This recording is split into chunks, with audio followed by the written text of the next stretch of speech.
EA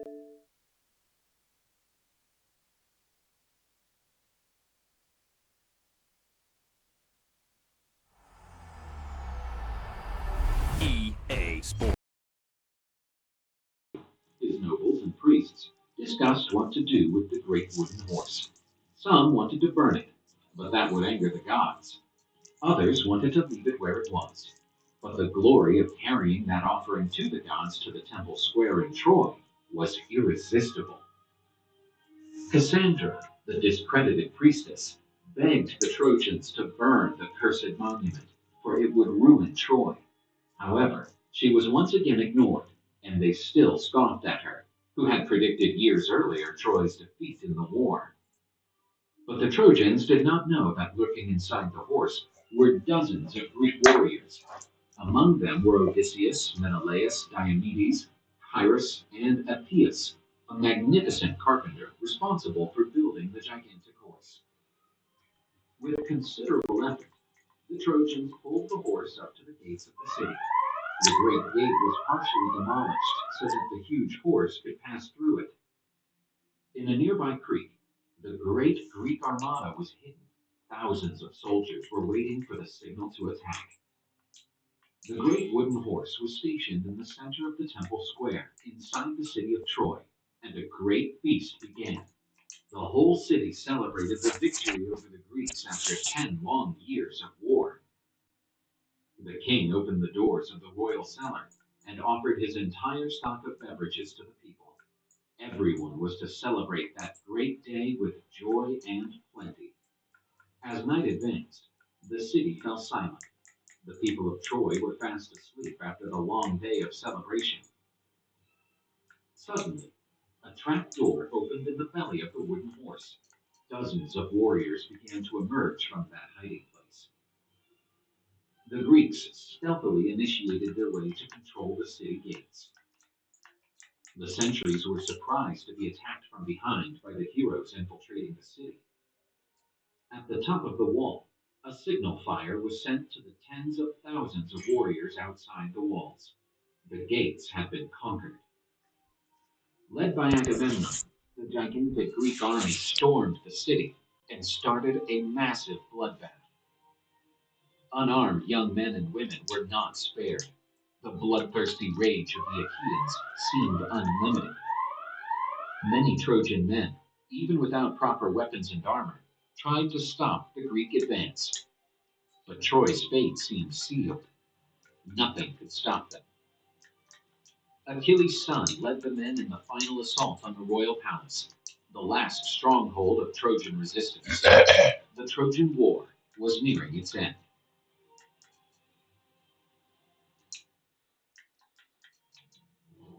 After invading the city of Troy, the Greeks indulged in scenes of extreme violence.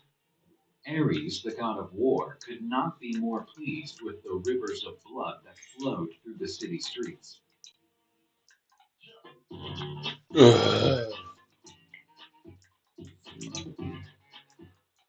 Inside the royal palace, the Trojan nobility was terrified. They knew that the Greeks would be merciless. A terrible fate awaited all of King Priam's subjects.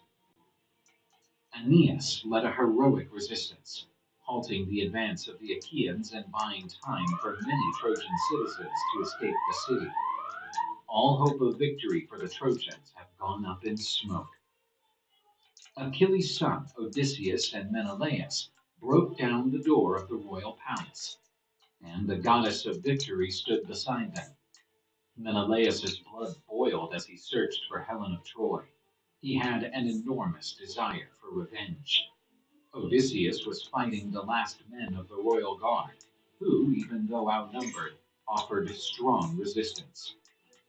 While Neoptolemus cornered King Priam of Troy in the temple of Zeus, old King Priam raised his sword for the last time.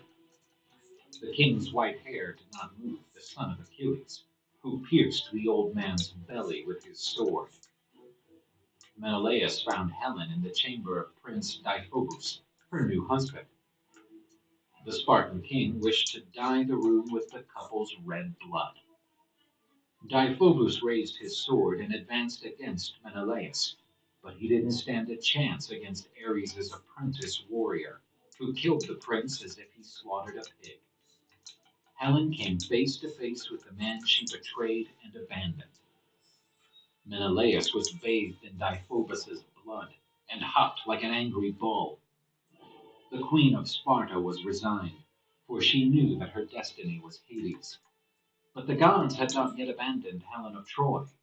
Her ally, the goddess Aphrodite, caused an aura to emerge around Helen. This aura emphasized all the exuberant beauty of the Spartan queen, almost blinding Menelaus. Repentant for her actions, Helen offered her body to Menelaus's blade. The son of Atreus could not consummate his revenge, for he was still in love with this woman. Seeing her husband falter, Helen embraced him and asked for forgiveness, saying that she still loved him. Without speaking a word, Menelaus dropped his weapon and accepted the embrace of the woman he loved so much, to the point of driving two nations to war. The battle for the royal palace was over. All the descendants of the Trojan nobility were dead. None of King Priam's sons had survived. Queen Hecuba, the prophetess Cassandra, and the princess Andromache had been arrested and their fate handed over to the Greek leaders to be shared as slaves. But the fate of Astyanax, son of the great hero Hector, was still uncertain. He was the last living heir of Priam's lineage. With victory accomplished, the Greeks pillaged and burned Troy to the ground. Aeneas managed to escape the city, carrying Anchises, his crippled old father, on his back, and hauling his son, Asanius. He fled to distant lands, giving rise to a proud people known as the Romans. As Troy burned in flames, the goddesses Hera and Athena rejoiced that they had achieved their longed for revenge against Troy. Agamemnon was pleased by his large share of Troy's plunder. He also received Cassandra, a prophetess whom the Trojans ignored, leading them to such a hideous fate. But one last sad and terrible scene put an end to the war. Astyanax was torn from the arms of Andromache, who wept in despair. From atop the walls of Troy, Neoptolemus hurled the poor child towards certain death. The Greeks agreed that they could not leave the last heir of Priam's house alive. After all, Hector's blood ran in the child's veins, and if he grew up as strong as his father, his revenge on the Achaeans would be terrible. After 10 years of war, the Greek heroes and their men returned to Hellas. Despite the many glories and treasures, the return home was difficult. United, they fought for the honor of their land. For millennia, the Muses would inspire idols and minstrels to sing the deeds of the great men who sacrificed their blood at Troy. Those achievements became immortal.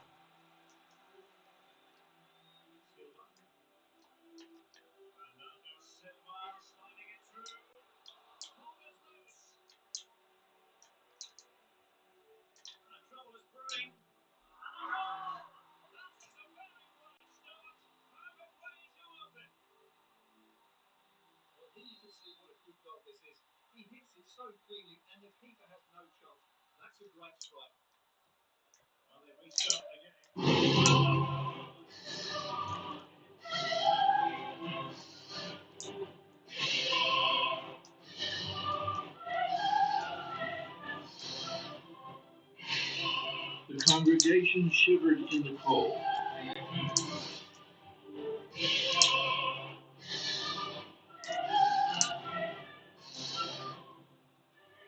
Notre Dame echoed with the sounds of 400 musicians and singers.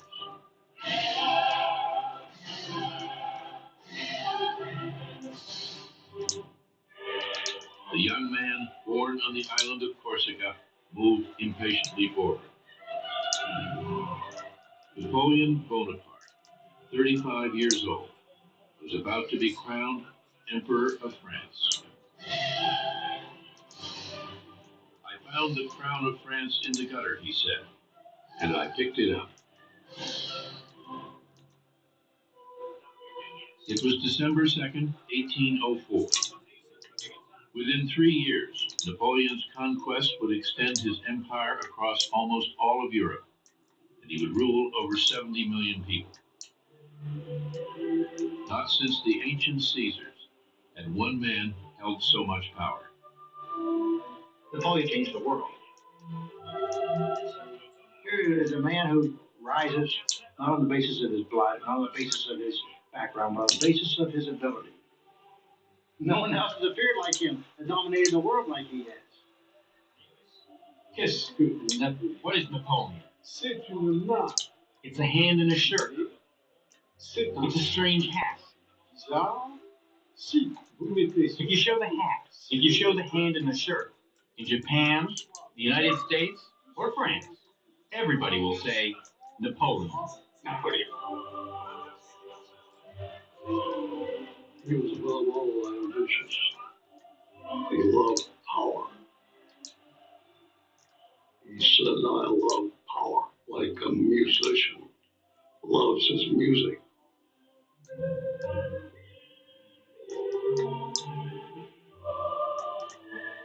Napoleon mounted the steps to the altar alone.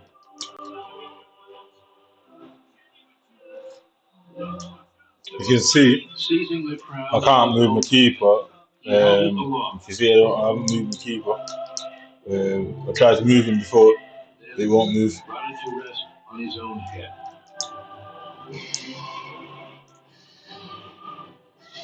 So basically, they're stopping me from moving the keeper because they want me to concede.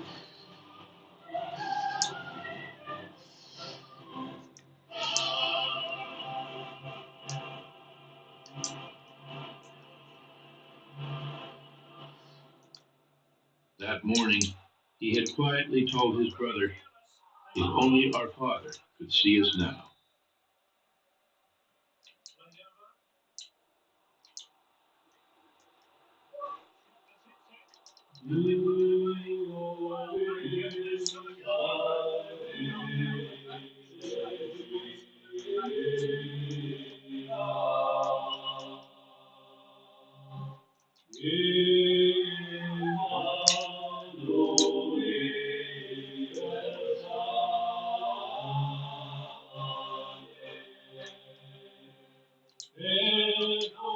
In the spring of 1769, Letizia and Carlo Bonaparte were crossing the mountains that straddled the interior of the island of Corsica.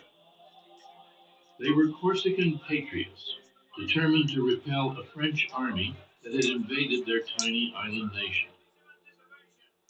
The Corsicans were only about 100 to 120,000 people of peasant or shepherd origin.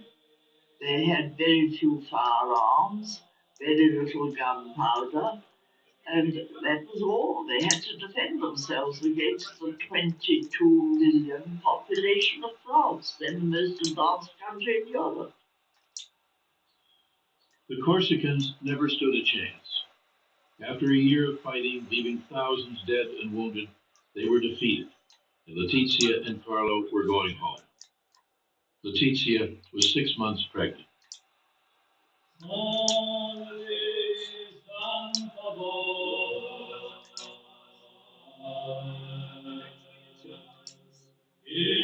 That summer, Letizia was celebrating the Feast of the Assumption when she felt her first labor pains.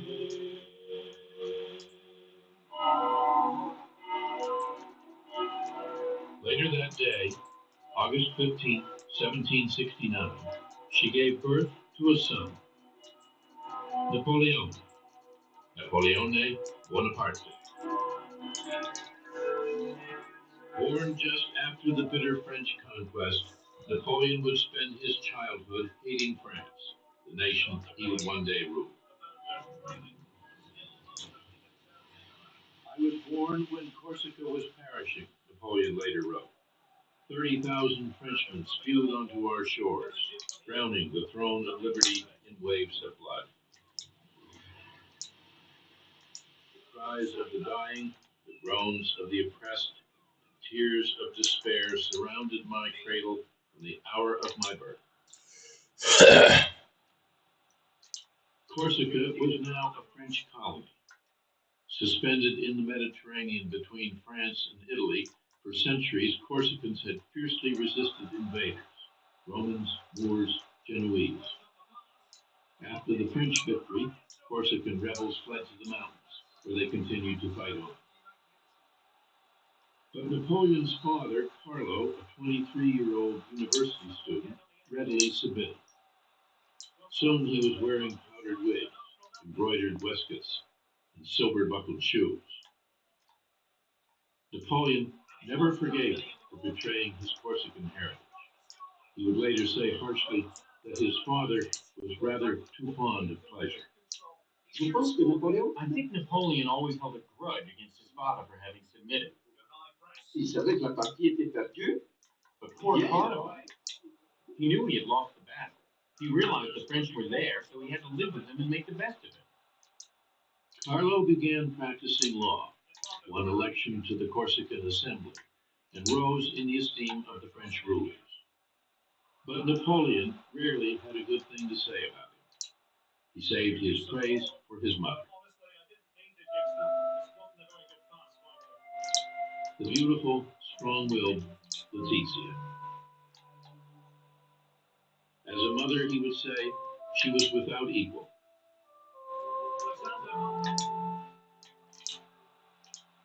He was obsessed by her, fascinated by her, praised her enormously. She was very tough and determined little woman. 13 times pregnant, she had 8 surviving children. He says that all his success in life was due to the training she gave him. The mother. What a man, Napoleon said. She had the head of a man on the body of a woman. Carlo and Letizia owned a house in the country as well as one in the city, a mark of their status. They were Corsican aristocrats, but they were not rich.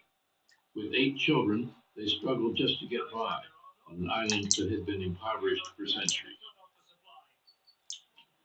There was nothing, the ambitious couple believed, that Corsica could offer them or their children. Only one country could, the country that had vanquished their own, France. As a representative of the Corsican parliament, Carlo traveled to Versailles. There he saw the splendor of the French court in all its majesty.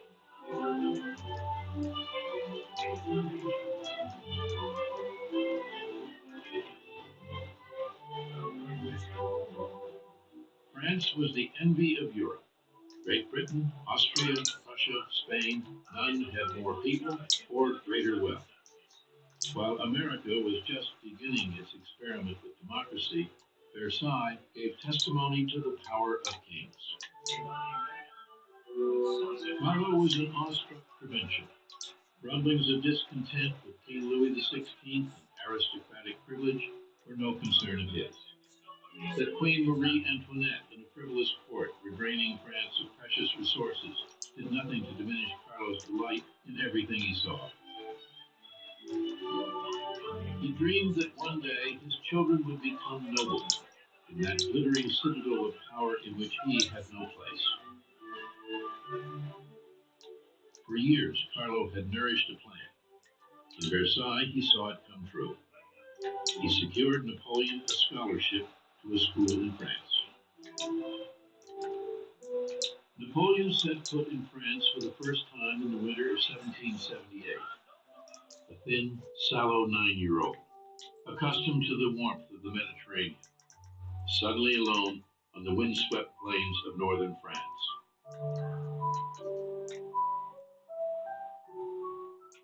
A scholarship boy at the Royal Military College at Brienne-le-Château.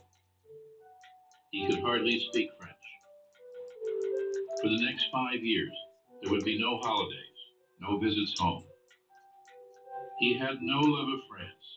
He still thought of himself as a grudging subject of an alien king. Il se sent corse. Il est entouré. He thinks of himself as a Corsican. He is surrounded by students who are the children of French aristocrats, and they have nothing in common with this little foreigner. Donc, lui, c'est un être fier, And since he is quite proud, he becomes a loner. isolé. Il va se mettre à part. Napoleon would one day turn his sympathies toward France, but not without years of resentment and struggle.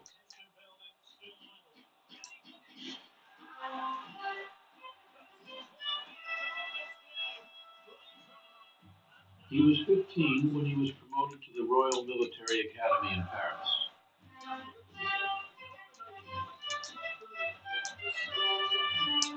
Along with the sons of some of France's greatest families, he would learn the splendors of French civilization. The Royal Academy was as much a finishing school, turning officers into gentlemen, as a war college. We were magnificently fed and served, Bonaparte said, treated in every way like officers possessed of great wealth. The poor Corsican teenager still felt like an outsider. He had entered a world of opulence and luxury, but it only served to fuel his scorn for the privilege and snobbery of the French nobility. One teacher described him as quiet and solitary, frightfully egotistical, proud, ambitious, aspiring to everything. He would go far, his school report read, in favorable circumstances.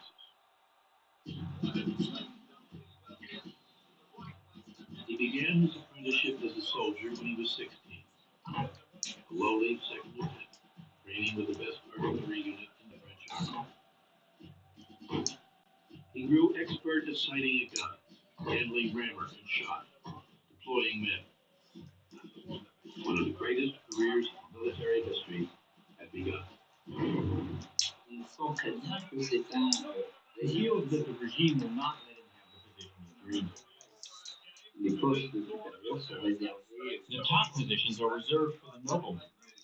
aux hautes familles, alors que Well, Napoléon est Napoleon comes from minor nobility, poor people. une noblesse pauvre.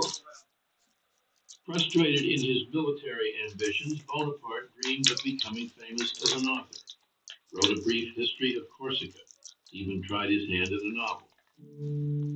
Il se sait, il se pense, il se croit. He knows that he's capable of great things.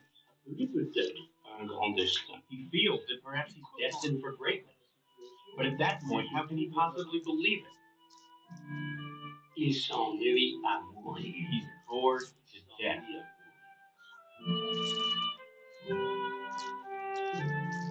Always alone among men, Bonaparte wrote, I come home to dream by myself, and to give myself over to all the forces of my melancholy. My thoughts dwell on death. What fury drives me to wish for my own destruction? No doubt because I see no place for myself in this world. It was the revolution that would set Bonaparte free.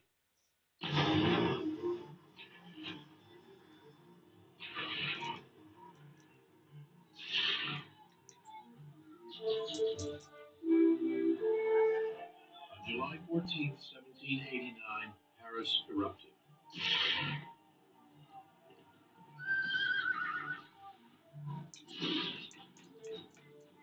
Angry crowds stormed through the streets, crying liberty, equality, brotherhood. France was thrown into turmoil. The monarchy itself tottered on the edge of destruction. A defiant National Assembly challenged the absolute right of the king, stripped nobles and clergy of their ancient feudal privileges, fracturing a social order that had endured for centuries.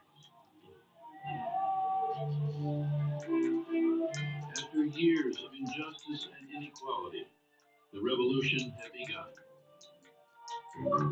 It would take years before it would end. As the revolution gained momentum, Bonaparte was serving in the army far from Paris. He distrusted the violent mobs, but welcomed the changes transforming the country. On peut en aucun cas faire He is certainly not a revolutionary before the beginning of the revolution.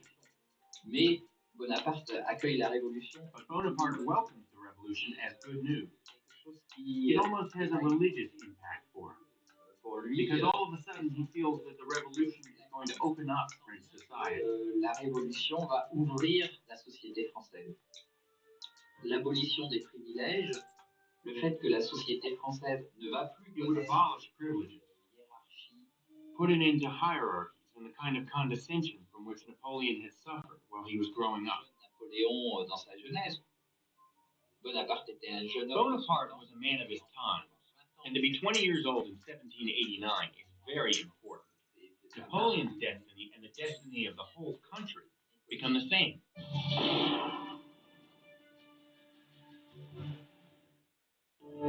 In the summer of 1792, Bonaparte was on leave in Paris and witnessed the last gasp of the French monarchy. In June, a mob stormed the Tuileries Palace and forced the king to wear the red revolutionary bonnet.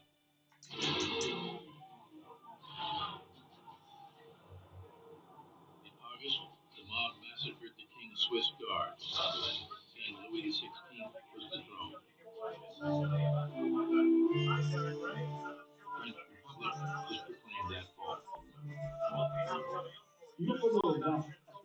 Napoleon wants to be part of this new world. He wants to play a role. And he starts in a place he knows very well. He starts with Corsica.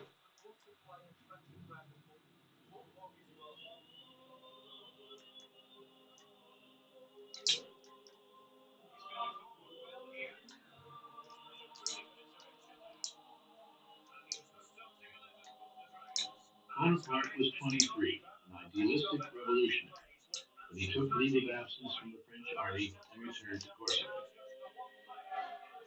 The French Republic had made Corsica a part of France, and given Corsicans all the rights and liberties of French citizens. Bonaparte, a lieutenant in the island's National Guard, threw himself into Corsican politics. Pasquale Paoli was the island's governor. Paoli had been Bonaparte's childhood hero, the leader of the Corsican War against France. Now Bonaparte dreamed of rising to power, standing by Paoli's side. But he would be bitterly disappointed. Paoli did not trust him. A ragazzone in his spare clothes, As you can see, the thing that says show his friend isn't coming up with a picture.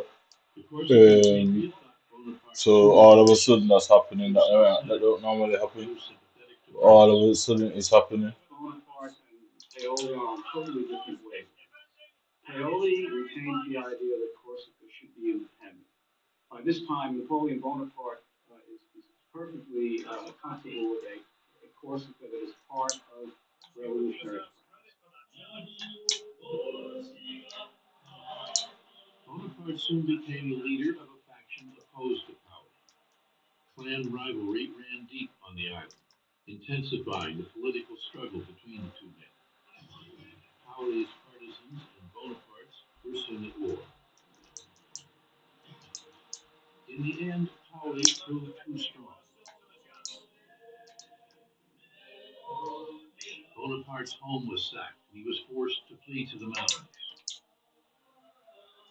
The Corsican Assembly declared Bonaparte and his entire family traitors and enemies of the fatherland, condemned to perpetual execration and infamy.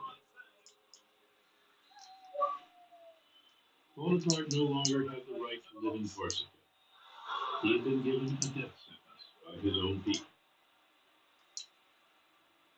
His idealism shaken, Bonaparte wrote his brother, among so many conflicting ideas, the honest man is For some reason, none of my passes won't go. Yeah. I said whenever I get to this part of the game, when I've got to get promotion, like nothing starts working properly. Look, it won't go to anybody. It just keeps forcing the ball back to the opponent. It just will keep, it just always will keep forcing it. From the time when there is this breakup with Paoli's Look, as you can see, she simply borrowed, and she left the ball to run by itself. Try to borrow there. So watch this, yeah. 1793, he set sail for France with his widowed mother, three brothers, and three sisters. A refugee family, carrying with them all they So owned. try to borrow here. So nobody's around though. He was banished from the land of his birth forever. So simple borrow. Bar straight free. Bonaparte returned to France to find the French fighting among themselves. He wouldn't borrow. He wouldn't even borrow. That's all he did. Press the borrow, and it didn't even happen. The Queen and thousands She did some different thing. I don't know what the hell that was. There were seized and revolt, uprisings in the provinces. Maximilien Robespierre was in charge now. The austere, moralizing leader suspended the Constitution, vowing to save the Republic from its enemies at any Don't she cost. catch me? The revolution turned into the terror.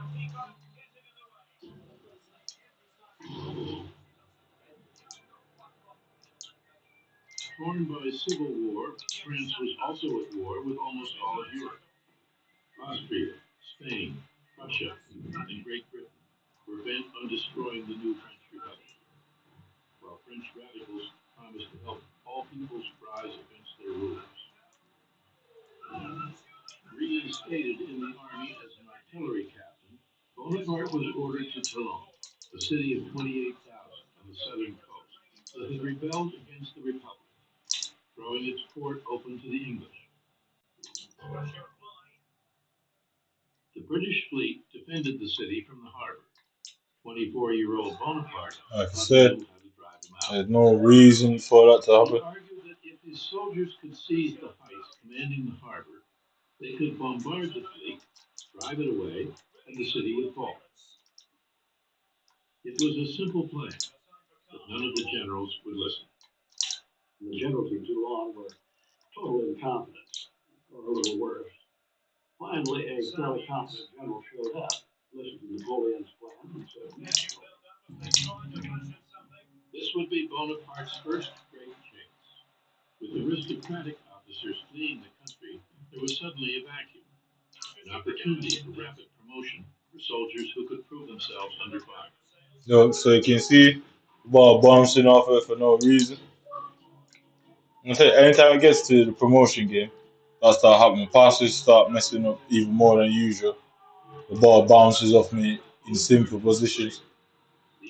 As you can see, the goal that he scored, my keeper threw it to him. The keeper was right in front of him, and he controlled it perfectly and had so much close control over the ball that he was able to dribble around the keeper. Nobody was near my player, and she somehow couldn't hold it. It bounced off her. So, like I said, they're using cover. It's not that's what the military does. It uses cover to attack its enemies, isn't it?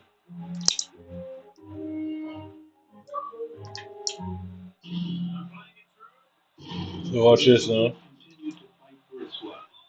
Penalty. Still in turmoil at home. With France in chaos, threatened on all sides, Robespierre showed no mercy in his efforts to bring about unity and order. Liberty, he said, cannot be secure unless criminals lose their heads. Determined to make his voice heard, Bonaparte wrote a political tract in support of Robespierre. The young soldier hated the terror, but he hated chaos even more. Bonaparte is really a man of order. For him, order has to serve ideas. Exactly the idea of Robespierre. It is necessary to suspend liberties in the name of liberty. In order to save liberty, to save the republic, it's necessary to suspend individual liberties. In the summer of 1794, Robespierre's government fell. Now it was the turn of those who made the terror to die, including Robespierre. In the spring of 1795, Bonaparte headed for Paris. Now a brigadier general, he was determined to rise still higher.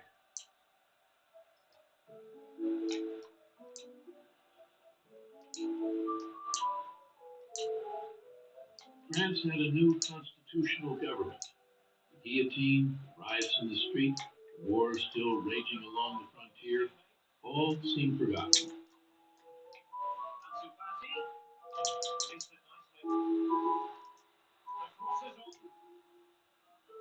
Bonaparte frequented the salons where the women who dominated Paris society held court. The women here, he wrote his brother, are the center of importance. Here, alone of all places on earth, they appear to hold the reins of government. But they wanted little to do with him. He was just another ambitious young soldier. I can still picture him, one noble woman remembered. He wore badly made dirty boots and a nasty round hat pulled down over his eyes. An overall sickly effect was created by this thinness and his yellow complexion. Bonaparte seemed to have come to a dead end. He was desperate for promotion, but no one paid any attention. If this continues, he wrote his brother, I shall end by not stepping aside when a carriage rushes past. Then political turmoil once again gave him his chance. On October 5th, 1795, crowds of Parisians stormed through the streets alongside National Guardsmen bent on restoring the monarchy. The rebellion threatened to topple the Republic. The government called on Bonaparte to repel the attack. There wasn't much other choice, actually, when this rebellion broke. There aren't any competent generals in Paris. Here's young Bonaparte. He's a man of conviction. Put him in. Napoleon was not one person to go around. He would use all his weapons. Nobody had really used cannon on Paris long.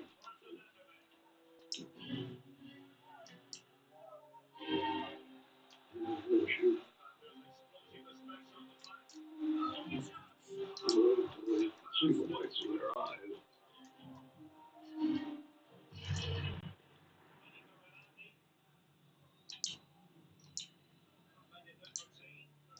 The enemy attacked us, Bonaparte wrote his brother. We killed a great many of them. Now all is black. I could not be happy.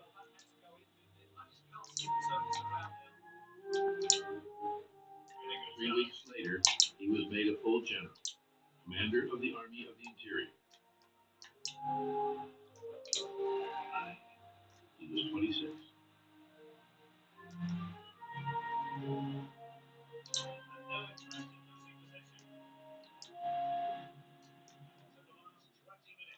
Bonaparte was now a man to be reckoned with. He was driving through Paris in a fine carriage, wearing new clothes, drenching himself in eau de cologne. The unsophisticated general was no ladies' man, but he had fallen in love. Her name was Marie Joseph Rose de Beauharnais. Everyone called her Rose. Bonaparte called her Josephine.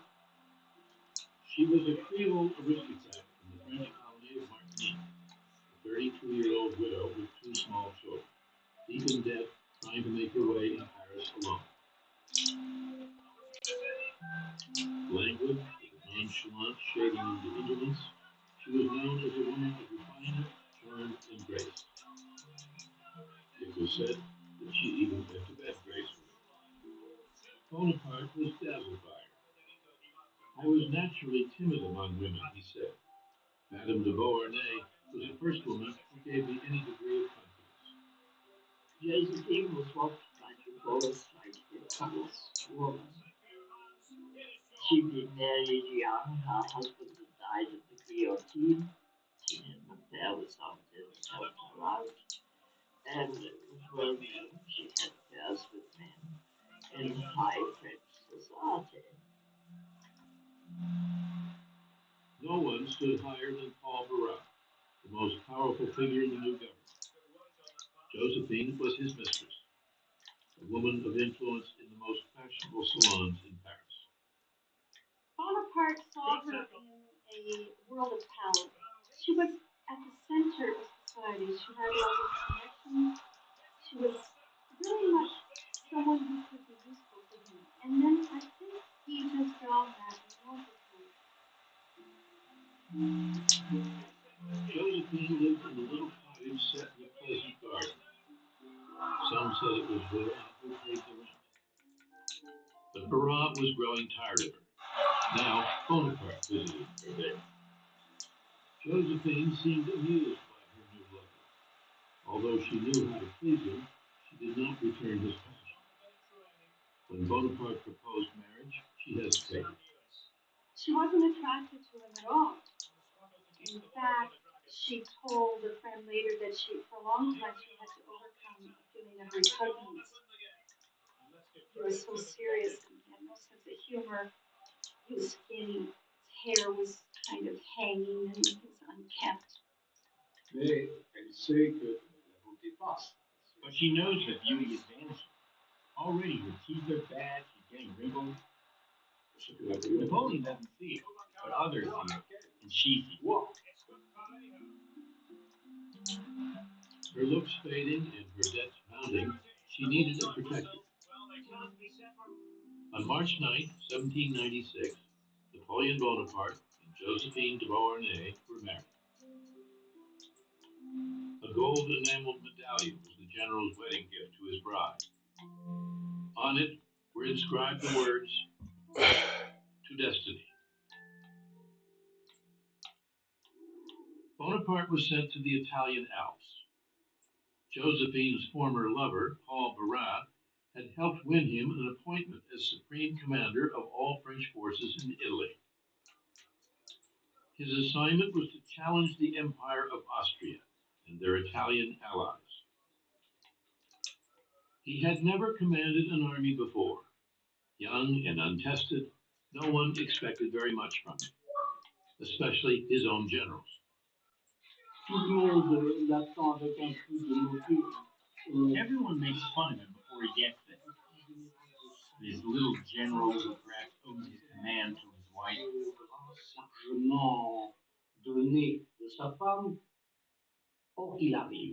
Then he arrives, and within a few moments, the veterans who make fun of him understand exactly. He is in charge. I don't know why, one of his generals said, but the little bastard scares me. Bonaparte's army was in no condition to win battles. It had been stagnating under incompetent commanders in the foothills of the Alps for almost 2 years. Soldiers, he proclaimed, you are naked and ill-fed. No fame shines upon you. I will lead you into the most fertile plains in the world. Rich provinces, great cities will lie in your power. You will find there honor, glory, and riches. He really enthralls them. He's a terrific actor.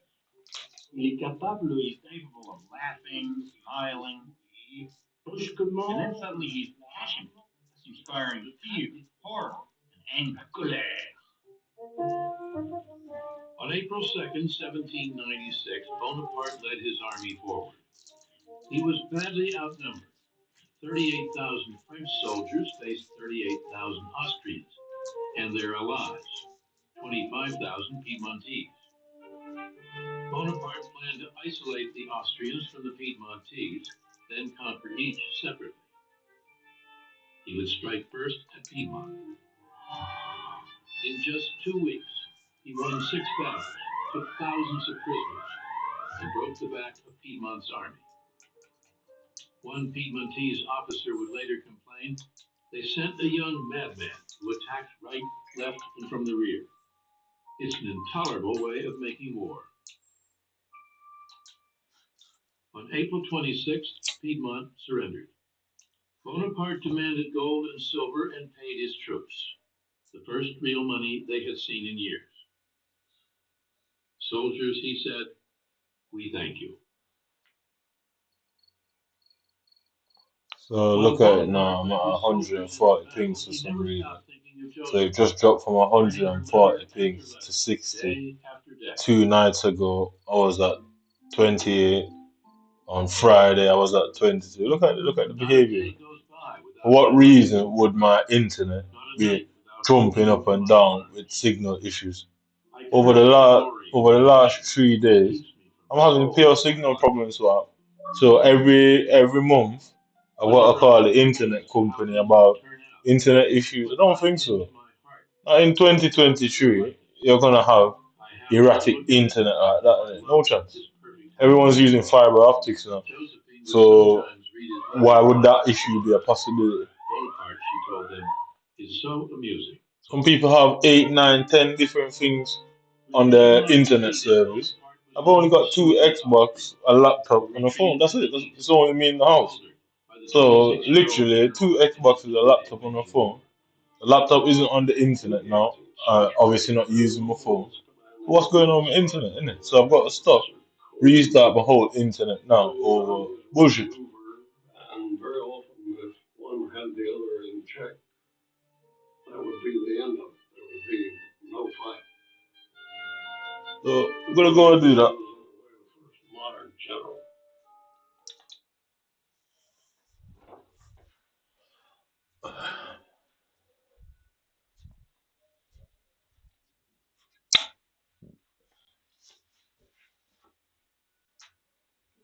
So yeah, you see the internet stuff now. So we gotta wait 10 seconds, they said. I don't know if that's still the same or you gotta wait longer now.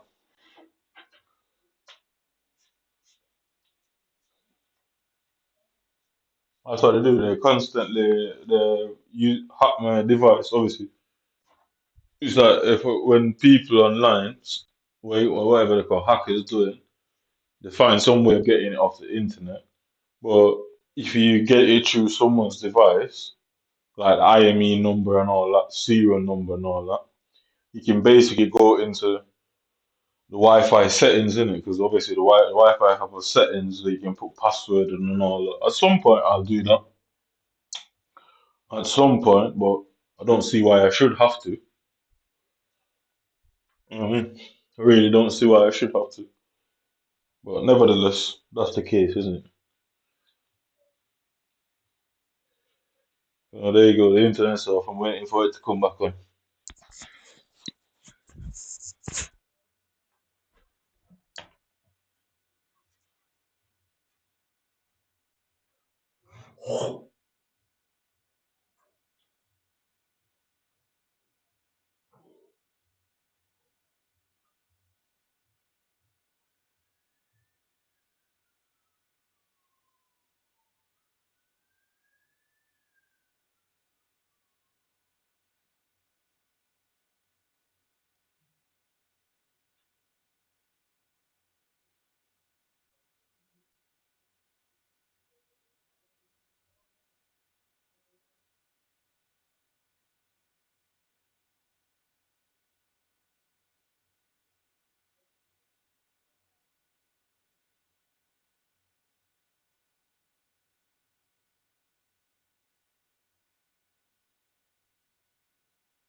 Uh, Alright, so I just restarted it as you can see. Lost connection, blah blah blah. Uh, So let's see if the internet still bugging. To accomplish great things. They haven't seen anything yet, Bonaparte told one of his generals. In our time, no one has the slightest conception of what is great. It is up to me to give them an example. There was a spark.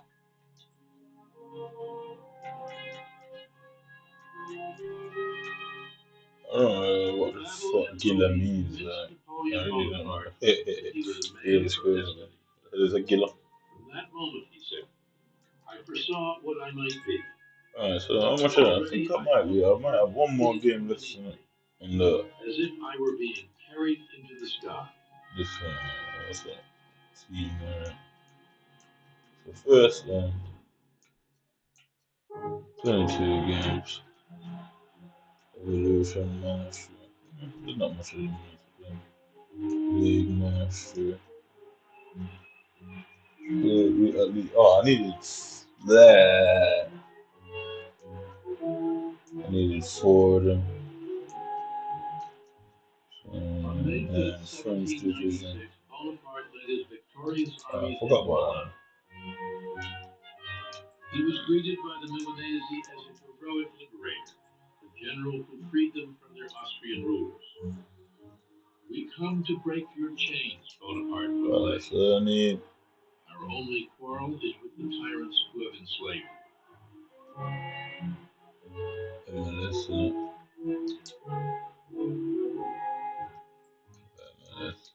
He was more than a general now. He had made himself the head of a provisional Italian government. With an exalted sense of his own destiny, he was determined to follow his star to the heights of power.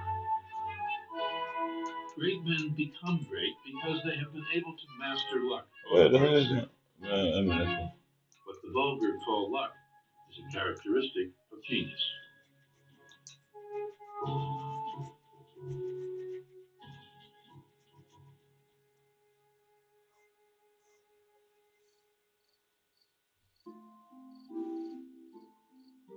I shall be frantic if I do not have a letter from you tonight, Bonaparte wrote Josephine. Bonaparte desperately wanted his wife to join him in Italy, but Josephine refused to leave Paris. She was spending her time with a dapper young army lieutenant. So, She's cheating on oh Napoleon man, with a young super. I officer. think that's a prim, isn't it? Infinitely more Yeah, that's a seductive than Napoleon. Elle n'est pas à So I'm l'époque doing them. She's not in love with Napoleon. de Napoléon. Elle a peur de s'ennuyer en Italie. She's afraid she'll be bored in Italy because in Paris it's a life of parties, it's a life of luxury. Finally, after weeks of Bonaparte's pleading letters, Josephine left Paris for Italy. So, She wept wrote one witness as though she were going to a torture chamber.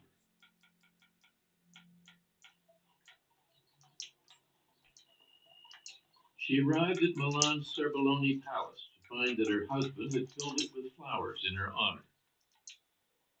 There they spent the third night of their married life together. After 48 hours, Bonaparte went back to doing what he did best, making war.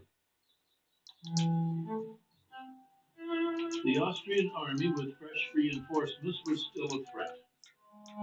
Now, Bonaparte dealt them a series of crushing blows.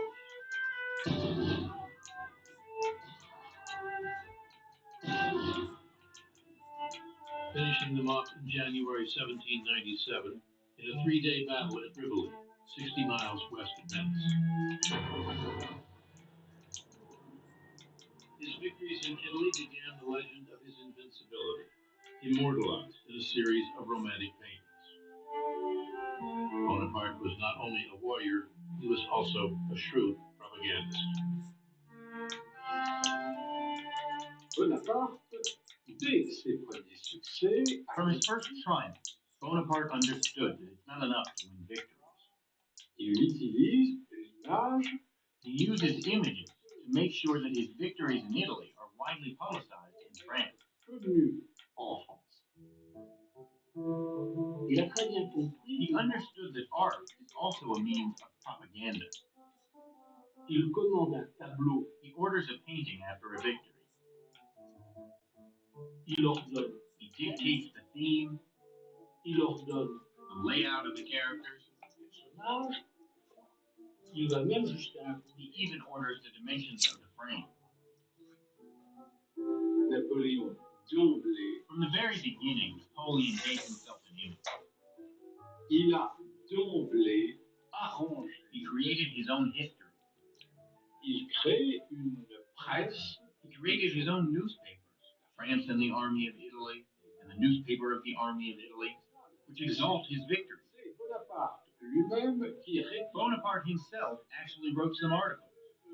He himself wrote, Bonaparte flies like lightning and strikes like a thunderbolt. Bonaparte vole comme l'éclair et frappe comme la foudre.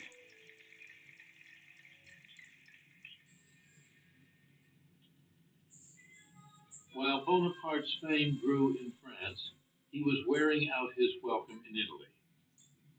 When he met armed resistance, he ordered towns sacked, villages burned, rebels shot. Many Italians now began doubting the general, who said he fought in the name of liberty, but was sending convoys of gold and silver back to his government in France, along with some of the great treasures of Italian art. Works Look by again. Michelangelo, Titian, Raphael, the 4 ancient bronze horses from St. Mark's Basilica in Venice. All would soon find a home in a new museum in Paris that would Why one does day it be look like called that? the Louvre. It look completely different. That can't be Kevin While Gates. he ruled in And I'm Italy, clone Kevin Gates. Bonaparte never stopped chasing Austrians. What the Just fuck is 2 that? months after his victory at Rivoli, he had driven them from northern Italy, crossed the Alps Everybody into died. Yeah, that's Austrian it. south, and by So April the whole 7th, Jamaica take its name 1797, from was within all of them 75 people. miles of Vienna. River. Stunned by the advancing French I was army, just say, the we'll Austrian take Jamaica emperor sued for for peace. one of the destination. It's as if all of them, I can't what you call them, colonial country they use it. All had a town or city when all settled into themselves.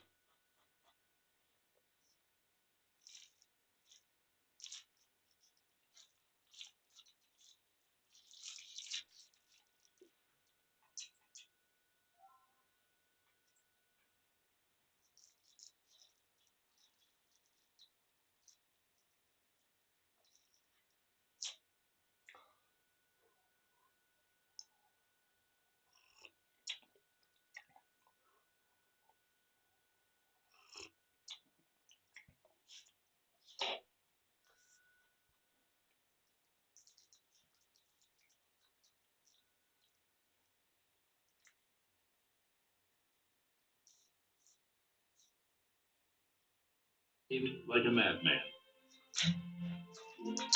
There are a lot of legends about this. Napoléon était un être colérique, parfois avec Napoleon was hot-tempered, réactions physiques. sometimes with violent physical reactions. Et comme les négociations traînaient, Napoléon s'est agité, marché en long. And when the negotiations dragged on too long, Napoleon became agitated, started pacing back and forth, smacked into a small table, and overturned a tea service. Whether by rage, insult, or shrewd diplomacy, Bonaparte got what he wanted, and he had dictated the terms of the treaty himself, without instructions from the government in Paris. Il a vu que son He saw that his intelligence, his abilities, were more than just military. non seulement He had become Oh, you not tell only a good. great general, but also possibly Alright, a cool. future statesman. And everybody realizes it, not only in I'll Italy, put you up but a in France. striker. You just At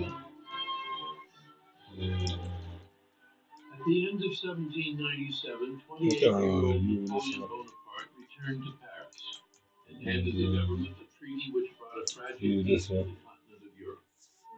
Now only Great Britain remained at war with France.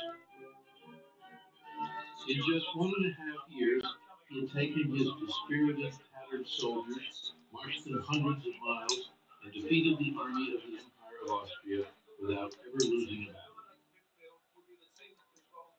The French were hungry for a hero, someone who could put an end to the political chaos into which the revolution had descended.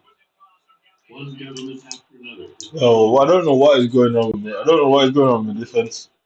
But there's no way Ansu Fati can run behind me and somehow get the ball before me there. That commanded no confidence. All of France turned toward Bonaparte, wondering what he would do next.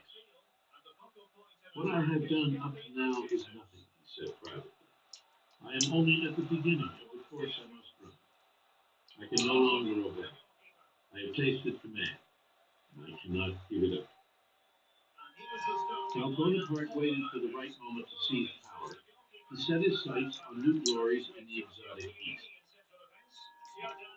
He eluded a British fleet, and on July 1st, 1798, landed with 35,000 soldiers in Egypt. France was still at war with Great Britain, and Bonaparte hoped to disrupt British trade routes to India.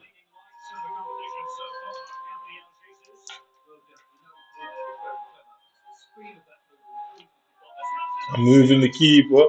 I'm moving the keeper. Look at, I don't know what is this. I don't know what that does. I'm moving the keeper. I'm moving the keeper. A source of wonder to most Europeans. The souks crowded with Turks and Jews, Syrians and Greeks. The minarets sounding the call of an alien religion. The Sphinx with its broken nose buried in the sand up to its neck. Bonaparte finds himself in a country of legend, myth, and a great history. But it was really madness on his part, because all of the military calculations at the time held that it was impossible for a European army to conquer the East. Bonaparte quickly captured Alexandria, and then on July 3rd, led his soldiers across the desert toward Cairo, and a looming battle. For centuries, the Egyptians had been part of the Turkish Empire, ruled by the fiercest warriors in the Middle East, the Mamelukes. Hem's 91 pace. Are they going to catch him? Remarkable for their courage, pride, and cruelty, the Mamelukes waited For some reason. Are they going to catch him? One Mameluke prince called them donkey boys. The Mamelukes charged the cant with their sabers and their horses, with arms from Middle Asia. It was a meeting between the Europe of the future and the Egypt of the past. Napoleon had organized his army into 5 gigantic squares. His men kneeling and standing and fighting. So you got a continual rolling. Rode around the squares and were shouting. Yeah, right. So,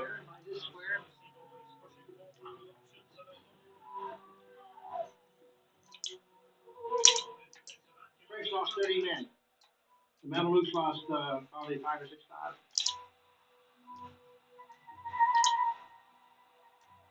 The Battle of the Pyramids was over in an hour. 3 days that's later, me. Look at that. led his army into Cairo. I was full of dreams, he said. I saw myself founding a new religion, marching into Asia riding an elephant, a turban on my head, and in my hand the new Quran.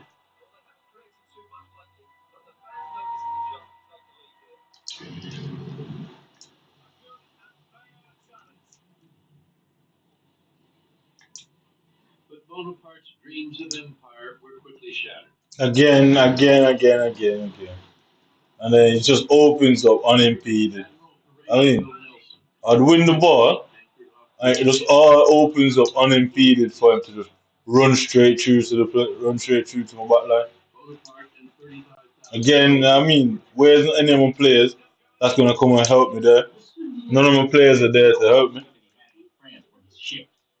His fleet of warships. You can imagine what a disaster this was. He was forced to stay in Egypt and live with the Egyptians Like I said, to find his bread and water in Egypt, and even find ammunition for his weapons in Egypt, to live in Egypt.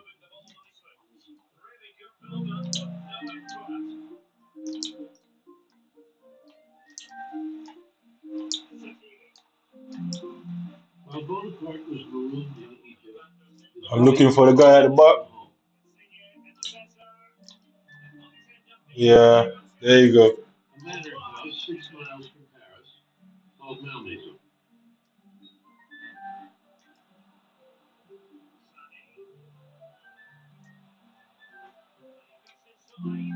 There, Josephine enjoyed over 200 acres of garden, woods, and fields,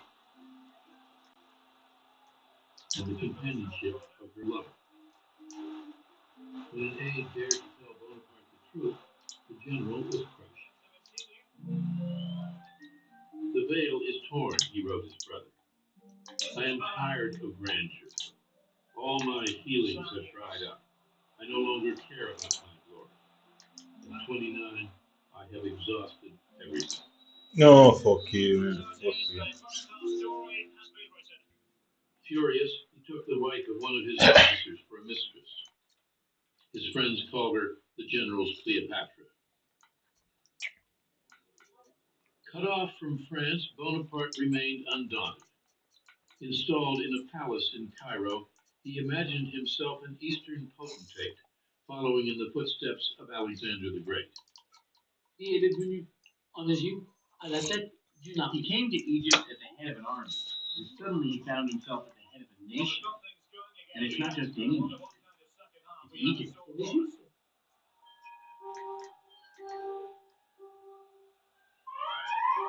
Egypt was an enigma to Europeans. Bonaparte saw a chance to be the first to unravel its mysteries. Along with his army, he had brought with him a remarkable group of mathematicians, artists, mapmakers, and engineers. Oh, that's what it is. They set about producing a monumental document, a description of Egypt, So there's two 24 different ones, volumes yeah. of text and pictures. So there's that one, that one. They studied the crocodile and Okay, the that's ibis, two different ones. Just figure that one down. music and mummies, surveyed temples and tombs, and measured the dimensions of the Sphinx. One scientist found a new species of blue water lily, another Good an work, unknown guys. I'm fish. there. The most dramatic discovery of all was a big black stone with some puzzling inscriptions. The Rosetta Stone would prove to be the key to deciphering Egyptian hieroglyphics. The monumental volumes that were published by the scientists that went along with Napoleon to Egypt laid the foundation for the study of Egyptology today. The true conquest Bonaparte wrote, the only ones that leave no regret, are those that have been wrested from ignorance.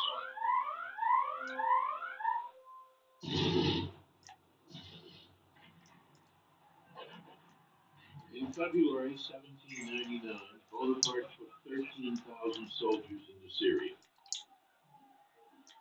The Sultan of Turkey had declared war on the French infidels, and Bonaparte went on the offensive. After a quick victory at Jaffa, he assaulted Acre, where he was forced to lay siege to the well-fortified city. Now look at that. Attack after attack failed, Look, bounce claiming to the him, lives of bounce thousands. to him, bounced off me, bounce back to him. Now there's nobody there to help me. Hundreds more were struck down by the bubonic plague.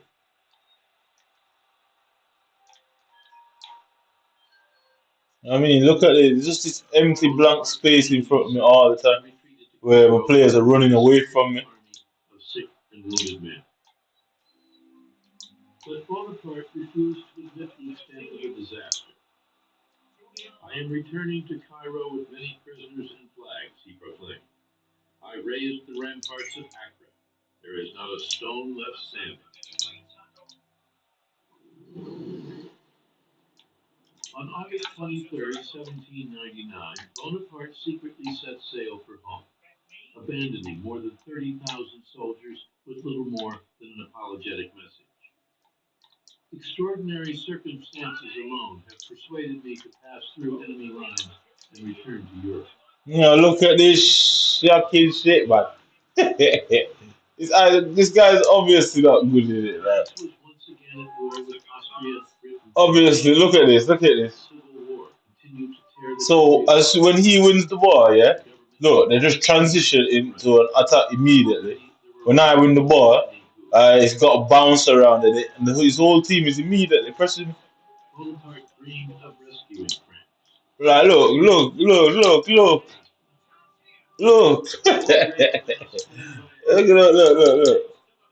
I believe in luck. The wise man neglects nothing which helps his destiny. Look, how is that not a free kick of some sort? How is that not a free kick of some sort? On October 9th, 1799, he landed in France and found himself greeted by cheering crowds. So, yeah? The campaign in Egypt How is that this not a free kick of sort? had been a propaganda triumph. Look, yeah? How is his leg just stretching out there? The ball is not nowhere near him. She won't put her foot on the ball to get the ball past him again. Yeah? She won't put her foot to the ball. Won't put her foot to the ball. His genius was to come to France and say, Yeah? Through her leg. "Here I am." Whatever, man. Right, they don't want me to use skill moves.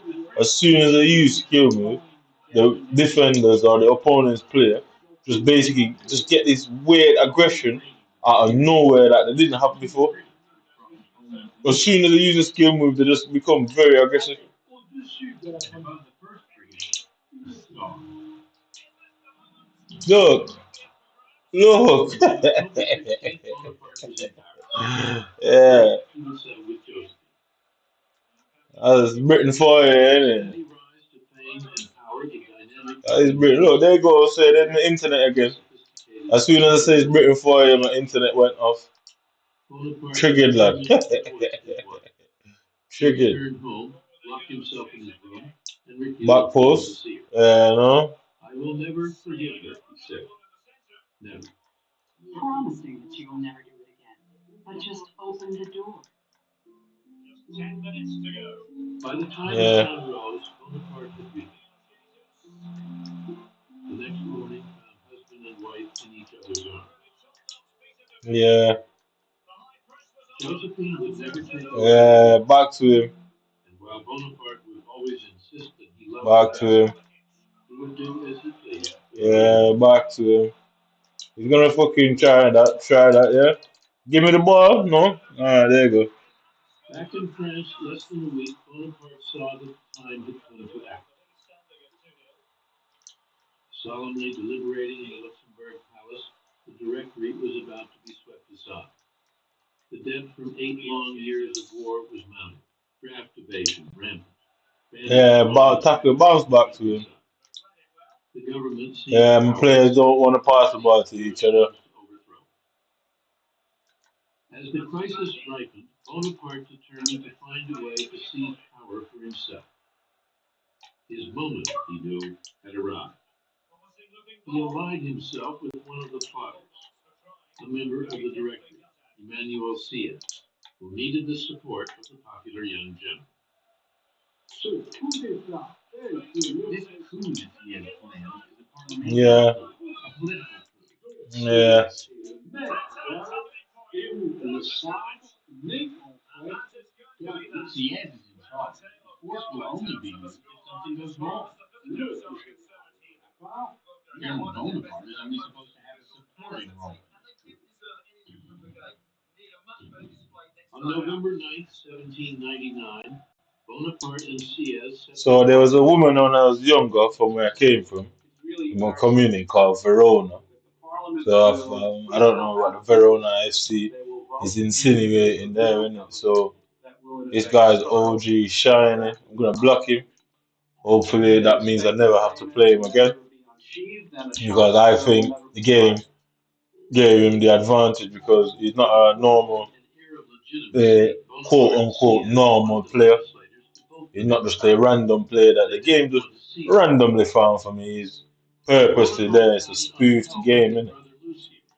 Where just like how you can redirect someone's cause, you can redirect the search mechanic in FIFA and let it find certain players. As long as they're online, the game will find them. So as you can see, look at Alexander Arnold's leg. So I didn't have to ask that something went wrong. So what Alexander Arnold should have done was really he should have jumped. He should have jumped. He should have jumped. He should have jumped. He should have jumped. So instead of jumping, this is what he does with his leg. As you can see, that don't make sense. It's physically impossible. Yeah, as you can see, the ball doesn't even touch him. Ball doesn't even touch him. Ball doesn't even touch him. He should have jumped. He didn't jump. Ball doesn't even touch him. It's send the keeper haywire. Yeah. So you can see that Varane is the tallest there. Varane's the tallest there. Varane's the tallest there. Look, he's already jumped. Gabriel Jesus has already jumped. And obviously, I'm going to be there spamming B. I'm going to be doing something, innit? So look at the ball. Look at Varane. Look at the ball. Varane still not jump. Varane still not jump. Still not jump. Still not jump. So you can see it's a stitch up. So he's not a normal player. He's one of them spoofed account. I can't remember OG, Shitty or Shiny or something like that. It was called. Yeah. So like you can say, I can tell when they've done something to the game. Innit? Like I said, big man. I don't care what you're out there doing. I don't care why you're doing it. There's no, in my head, there's no justification. There's no reward. There's nothing that you can do to levy here to change my mind against you. Innit? There's nothing you can do about it. When some of his own soldiers began to doubt their general's intentions, his brother Lucien took control of the chaotic situation. Lucien sees that Napoleon in the midst of the moment. Simply nothing you can do about it. Like I said, all of this what you're doing, big man, you and your friends, your supporters, whoever the fuck you are, you're all doing this and there's nothing I can do about it more than complain. So I'm gonna, the day I manage by pure luck, or it will be pure luck, to identify you, I'll extend the same courtesy to you that you and your friends, innit? Trust me, I'll extend the same courtesy. That no matter what you say or do, there's nothing you can do about it. And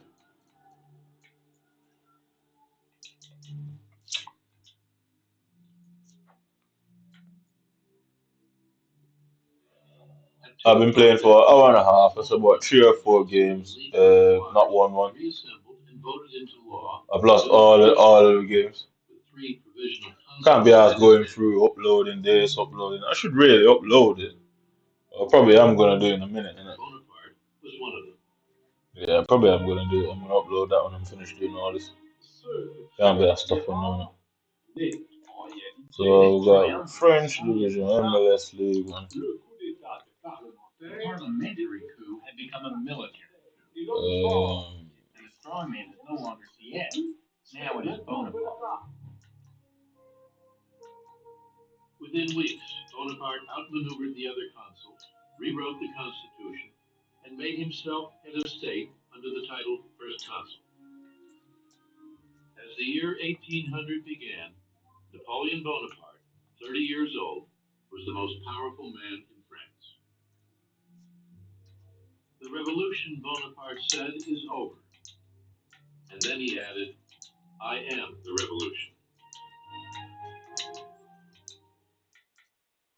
War had catapulted Bonaparte into power. Now, war would help him secure it. France was still fighting Great Britain and Austria. Bonaparte conceived a daring plan to catch the Austrians by surprise. In the spring of 1800, he took his soldiers over the Alps. 40,000 men, field artillery, trekking across treacherous layers of snow and ice through the great St. Bernard Pass. Not since the Carthaginian general Hannibal had an army attempted such an outlandish offensive. 4,500 feet high. They dragged their guns in pine trees. They hauled out like canoes. They took off across the mountains.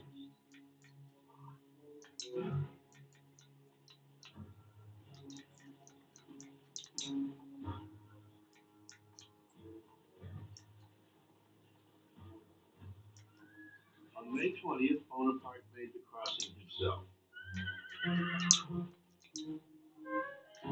Jacques-Louis David memorialized the adventure in his heroic portrait of Napoleon mounted on a gleaming Wait, I star. actually had a. Wait, no, that's not it. In fact, Bonaparte crossed the Alps Why did riding I a think she chauffeured was? mule. Wait, what? It took the Oh, she was general and MLS, his you know. army just 6 days. Oh, yeah. On the Still morning of different June shoes from the 14th, he MLS. faced the Austrians at Marengo, 45 miles from Milan. So it won't feel so. Well,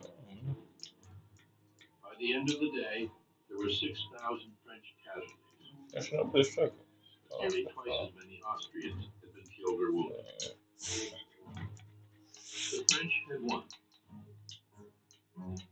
My power depends on my glory, Bonaparte said, and my glory on my victories.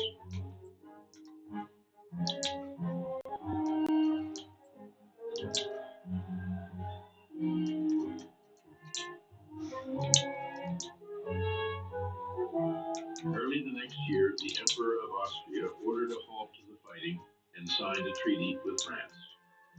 Great Britain followed the year after. For the first time in 10 years, all of Europe was at peace. Bonaparte had been in power just 6 months. And the people of France had seen other political regimes which had lasted only a year. So they said, well, Bonaparte might not last either. After Marengo, things changed. Ordinary people, as well as people in the ruling class, now thought Bonaparte would last. Now Bonaparte moved to consolidate his rule. Sentiment. At his urging, the French Constitution was again amended, and at 33, Bonaparte became first consul for life, with near dictatorial powers. A king in all but name. The more power that Bonaparte gets, the more he wants. And it escalates step by step. Never too much at once, always step by step, gradually, and always with Napoleon looking back and saying, remember, I am going to protect the gains of the revolution. They're safe with me. As the 19th century began, Bonaparte set out to prove that he could govern as well as he could fight. A newborn government, he told his secretary, must dazzle and astonish.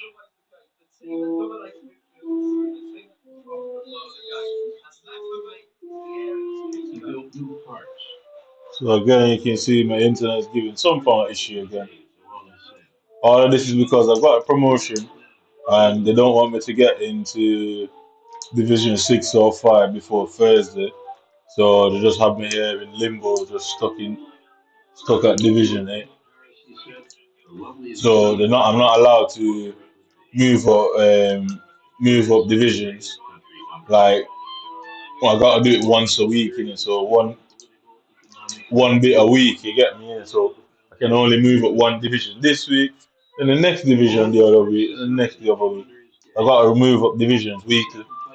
After playing, one would argue about 100 hours a week, innit? So that's what they're really doing, innit? So obviously, it only lasts the the season only lasts for about 4 or 5 weeks. So guess what? There's no way I'm getting to the elite division because it constantly resets in it. And that's what they're doing. Look at the game. Look at the game's behavior. I'm gonna move. I'm gonna move. I'm gonna move my finger down so low. Yeah. I'm gonna move it down now, so you can see that there. Yeah. I'm gonna move down all my what do you call it now? My depth. Yeah. So I'll put my depth to the lowest depth possible, and then put my chance creator players on the box down to the lowest depth possible. And watch, it makes no difference to the game. They're still going to push up the pitch for some weird reason. They do that so that they can get people in behind and counter attack me all the time. Because it's going to constantly, every time you get counter attack, it pulls apart the structure of your defense. Look, they keep pushing up. It's on one depth. Why? Why are they pushing up? So I'm going to run all the way back down and watch this. Pay attention. So they are literally on one depth. The whole team's on one depth. To reward men of accomplishment, he created a special mark of esteem, the Legion of Honor. Look, they're all on one depth. One depth. There's no way my whole team should stay up the pitch. There's no way. Distinctions of birth. He believed in equality. The man should have the chance to rise on the basis of his ability, just as he had done. Look, these guys, they aren't just regular players. They know that basically there's no point coming to get there. They need to keep their players all packed up, and I need to attack them.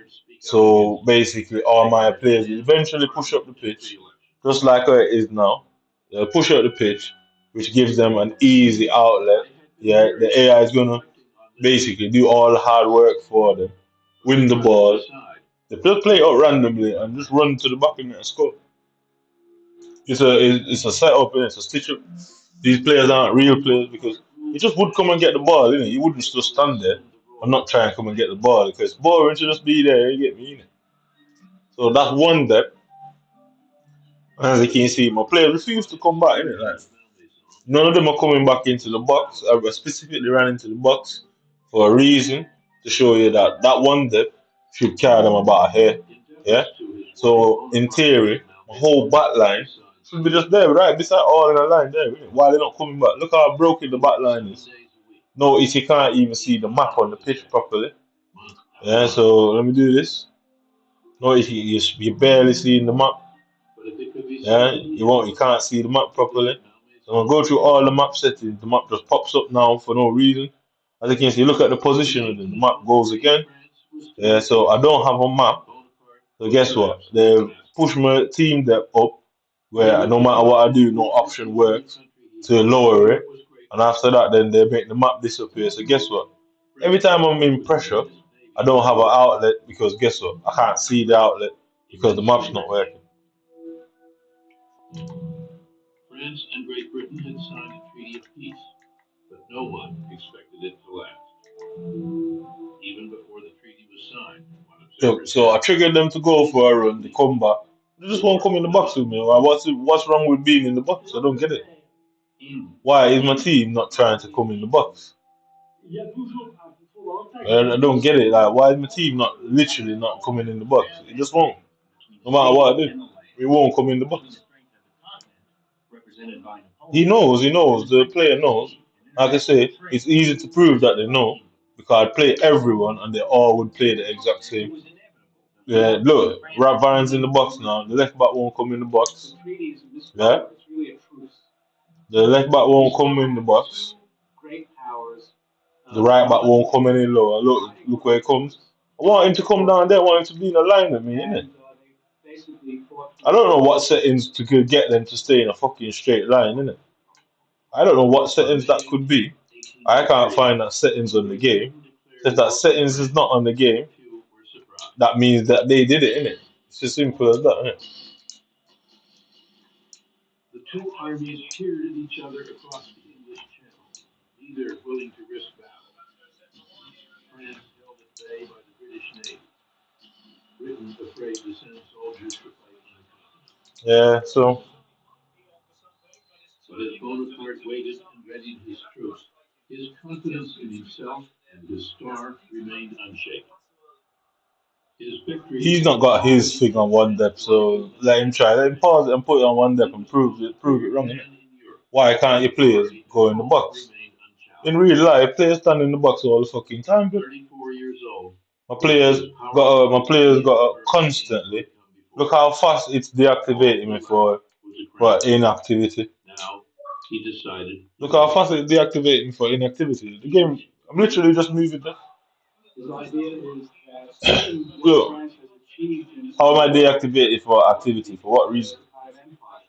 Napoleon Bonaparte. Look, so he's got the map now. Yeah. Look, the map doesn't go off now. The map's just there chilling. The map's just there chilling. The map's just there chilling. The map's just there chilling. The map's still there. The whole time, the map's there. You get me? The whole fucking time. But whenever I get the ball, the map's not on the screen. Like I say, big man, I know you and your friends are listening. I know you and your friends are gonna come and screen record it and play it around for each other to have a good laugh. But have fun, innit? Have fun, lad. So now my screen is like going on mad, innit? I always felt that Alexander the Great's idea of pretending to be descended from a god was inspired by a sure instinct. I think you see it there. One day 15 hours. I've been stuck at that big checkpoint since last night, since around half two. I played about 15 games in total between half two last night and now, and I haven't won one of them. I've drawn maybe 4 or 5. I lost every single one. Decorated like a Roman temple, seemed more like a theater than a church.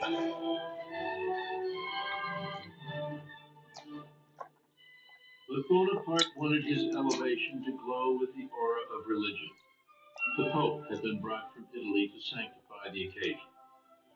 Il a le coup de génie de faire venir Notre-Dame. He has the genius of making the Pope come to Paris. Now it's going to take 17 million years to find the game because guess what? It's got to search through parameters that they play. Yeah. The game just came out on Friday for everyone. The worldwide release was on Friday. And you're telling me people aren't just bashing FIFA, just playing it consistently, constantly. I don't want to play this guy. This guy's a stitch up. So look how long it's initializing. All of that, in my perception, I don't really know much about internet search and that, but you would think pure people are playing it. You get me? He sell millions of copies of FIFA in England alone, never mind fucking Europe and the region. You get me? So in the Northwest alone, I reckon there's more than 100,000 players in the Northwest that just plays the game randomly. Innit? Why is it taking 5, 10, fucking 25, 30? Why is it taking so long just to find someone to play? They were crowning an emperor. It's because it's got a very small pool of players that I'm allowed to pick out of. What the police cadet probably have around 500 kids. The army probably have another 500. And most of them is bare little youths and that, innit? So obviously the people that they set up play, they've got other things to do as well, innit? So obviously the less of them online is the harder it is for me to find games. Sometimes I'll play and I end up playing the same player 2, 3 times for the night and all that. It happens to me all the time in champs. I end up playing the same player. I'll get promoted to a division, and when I get promoted to that division, yeah, the player that I beat for the promotion, I'm playing it in my first game in the new division, literally. So I play now for the final game for promotion. I go search again for a player, and I end up playing someone that's in a lower division than me. That don't make sense to me. You get me, innit? So obviously I've long spotted it and noticed that.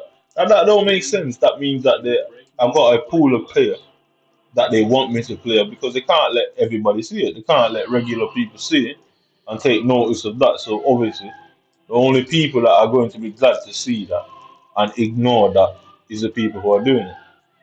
It's just like complaining about something. It's just like complaining to the police about police abusing its power. They're just gonna ignore you, innit? Like, that's exactly what they're doing because they know what they're doing, innit? That's the only time they ignore you is when they're doing it. 400 musicians and singers.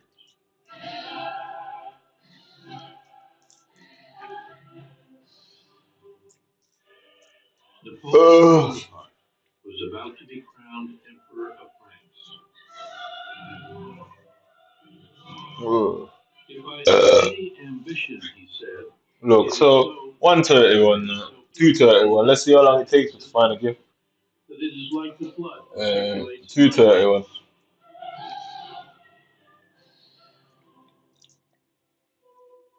It was December 2nd, 1804. I see it's gone from 22 to 20 to 24 to back down to 20. Don't want to play that game. My thing is set. I'm in. My account says I'm in the UK, England, yeah. So there's no way playing some random code should have any effect on my pings. Yeah, it just shouldn't have any effect on my pings. And that is clearly what you're seeing every time I'm playing. Look, it's gone up to 24. Why are these people having effect on my pings? Innit? Who the hell are they? Innit? Bringing whole empires toppling, kings losing their thrones, causing this magical belief. No, 20. Why are they having effect on my pings? You get me, innit? If they're meant to be in the region, which the northwest region, because that's how you play. It's not a EA competition where you're playing people across Europe and that. I mean the northwest, you get me, innit? So there must be people in the northwest that fucking is in this division, you get me? He considered himself invincible.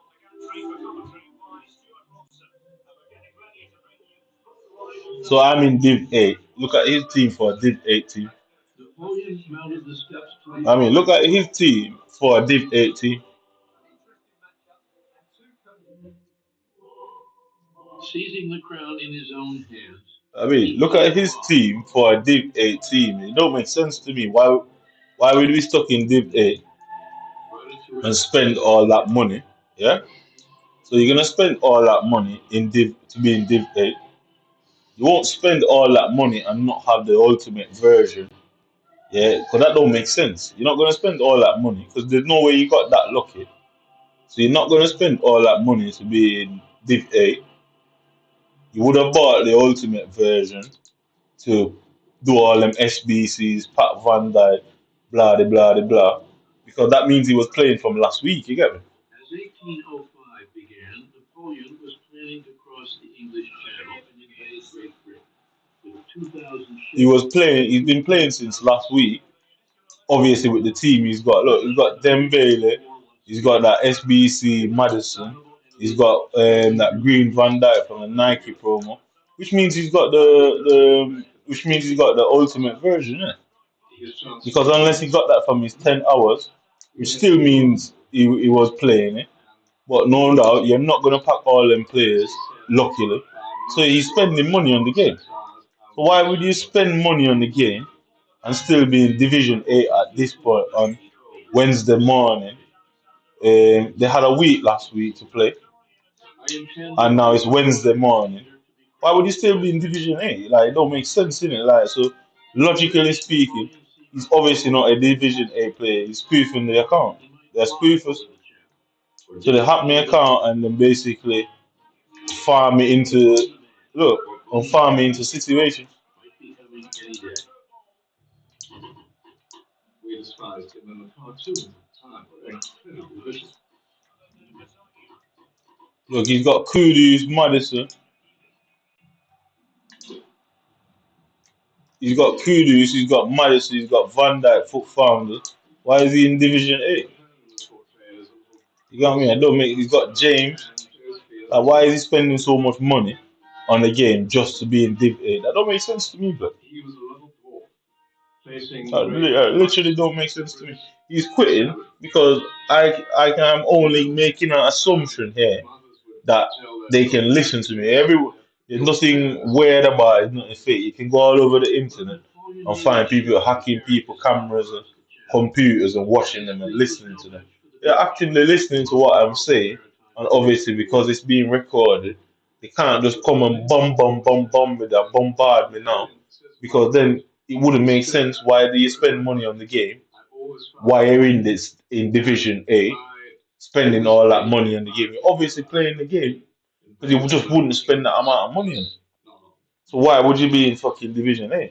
So obviously they're hearing exactly what I'm saying in real time and running off on it. Because obviously it would just prove my theory, and obviously they can't allow the theory to be proven, innit? ordered them to turn their backs on England.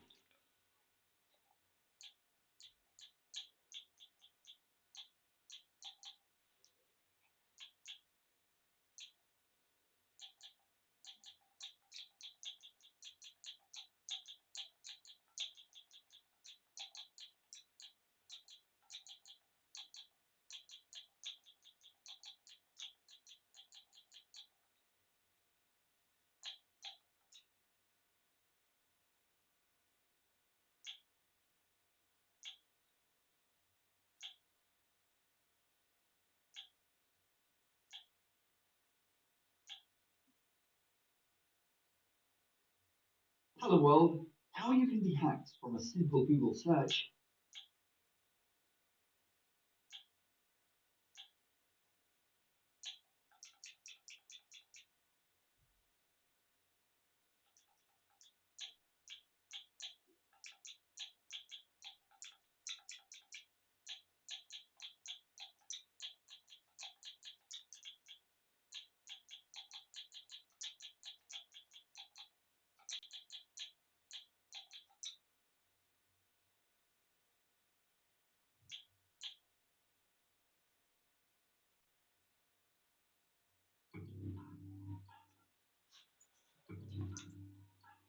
It's easy for us to get answers to questions and get information at our fingertips in a matter of seconds by simply typing it into Google.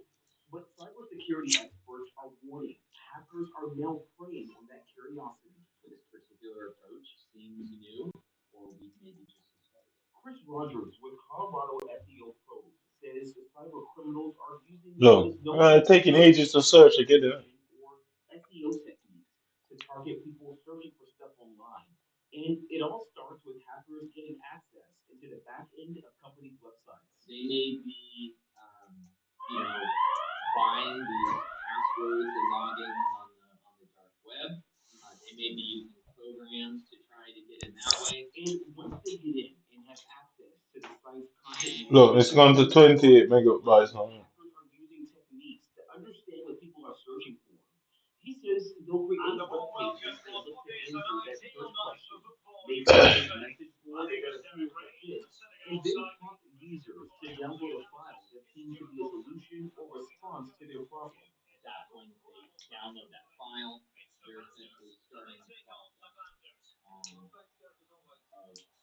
whatever the hacker is really want to do. So, what can we all do to prevent this from happening? Well, Rogers says website owners and managers should make sure content management systems are updated, ensure user logins are secure and their passwords are complex, and plugins and add-ons should be updated and monitored regularly. And for those of us using search engines to find information, Rogers explained it's important to research websites and be cautious before downloading any file. We constantly need to be vigilant with our information, with our data, because he says these latest attacks are just an example that cybersecurity threats are consistently changing and becoming more creative. In Washington, Michael Wonders, WUSA 9.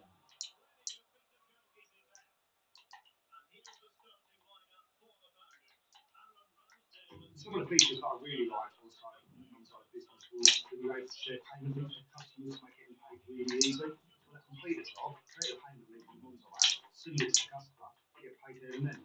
Oh, I'm on the floor again. There's not a game I play where I'm not on the floor at least once. Bro. It should lift your team's profile. A CRM shouldn't stand on pallets. It should work with the tools you need. Get started for free.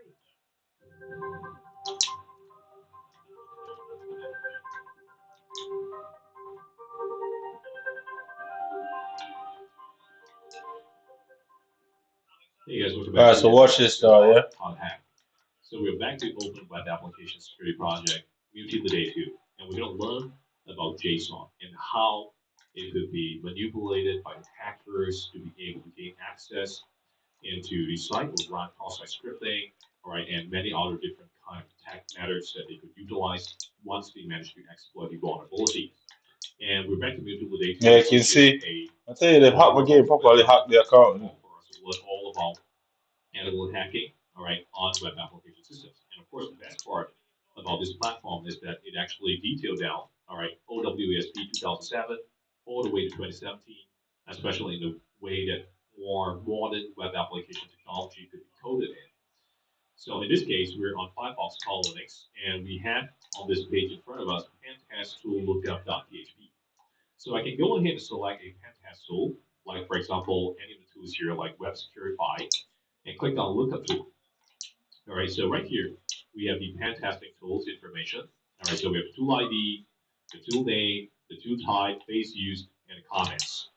So what we can do next is to go to the top right corner and click I say I can't make a simple right, password. all the way down, all right, and click under Like I said, settings. They constantly push my players up into their box, which allow just watch it. Constantly being counter attack. As soon as they win the ball, guess what? They're in behind. As soon as they're in behind all time. As soon as they win the ball, they're just in behind. Counter attacks pull your defense apart. You get me? That's what it does. Your defense is not in formation. Your defense is not in formation. It pulls it up. That's what it does. That's why that's why they've done that. They constantly allow me to be counter attack, which may disorientates the defensive formation. So instead of being in a flat four at the back, it's in like multiple. It's disjointed. It's all over the place.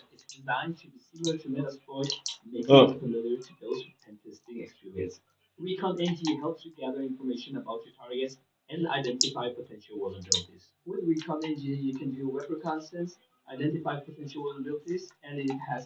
No, constantly counter attack. Look at my defensive situation. No, that's it. That's all you're gonna see. That's all of them do. Constant counter attacks. Constant counter attacks. Constantly. Constant counter attacks.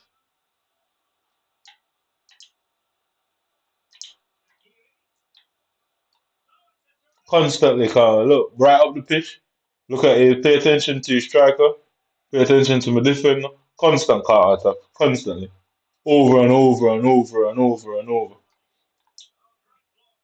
That's why they do it because they can use momentum. The counter attack is a very overpowered mechanic in the game. People don't realize how powerful the counter attack mechanic is because it basically disorientates you. Disorientates your defenders, and they respond a lot slower, and it makes the striker more agile. Yeah, it makes the striker more agile, so the striker can run onto the ball, run left, run right, all because of the momentum of the counter attack, and that's what it does. The counter attack is momentum, it constantly. So if you get counter attack, you constantly are up against the momentum. No, I never get to counter attack the opponent. Never. I never win the ball, and there's just one of my players just rushing forward, just rushing forward in the space.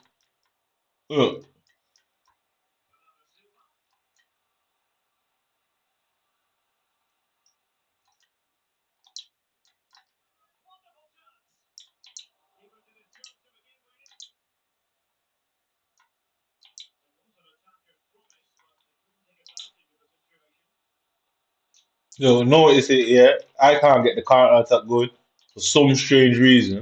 Yeah, you'll never see me counter attacking players. They're always back in position before I get there. Look, I can't win the ball because it's in the counter attack mode. It gives the player the momentum. Yeah, I'm telling you, man. That's why they've done that. All these people score is counter attack. They don't score anything else but counter attack.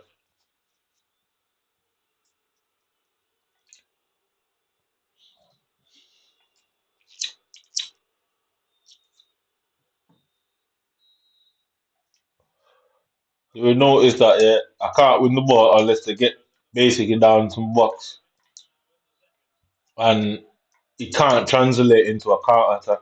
You won't see a player just stood up in the right space, yeah, to pass the ball to and then somebody running off and running into the position to just get to the ball. Nothing. You won't see it like yeah. I say no matter where I can't win the ball unless I'm in my box. I can't win the ball unless I'm in my box, and then I've got to deal with that. This is what I've got to deal with constantly. Tell me that has nothing to do with the player skill level. It doesn't have nothing to do with their skill level. Absolutely nothing at all. So I'm gonna block this guy again. I'm gonna continue to block them. I won't have anyone to play there. I'll literally block them. I'll literally block them. Look, can't pass the ball straight. Can't pass the ball where the opponent is. And look, all of his passes are just connecting with no trouble at all, no issue at all. Can't connect it. Look, constantly. Come on. So I managed to get there. Right. No counter attacks to me because guess what? They're misplacing the ball, passing the ball behind. I don't get the counter attack momentum. I don't get look, you know what I'm saying? I don't get the counter attack momentum. I don't get that, bro. I'm meant to have to fight with the game constantly, innit? Big man, if you want me to cry, trust me, innit? Like one day I'll find you, innit? I promise you, look. Constant counter attack. That's all that's happening. If I get to counter attack, obviously I'm gonna score. Yeah. They don't want me to score and they want to make it as difficult as possible. So whenever the counter attack is going on, they misplace the pass the ball behind him, pass the ball behind my players. My players get the ball and can't turn, which allows the player to constantly get back. And then guess what? They crowd me out, and then they counter attack me. Look, you just realize the same sequence over and over. Look at my players there. She won't. She was running first, then she stops. Then she stops. Look, now he counter attacks. He's gone now. Look, nobody's there. He can just turn and run away. Innit? No, it's counter attacks after counter attacks. Counter attacks after counter attacks. Counter attacks after counter attacks. That's all I play. Everybody can't play the same way. It doesn't make sense. Counter attacks after counter attacks. It doesn't matter who I play. It works out. It's just counter attacks after counter attacks. Counter attacks after counter attacks. Look at my players now, yeah? Wow, exactly what I thought. Watch her. Is she gonna get behind him? No, she won't. She can't get behind him for some reason to give me a pass to counter attack. That's what it is. Every time I get a chance to attack them, my players, the run that they make slow down drastically, and they're running basically going forward in slow motion instead of just running through the center. Look, I mean, instead of running through the center. They constantly turn back, they constantly stop and checking the run all the time.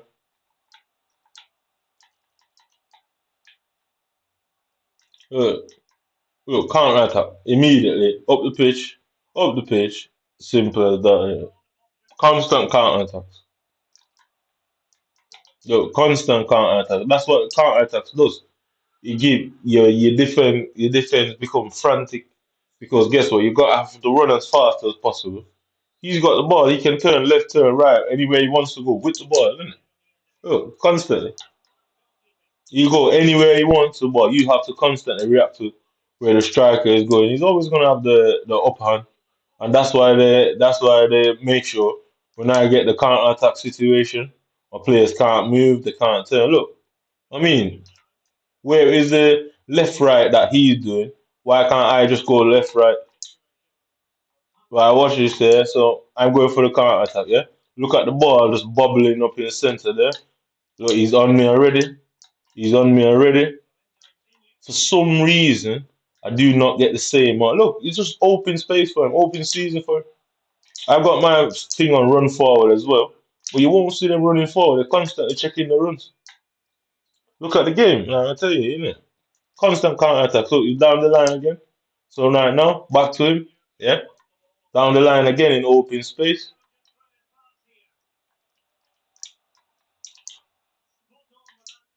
There you go. So now I'm gonna try and counter attack him. Just watch. Look at my players. Look at my players. Look at my players. Just all stood still. I've got mine on get forward as well. Look, can't control the ball. Yeah, back to him. Can't attack again. Look how simple. Yeah, look. So I'm gonna do the same thing again. Try and counter attack him. Can't counter attack him. There's nobody in the direction to win the ball. Yeah, because in a counter attack, you're not looking for passes. You're looking to get up the pitch as soon as fast as possible. Just watch this. Can't get up the pitch no matter what. Can't. It's simple. Allow me to counter attack.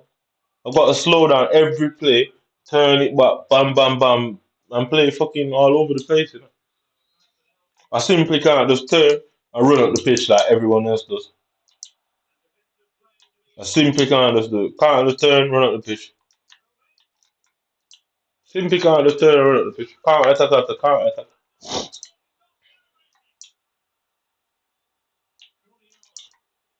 Look, counter attack. It keeps breaking up the counter attack all the time. Yeah, counter attack is instinctive. Look, just like how you see there, it's all instinctive. It's nothing to do with thinking. Because guess what? The players are meant to be all over the place. There's no reason to think. You're just looking for any space, whether you're looking for the passing space, whether you're looking for the dribbling space. But there is never no space. Look at them. I can't attack. I simply, I'm not allowed to counter attack anybody. Look, they get the ball into an immediate counter attack. You've got two on the left. Yeah, counter attack.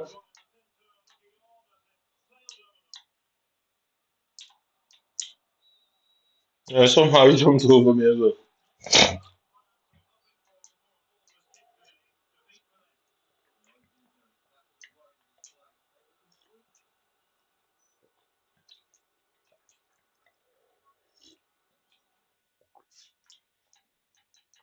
I'm gonna block this guy again. I'm pretty much gonna run out of people to play in it. You're gonna have to make new accounts or something. So hopefully I never see that guy again. Guys, it's just counter attacks all day long. That's all I face. 2 hours, 10 minutes, and I've not won a game. This is what they do. This has been going on for years and years and years and years.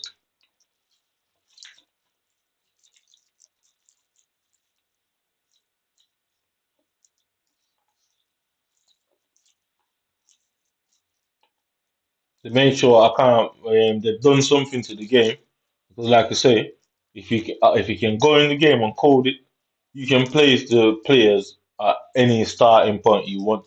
So you can let the players basically sit up the pitch the whole time. And that's why even if I put it on down, if I put it on one depth, one width, you'll realize the players are still up the pitch no matter what. It's because they've set it for me to constantly be counter attacked. Constantly. Because as soon as you see, I'll try running on a sprinting line. What you'll notice, I'll try running a sprinting line, and they're just catching me up for some reason. The only player visible to me is surrounded by three players. So you can't pass it at speed because guess what? The ball's going to just be passed to the opponent. You can't run at speed because they've restricted your running speed somehow. And then, boom, the person runs, get the ball. And by the time they get the ball, they have 4 or 5 players running into space. Easy pass. You're obviously going to constantly concede, isn't it? You're obviously going to constantly concede, isn't it? And that's what they do, isn't it? So, like I said, it doesn't make sense to play thousands of games and nobody had never ever said to you, bro, that was so easy against you.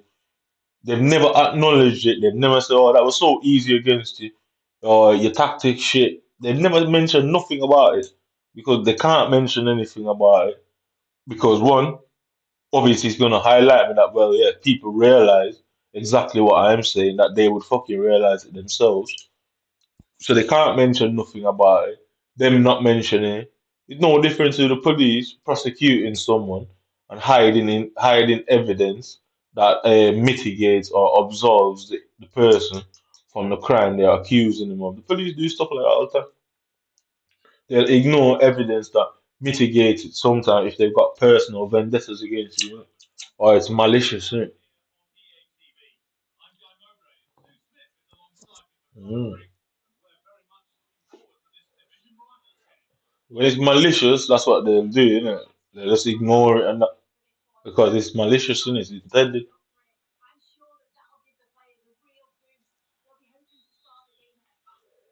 So what I'm gonna do now is I'm gonna completely drop my finger. I'm gonna drop it. Yeah, so to one, I'm gonna drop that as well. I can't. It don't make it. I can't drop the width because it's gonna make it shit going forward. So I'm gonna drop my width. Yeah, forward and balance. Press it. I'm gonna go and balance as well. Then just watch this. You're gonna find them still up the pitch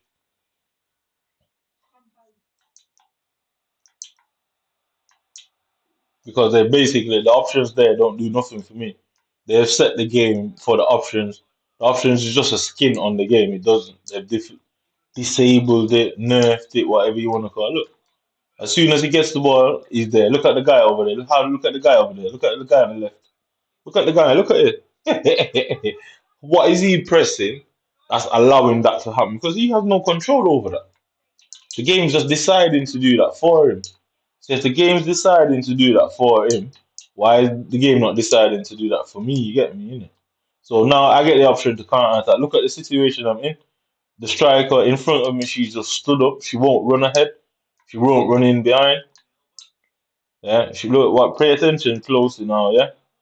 So I've got that person over the wing, overshot the pass.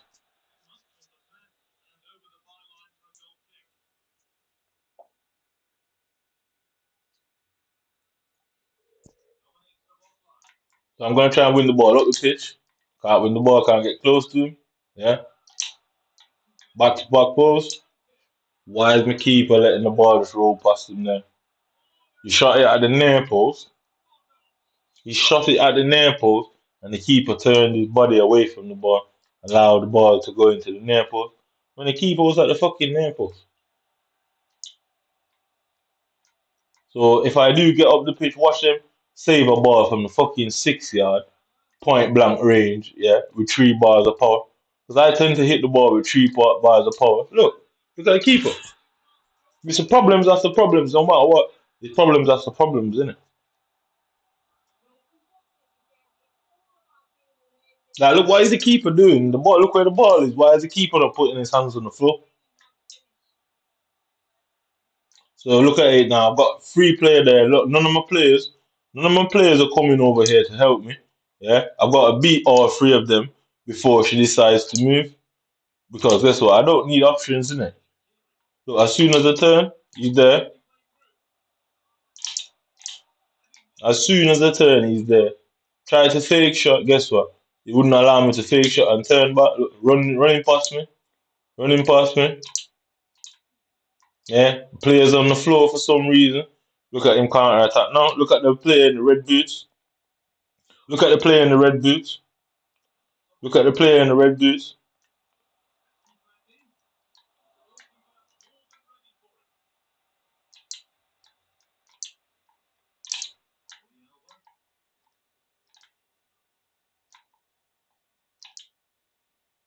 Look, 4 players around him. None of my players fought. Let me go and create an angle. Look again, cross there. I'm not gonna stop running down this ring, Like, look around him, look around him, look around him. Yeah, look around him. Look at how my players are playing. Yeah, look around him. Look at the situation ahead of him. Yeah, look at the situation ahead of him. Like, see what I mean? Where do I pass the ball? Like, Jordi Alba has no skills, he has no pace. How do I get in that situation? How do I get in that situation where there's constantly 4 players stood in front of me between me and the passer or the space to run into? I'm not gonna stop going down there, man. No, I'm not gonna literally not gonna stop down there.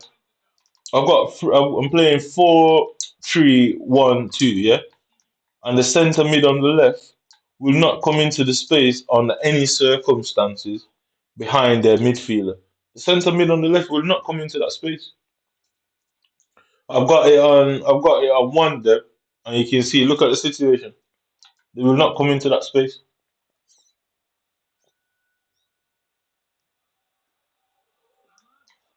Look, look at the game. Why even play on the floor? Why even play on the floor? Isn't it?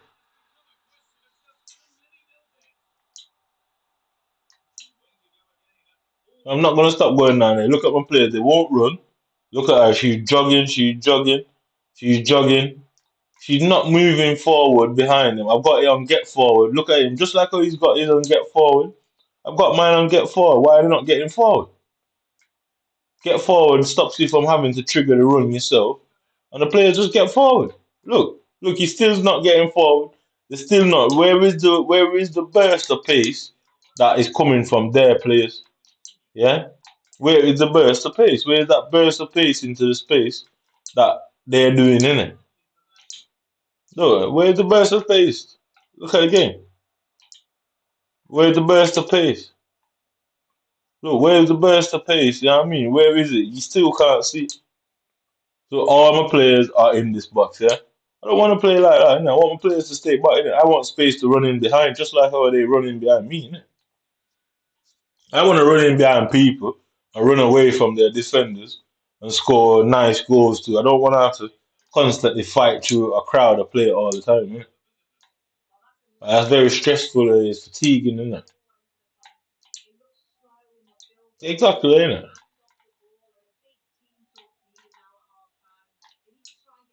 Look, they won't just be in a clear path for me to pass it. Just like how he's in a clear path there.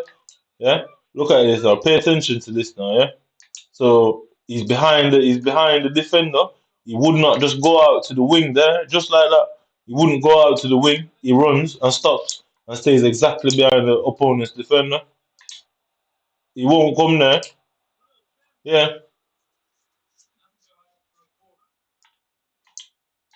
They won't run into my centre backs, my centre midfielders.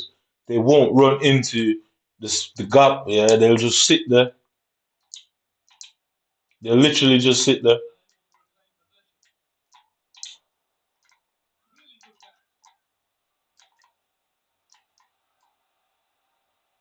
Look at my four players, them. Yeah, look at them. Look at this. Look at his guy out in the left back position, the right wing position. Look at him. He's just out there by himself. Obviously, that's a panic. That's a panic situation because he passed the ball out there. I've got to go out there and get him in it. I can't just leave him there. So watch this again. Look at the centre mid. It won't come into. It won't come. It won't come down the line. It won't run behind the midfield and come down the line with the obvious spaces. But pay attention to his. They're just all running. Look at my guy there. Salah and Nunes is both moving at the same time.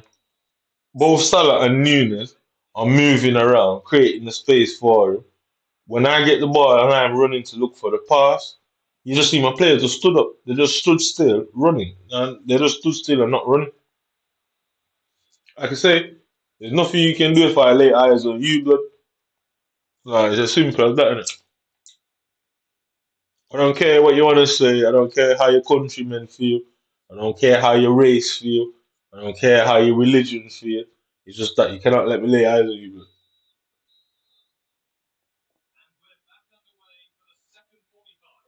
Talk about premeditated, or you want the group of people who did this had to have premeditated it just to say because EA builds a game, EA builds the same game for everyone. So for this to be going on in my game, it had to have been purposely done. So you premeditated it just to say, look at her. She just stood there. She won't go forward, but she won't go forward, which allows me an easy pass in behind. Look at his player running forward, running into the space. All of this, all of that. Look, look.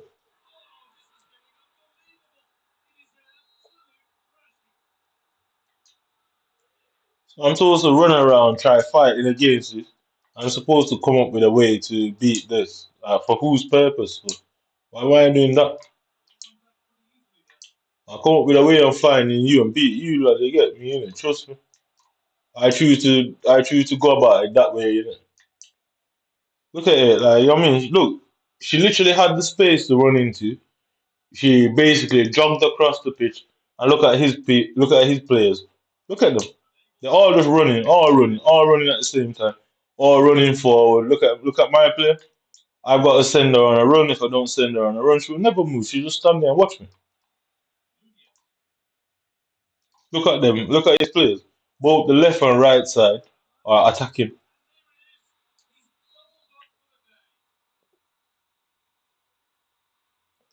Both the left and right side of the pitch are attacking.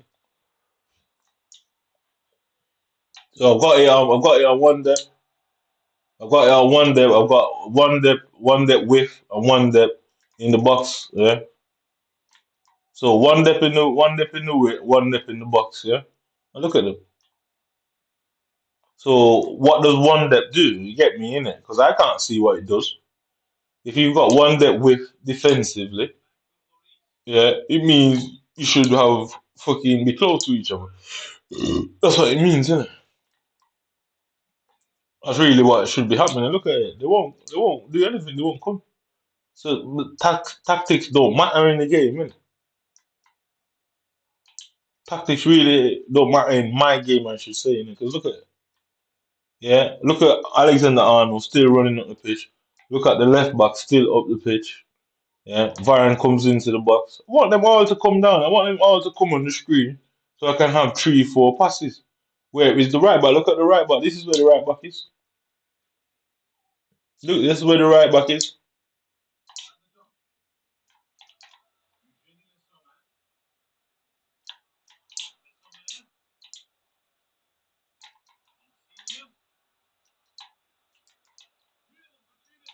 So I mean, look at them now. Look how much of them are back here. Look at all the whole team got the pitch together. He's not doing it now because they're listening in it. Yeah, they're now listening. He's 7-0 up. There's no reason to do what he's doing now. Yeah, he didn't want to start. He didn't want to try and attack because they're listening to me in real time. Because what you just saw is all of his midfielders and strikers immediately start running up the pitch all together, all as a unit, all at once. Look, I've got my hand on the RB button. I'm going to turn on team press. Yeah, turn on team press. Let's see what happens with the team press. I don't want to score that.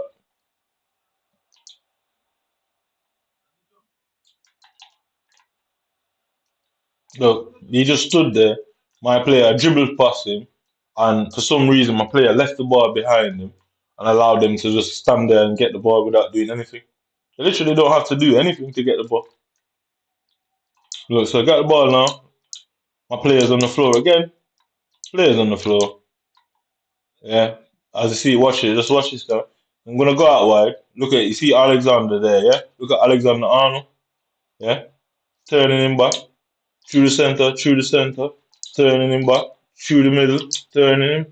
Right. Somehow, after all of that, he still come out with a save. So when I'm not facing counter attacks, not facing players who aren't running, not facing the ball being passed to who I want to, and I somehow manage to get there. Look, he just runs there, takes me out, no foul, no nothing. When I somehow do all of that and get in front of the net, you're telling me I can't just kick the ball in the net without no hassle? I can't be normal, you get me? Like I said, I'm willing to get at you and do what I need to do, big man, if I see you. Because your government ain't getting away with saying I'm premeditating this. You lot are doing the same. Yeah, all you can do is argue with your and take sides for each other. That's about it. That don't guarantee you the win. That's all you lot can do, take sides with each other, but it won't guarantee you the win. I promise you that.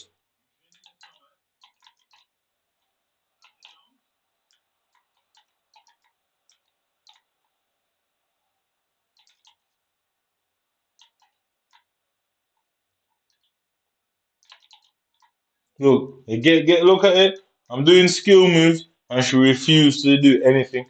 I pressed the right trigger about 90 million times. I pressed the right analog about 90 million times. Look at Alexander on the floor.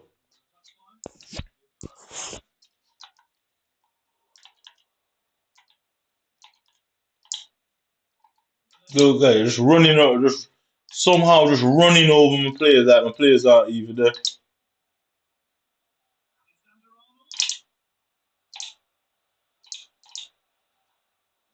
Look, how we got the ball, I don't know.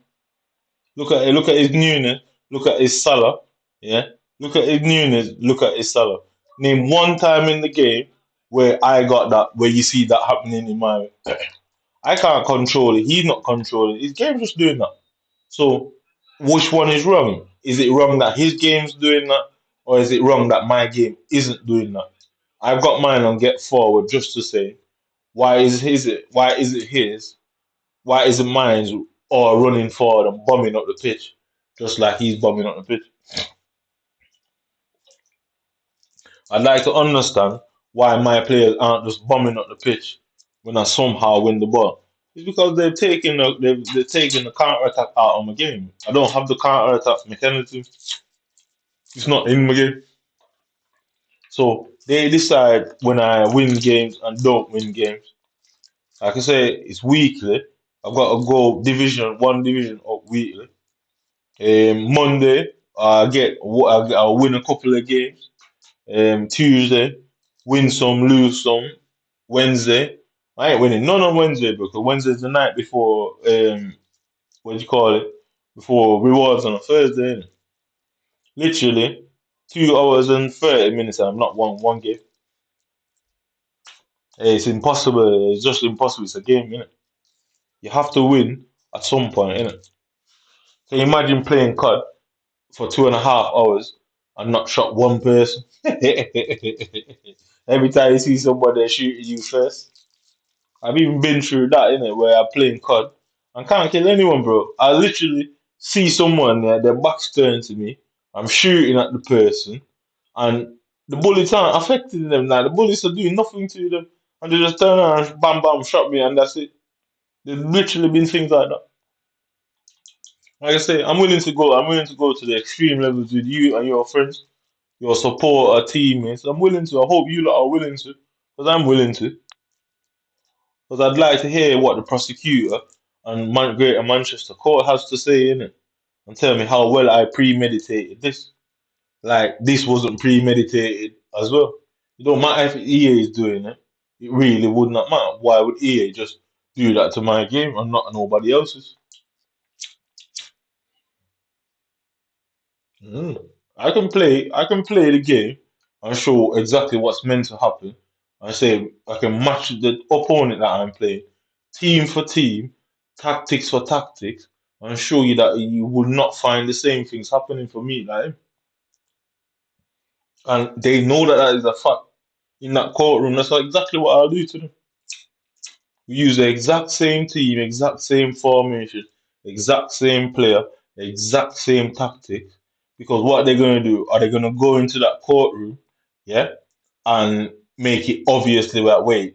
Why is his behaving different? Because that's the only way they could make me lose is by making my stuff fucked up. Because if I win the ball, my player should be bombing up the pitch in space. You get me? I should have a left and a right midfielder running up. You get me in it? I should have a striker running in behind. I should have a attacking midfielder and a centre midfielder overloading the box. But you won't see none of that. So trust me, I'm gonna do what I need to do when I see you. Innit?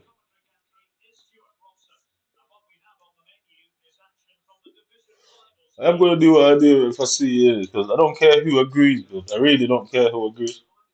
I don't care what group or organization you belong to. You could be the royal family for all I care, mate. You could literally be the royal family for all I care. You're not getting away with that. So I'm willing to go or be in the court saying how it was all premeditated. And I said what you did here was clearly premeditation. Look, a player's at the back of him, and it literally passed it straight to him. Where is the player running? Why is the player trying to run in behind there? You get me? When there's space in front of them, they won't run in behind. But when there's no space, that's when they want to do it. Look, I try to turn backward. It won't allow me to turn back.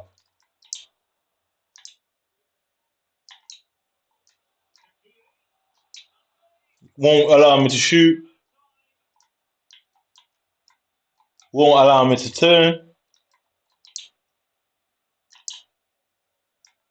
So I can clearly turn. So this is me turning. This is me turning. I know exactly how to avoid the player in front of me. I do know how to avoid the player in front of me. I do know. Look, he won't turn. He won't turn. Look, he won't turn. Anytime I get in the box, I get no. I'm unable to use the directional stick for some weird reason when it's in the box. I don't know what it is about the box, but as soon as I get in there, my players just start like dribbling all on its own. Like it just goes in a straight line. It won't allow me to turn. So turning is not my problem. Dribbling is not my problem. Evading the person is not the problem. But as soon as I get in the box, for some reason, I can't make sense of what is going on for some strange reason. Innit?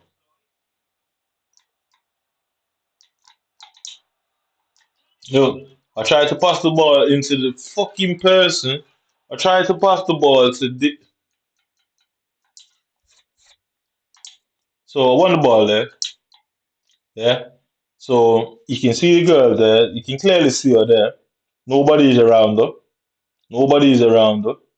Nobody is a fucking around her. Yeah. So if you notice, yeah. Like I say, big man, I'm willing to go to that courtroom. Yeah, and let you people have to tell me how much I planned all of this and premeditated all of this, and you people made an innocent mistake, and it's all in my head, and this is a big misunderstanding that I could have gone out and seek help for, but I choose not to. I chose to do what I do. I'm willing to sit there and listen to it, bro. I really am. I'm really willing to sit there and listen to you people blame me and take sides with each other. You still won't win because at the end of the day, who did their mistake affect? Whose life are their mistake affected? Who in EA or whoever is involved here is being affected by this? None of you. It's only me. So your excuse of an innocent mistake don't mean nothing to me, and it can't mean nothing in that court because you still call me. If somebody drinks and drive and hurts someone, yeah, can they go and say it was an innocent mistake? No, they still get charged for manslaughter at its very least. So y'all can pick up for yourself and try and twist the law. I know enough about the law. No, like, y'all can't get away with that. Because why would I not? Why would I not complain? Anybody looking at my YouTube would know that this guy has no interest in YouTube at all. He's not trying to become a YouTuber in any way, shape, or form. My argument is all my YouTube and Instagram code is as evidence because I've tried to complain. EA ignored me. I have no proof that it was EA. So I have no proof that it was EA. As far as I'm concerned, it could be some random cunt who has hacked my devices and redirected my calls. I have no proof that it was them. I know exactly what I'm saying and I'm doing, police, but you lot stand no chance of it. You hear that? Because I'm going to argue and say you people hacked my phone line as well and ensure that I couldn't speak to EA. I'll simply say that because it would only make sense. Who can argue with the logics? Nobody can argue with that logic, but I know that for a fact. The logics cannot be argued against. I'm not a YouTuber. I don't edit videos and sit there with mics and phones. I don't do none of that. I've got the most basic of setups for a simple reason. It's because I'm gathering evidence against whoever and whatever is going on there.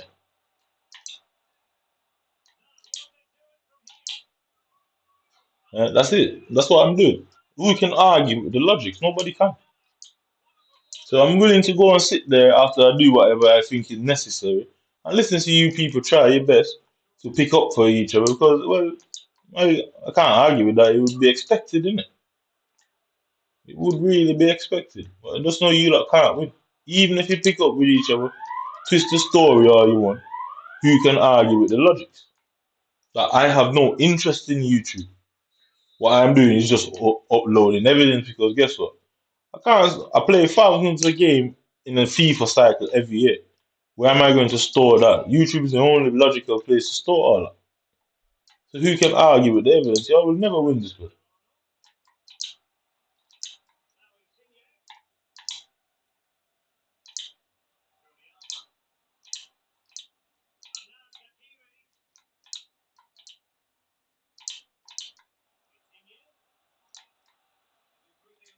Now let's look at all his team now. Look at all of them.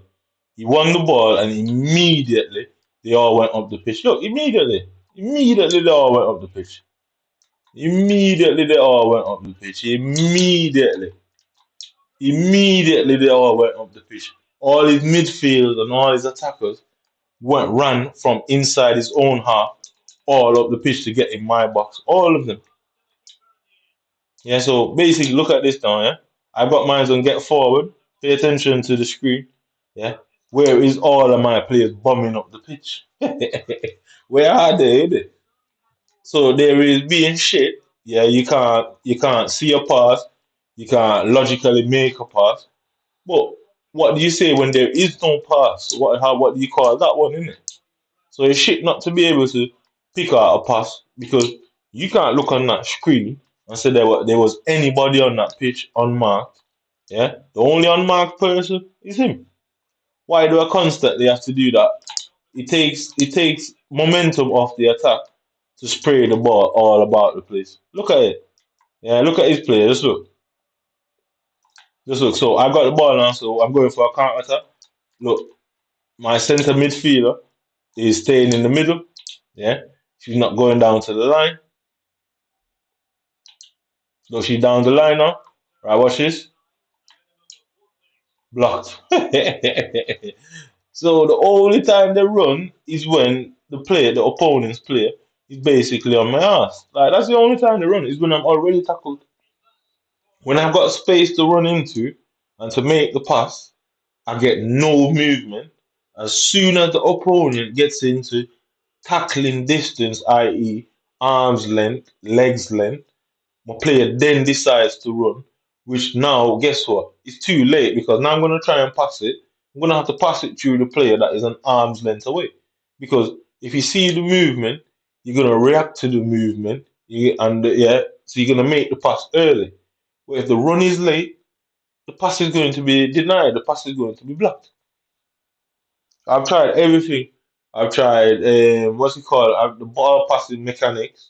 I put it on late, I put it on early, I put it on animation start, and it doesn't change how the system works. Because guess what? They're just skins. It really means nothing. They don't do anything to it.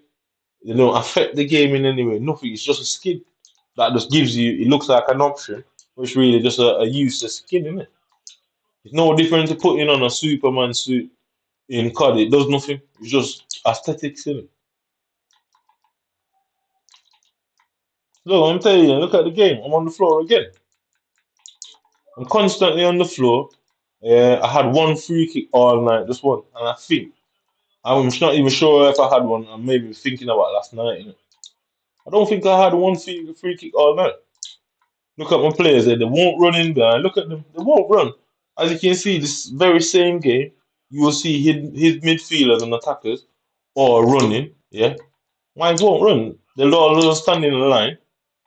Look, the only person who's running is her. And guess what? It's too easy to mark because God, she's the only person running.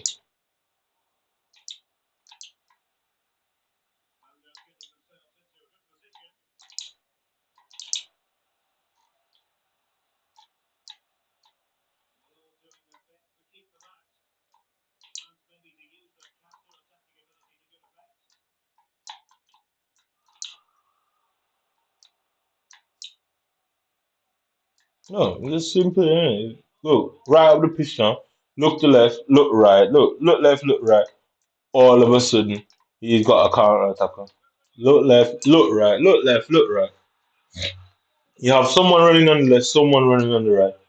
Who are you gonna tackle? Notice that when they're doing it, yeah, they only have one visible person for me making a run, which makes it easier. Because those who have stood up, the AI's auto tackling and awareness and interception will basically win the ball off those who stood up. That's what basically will happen. Those who win the ball will just stood up. The AI will just tackle for them. So guess what? The only person he's got to run out to is the only person for me that's making a run. Look at the situation. Look. I gotta get a passport.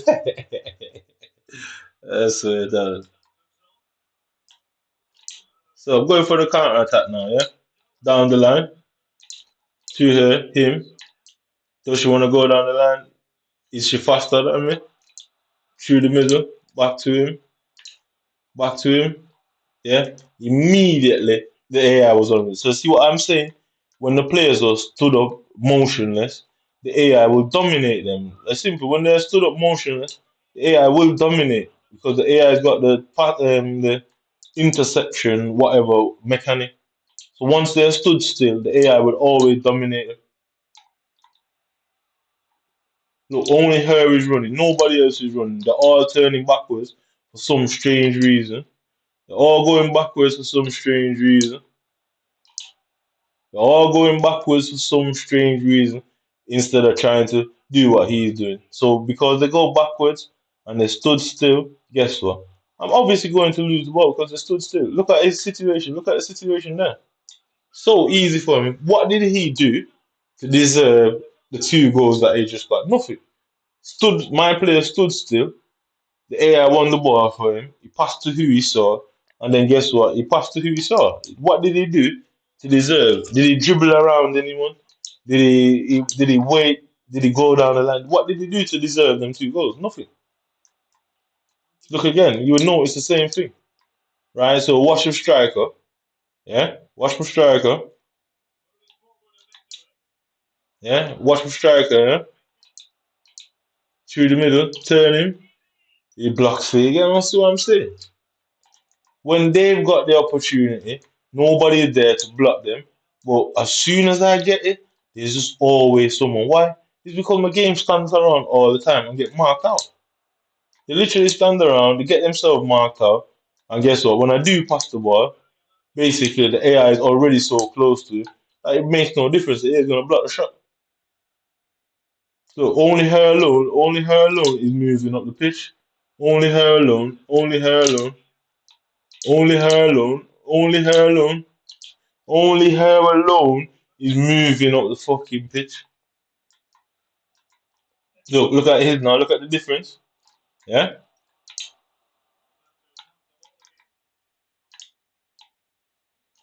Some reason. Yeah. Yeah. Some reason. Look. So his is so perfect, and mine's just fucked with. Like I say, I'd love to hear them say that I premeditated what I was going to do. You know? Like what? You lot didn't premeditate all this? Because I'm sure EA don't code every single copy of FIFA individually. They don't code it individually. They code it and then mass produce the code. That's what they do. They mass produce the code that they fucking do. So for my game to be so different, it simply means someone did it on purpose. Look at Chiellini. What did Chiellini do? Yeah, we saw his player. I took the shot in front of the net. His player dived into the way the AI. Chiellini just stood there. He's not got better stats than Chiellini. I doubt that. Highly doubt that. So look again. What you'll notice: only one person making the move. Only one person making the move, which means I'm forced to go because if I play to someone that's flat-footed, I'm putting myself at a disadvantage. Look, swarmed him. Immediately he's gone up the pitch. Immediately he's running in. What is he deserve? What is he doing that deserves all of that? Nothing at all. The game just doing it for him. Either something's wrong with my game or something's wrong with his. But it has to be my game because it happens to me all the time. Look, up the pitch, yeah? So where's the person? Only one person that's moving. Only one person that's moving. Only one person that's moving. Only one person that's moving. Where is the person in the middle that's gonna come there to create the attack? Yeah, nope. Where's the man that's running wide? Look at his game. Where's the man that's running wide? Where's the man that's running wide? Where's the man that right? I got through the center now. Behind him, no, can't go behind him. Can't run in front of him because guess what? It's gonna slow me down. I can't run in front. Can't go behind. That's how perfect the AI is positioned, and that's why they don't let my players run. Because when the players don't run, the AI can mark two players at the same fucking time. Whenever my AI attacking AI don't move, it's easy to mark the two players. Why? Because they've slowed my speed down. Yeah, even 91 pace players can't outrun people at 82 and 81 pace. I don't care about no lengthy. It just doesn't make sense that that is possible. Yeah, not having the attacker attacking AI running with me. Yeah, while I'm advancing, it basically locks me into a position because they can just stand up between me and the AI, yeah, and just close the box in on me with the ball carrying it while staying in line with the AI because the AI not moved, the AI just stood there. So if you've got two sticks here, yeah, you got one in the middle, Yeah, and anywhere this stick go, all the defender has to do is stay in line with the person that stood still and get closer and closer to you. You're never passing that ball through him, and that's what they've done. It's a simple situation to, I guess, analyze it. I don't care how anyone feels. What are you lot gonna do? Delete my YouTube account and say what, innit? You can't beat the logic, bro. It's as simple as that. Alright, so 2 hours and 49 minutes, 6 minutes a half. Yeah, 6 minutes a half. So we can just say 15 minutes in total per game. So we're looking at 4 games. Mm, we're looking at 8 games, something like that. Yeah? So let's go and have a look.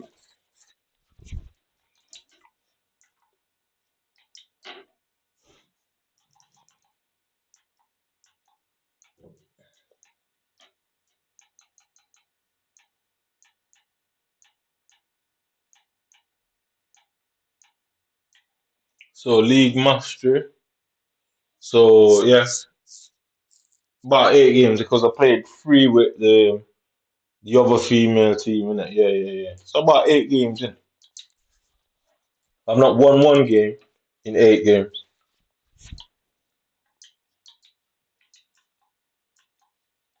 So you're telling me in Division 8, I've not come up with against one player that is shit. I'm not come up against one player that is worse than me at all in 8 games. It's impossible, bro. It's impossible. It's virtually impossible. There's no way that can make sense and be possible, innit?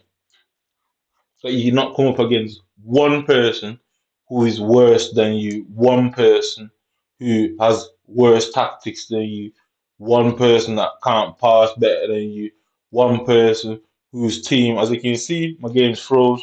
The guy came in, the guy came in, yeah, left the game immediately. It should show who it is.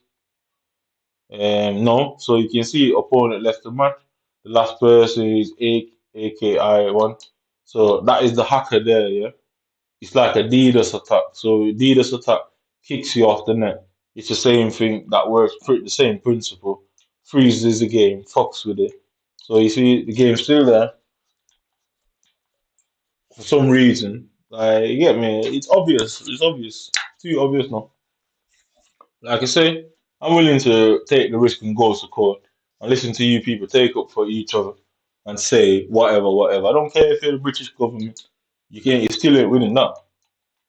I'm not a YouTuber, bro. This is just thousands and thousands of gigabyte of evidence in it. That's all you're looking at. Innit? You're looking at hours and hours of evidence and thousands of gigabyte of evidence. That's what you're really looking at. You're not looking at a YouTuber.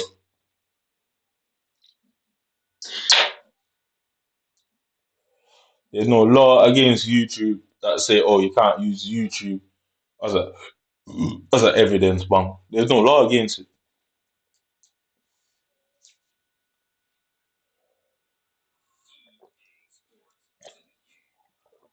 Mm.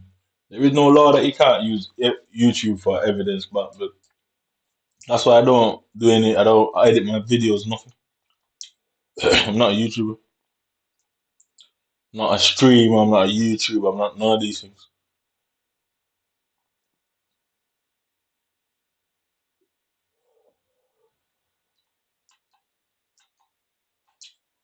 Ugh.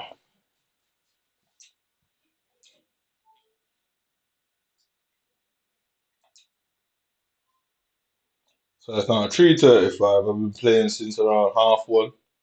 Yeah, and not won any game since half one.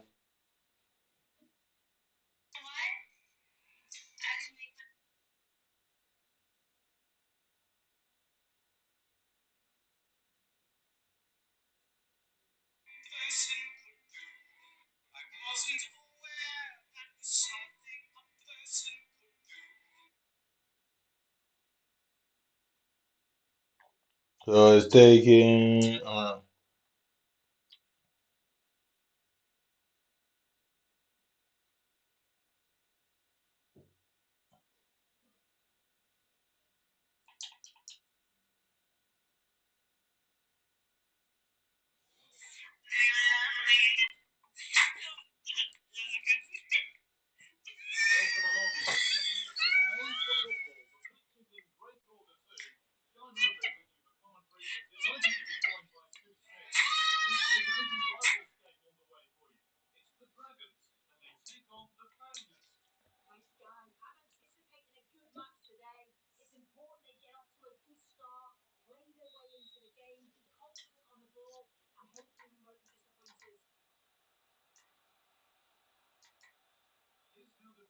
So look at the situation now, yeah? He's not counter attacking. Look how the game's moving. Yeah? Look at his players, yeah? Look at Griezmann, look at Bellingham all at the same time. Both of them made a dart into the box, which gave them an option. So yeah, both of them gave them a darted into the box, which gave him multiple options and made me have to think who is best to tackle. Look, nobody for me is trying to dart up the pitch. Right, look at it. Where is that burst of pace that just provided for him? Where is that burst of pace that just provided for him? You know what I mean? I don't have momentum on my players. Like my players literally don't have momentum. Momentum is necessary in football, and if you don't have momentum, guess what? You're sluggish, innit?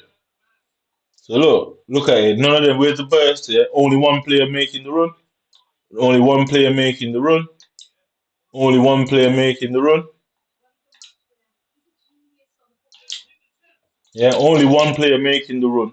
What you'll always notice, that's a fucking counter attack, and it went from the left midfielder making the run to the striker, and then everyone else stop. There's only one obvious pass because you have to go after the player that's making the run because that's the only player that has the momentum. Everyone else is flat-footed, which the defender is always going to have the better of you. The defense is always going to get the better of you if you're flat-footed. In real life, it's the same. If the defender start running at you before you start moving, he's going to more likely win the ball because of momentum. Look at the situation. Only the left back is trying to go out the pitch. Yeah, only watch now. Only the left back is trying to go out the pitch. Only the left back. Yo, watch this now. Yeah, look at his left. Look at his left midfielder. Look at his right midfielder. Yeah, the right midfielder is all in that space by himself. Yeah, all in that space by himself. Look at it now. Look at the city. Look at Griezmann. Look at the person on the left. Yeah, he's obviously shit. He's obviously a very shit player. Look. Yeah. He's obviously a shit player. He's obviously a shit player. And look where he's playing. He plays just goes and stands right in the center, unimpeded. Look, by himself. Yeah. I can only control one person at a time. So why are my other defenders and midfielder just allowing him to stand there? When I go and attack him, you won't find that happening. You won't find just one of my players just stood up freely in the box. I can just pass it and take a one-time shot. You won't find it. Look, I can't even make a fucking simple pass to somebody that's in open space. Look at it. Look at Griezmann. Just pay attention to Griezmann, yeah? Look at Griezmann. Look at Griezmann. Look at it. Everyone is in the box for me, but somehow his player just stood still all by himself. When my player stood still, I don't get that. Like I say, I can go on for days, brother. You will never find the same thing happening for me. Look, they're stronger than me, they move more than me, they pass better than me. It's a fucking video game, bro. It's not real life where that it makes sense. It's a video game. All right, watch this now. Up the pitch. Look at my striker. My striker stood still. Only my left back decides to move. Look at his, yeah. Look at his left midfielder. Look at his striker. Look at the guy running into the box for him.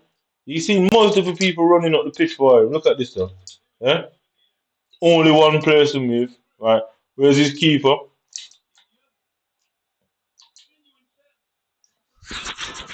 I've got to do it all by myself constantly.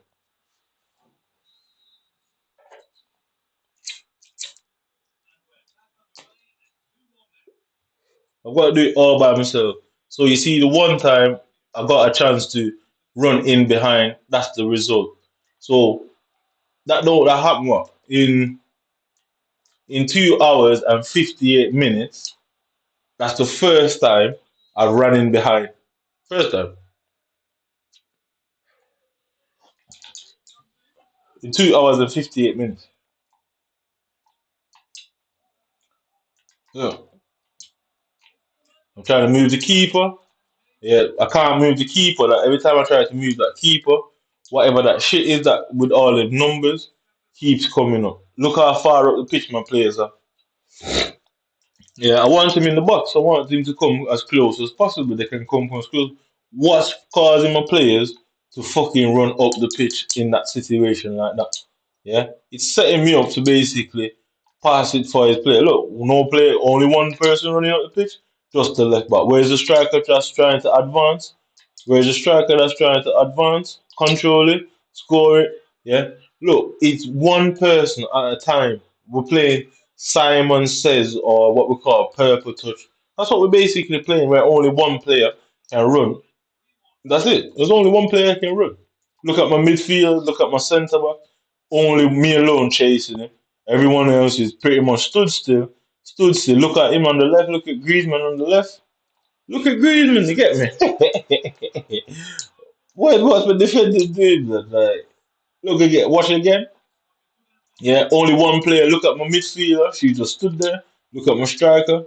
I mean, it's easy to crowd me out because there's nobody advancing in behind. Look again, Griezmann there. Look, why is Griezmann just stood there by himself? Why is Griezmann allowed to move around like that by himself? We will never find me in a situation, yeah, like that. It means that the game's not even. That's what it simply means. Look at this game. It simply means the game's not even because it has nothing to genuinely do with skill level. It's whose players are running and whose isn't. That's all. That's all it takes to win. Your player not running will leave you at a massive disadvantage compared to anybody that's running.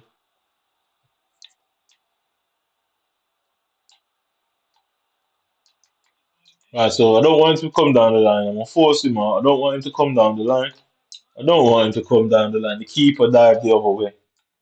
The keeper dive the other way, mate. Like, yeah. Look at the position. Look at the situation there. Yeah. I'm tackling the man with the ball. I'm tackling the man with the ball. I'm tackling the man with the ball. Look at the player in the yellow boots or whatever that scored. Look at him. I'm tackling the man with the ball.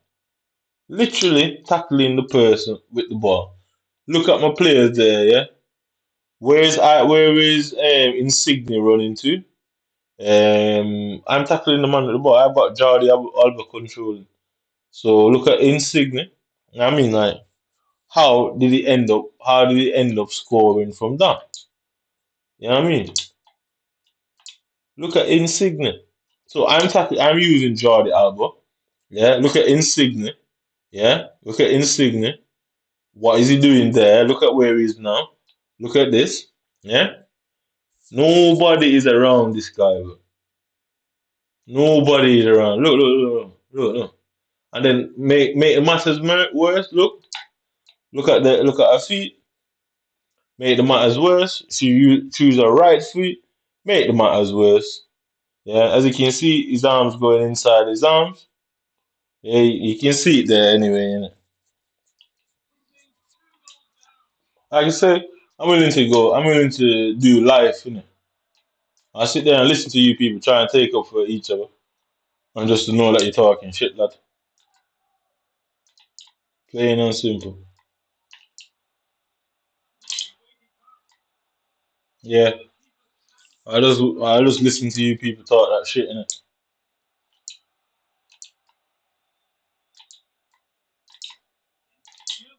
But why would I not complain to EA? The only reason why EA would not have no complaints is because I can't find the address to write to them, and I can't find the numbers to speak to them and complain. That's the only reason. Why would I not complain? Why would I spend all this time kicking off and complaining here and not speak to the people that can do something about it? It's because I can't get in contact with the people who can do something about it. Innit? I've got Google just like everybody else. So just like everybody else, I've got a FIFA that don't work and I need to complain. I guess we can put Google in the same situation and say, all right, well, I guess my Google don't work properly anyway. My Google isn't running up the pitch like everyone else. Innit? Like I said, if I could cry big man, I would cry. But I can't cry, so I'll sit here patiently waiting for the day, innit? But it will be the day, bro. It will be the day. Like I say, I've got more than enough evidence. to back myself. Either I take you lot down or I take EA down. It really doesn't matter to me. Yeah, I've got a sneaky feeling that EA wouldn't want that to be a thing where this becomes some form of court case against them. Because then other people are going to start behaving like me and saying the things that I'm saying. And obviously, that won't be work out for them. So I'm backing that they're going to deny having anything to do with that and say that it is possible that somebody could hack the actual game itself on your console and do that. I'm sure of it because you, however they do it, I'm sure you can do it through the game because it's an internet based game. So you definitely can go in there and do certain things to a point. Very sure of it. Well, I'm not picking up for anybody really. Yeah, fuck it, innit? I don't care. As long as someone goes down for it, I'm good in it.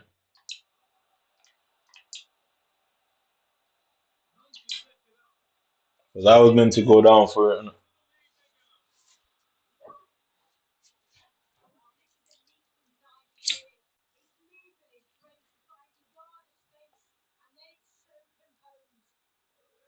I was meant to go down for it, so I'm gonna more than be happy to watch others and go down instead. Innit? So now for an eye in this game, but I can't hack whoever is doing it shit because no doubt the police would be on me in a fucking second, mate. No doubt they'd be on me in a second.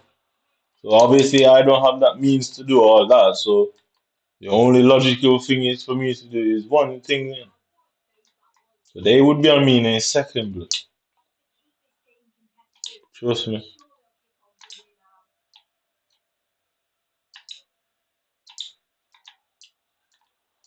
I know for a fact I couldn't get away with doing this to anybody, and they wouldn't be on my door knocking at my door, telling me there's a warrant to search my house and all my devices. Yeah, I'm sure of it. Very sure of that. Very sure.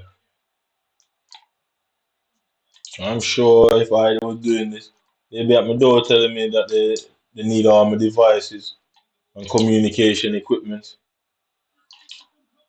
Yeah. So there's only one real option here. I'm gonna take my only option because I'm not allowing you lot to do it.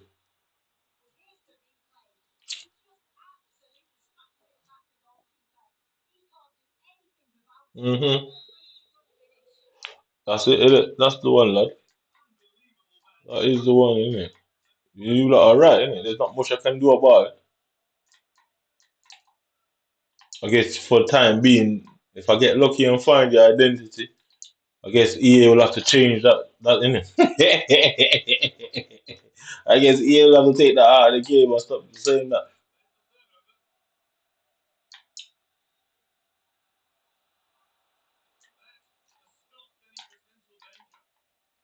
Like I said, I'm very sure if I hack any one of you comes around it, the police will be at my door asking for my devices. That I need to turn over all my devices willingly, or they'll go to Greater Manchester Magistrates Court and get a court order and a warrant for the siege of my computer devices. I mean, I'm very sure that would be the case. Very sure, 100% sure of it.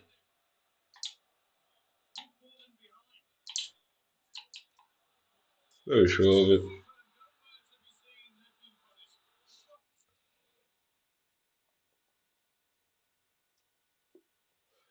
I'm very sure that would be the outcome. But I hack anyone from around these sides of the world. I'm sure Greater Manchester would have been at my door in matter of minutes, but it wouldn't even last a day. It wouldn't even last a fucking day, but they'd be here asking me to willingly give up my devices.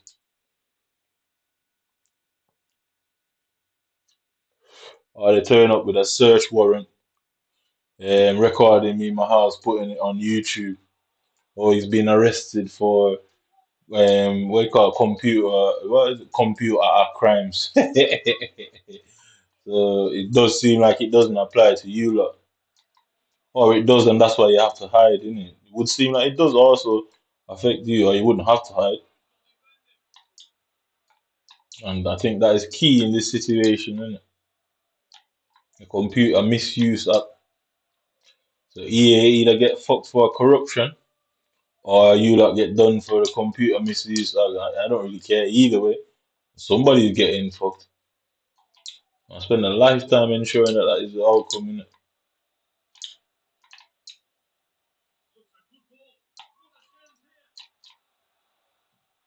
Yeah,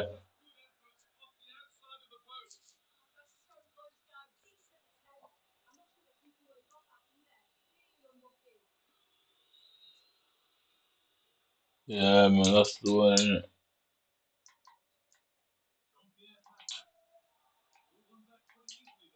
Look, it's a melee in the fucking middle of the pitch, blood. Like, it's just pure madness, blood. Look at it.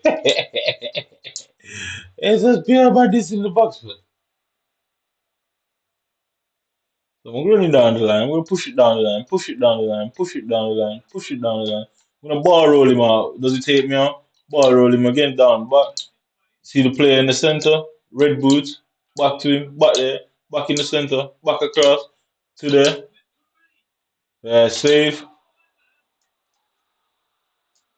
So now the players are all of a sudden running in the box. You realize that all of a sudden they just start running in the box for no reason. They weren't doing all of this before, yeah, but now they're doing it. So these people can dictate when I win, when it's easy, when it's fatiguing, when it's stressful. I mean, that is it. They're completely dictating what's going on here. Or from some mystery room somewhere in England, innit? So down the line, I'm gonna ball roll away from him. Back to Alexander Arnold. Down the line again. Round about there. Across, no? Yeah. Double team him. Back to there. Twist him round. Through the center, no? And like I'm saying, the AI for this guy and my opponents are so clever. It's unbelievable, bro. The AI is so clever. It's as if it knows what I'm gonna do before I even do it. Back to him. Turn him down the line. Turn him again.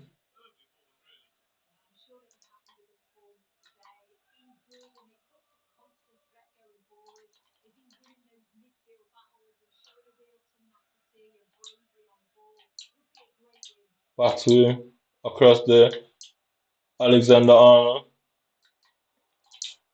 Alexander Arnold. Middle.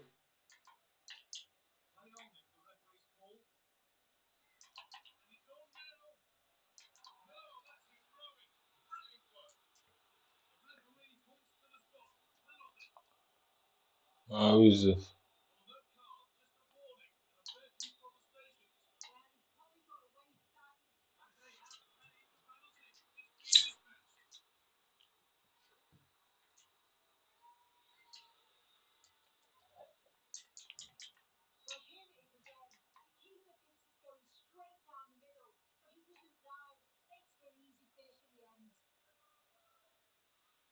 Like I say, the one game where you can see my players running into the box, you find that, oh, I'm scoring more. Yeah. The other games where the players won't run into the box, you find that, well, I can't even get a shot off.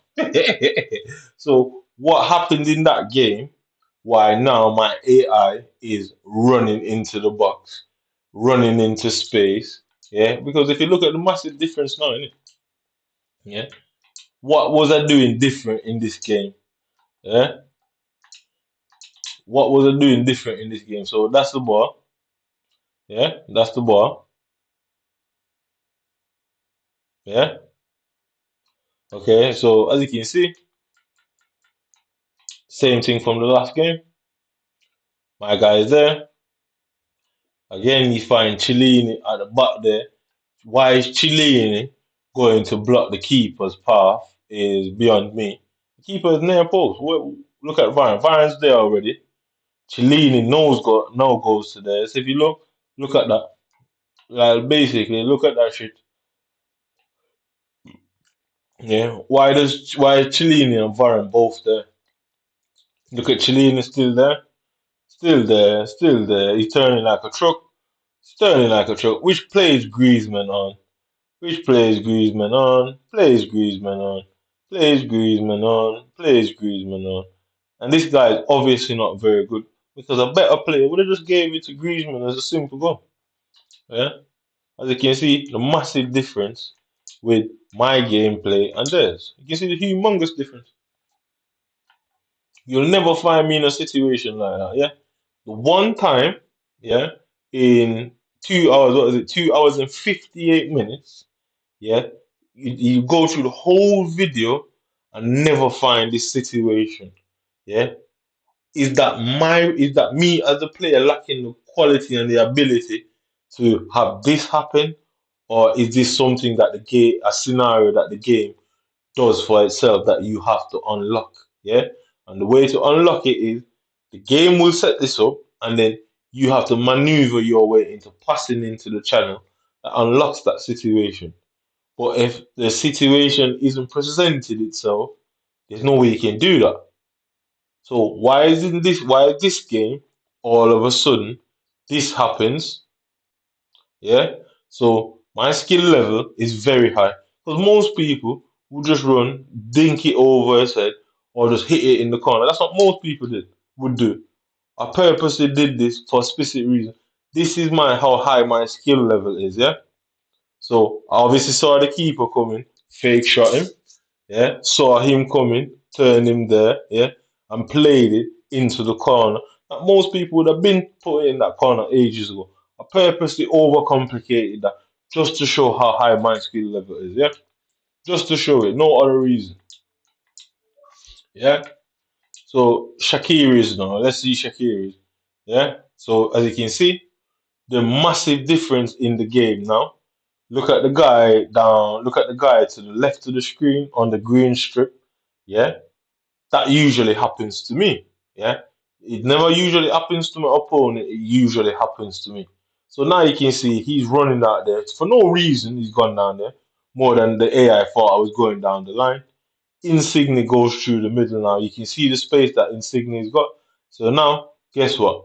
My striker is actually making a run. So two people made that run there, yeah, which allowed me to unlock that scenario. Because these are in the game, it's not that we think we are playing a organic game, but it's just a scenarios that you unlock. Just like in a fighting game, if you press A B B C Y back down forward X it's going to do a skill move or a combo. It's the same thing in the game. It's little scenarios. Yeah. If the scenarios are removed from your game, it just won't happen. If they take the scenario of running down the line, squaring the ball to the back post and head it, if they remove that from the game, that scenario, you could run down that line a million times. It's never going into the back of the net because it's a scenario that they place in the game. The game isn't a liquid game where you're allowed to do whatever you want, which is obvious because guess what? You notice it through the skill moves. You can only do the skill moves that EA has put into the game, which teaches you that what? It's a scenario placed in the game. Yeah?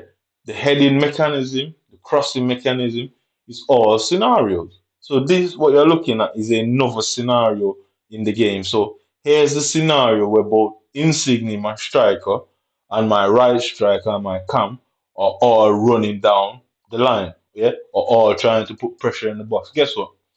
Insigne ran through the center, my other striker is running to the center, which allowed me to do what?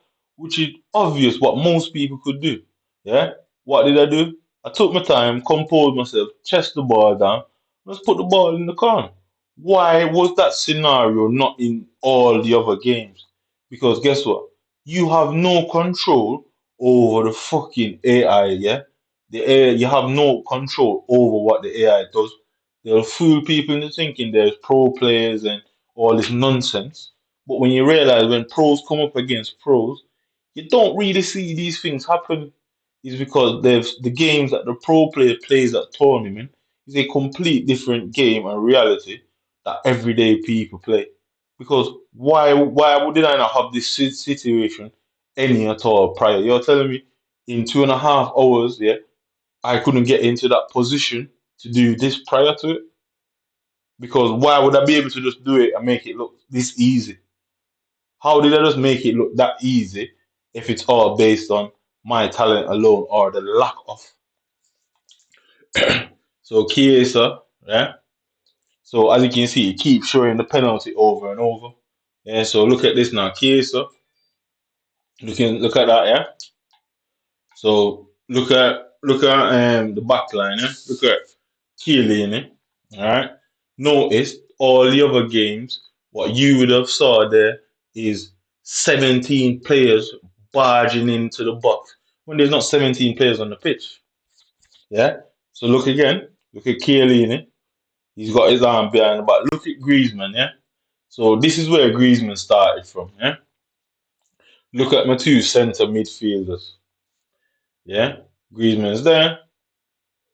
Griezmann's there. I can only control one player and RB the other, yeah? I can't control nobody but one.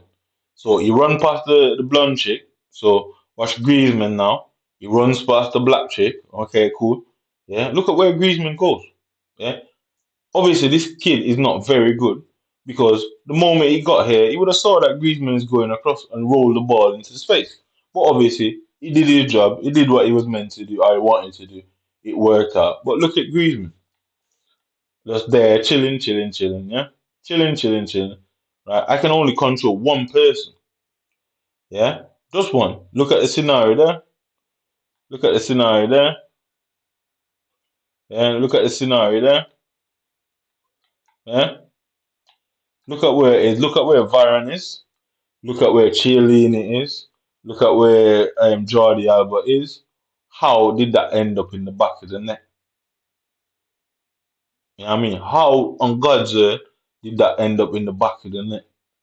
Yeah. So you can see the difference. And if you saw, let's go back actually before we move on from it. Yeah. Before we move on from it, yeah. Alexander Arnold had to come and mark Griezmann. Yeah. So while Alexander Arnold came in and marked Griezmann, he left the guy at the back. Yeah. He left the guy at the back, but look what Griezmann does. Griezmann goes wide. Yeah.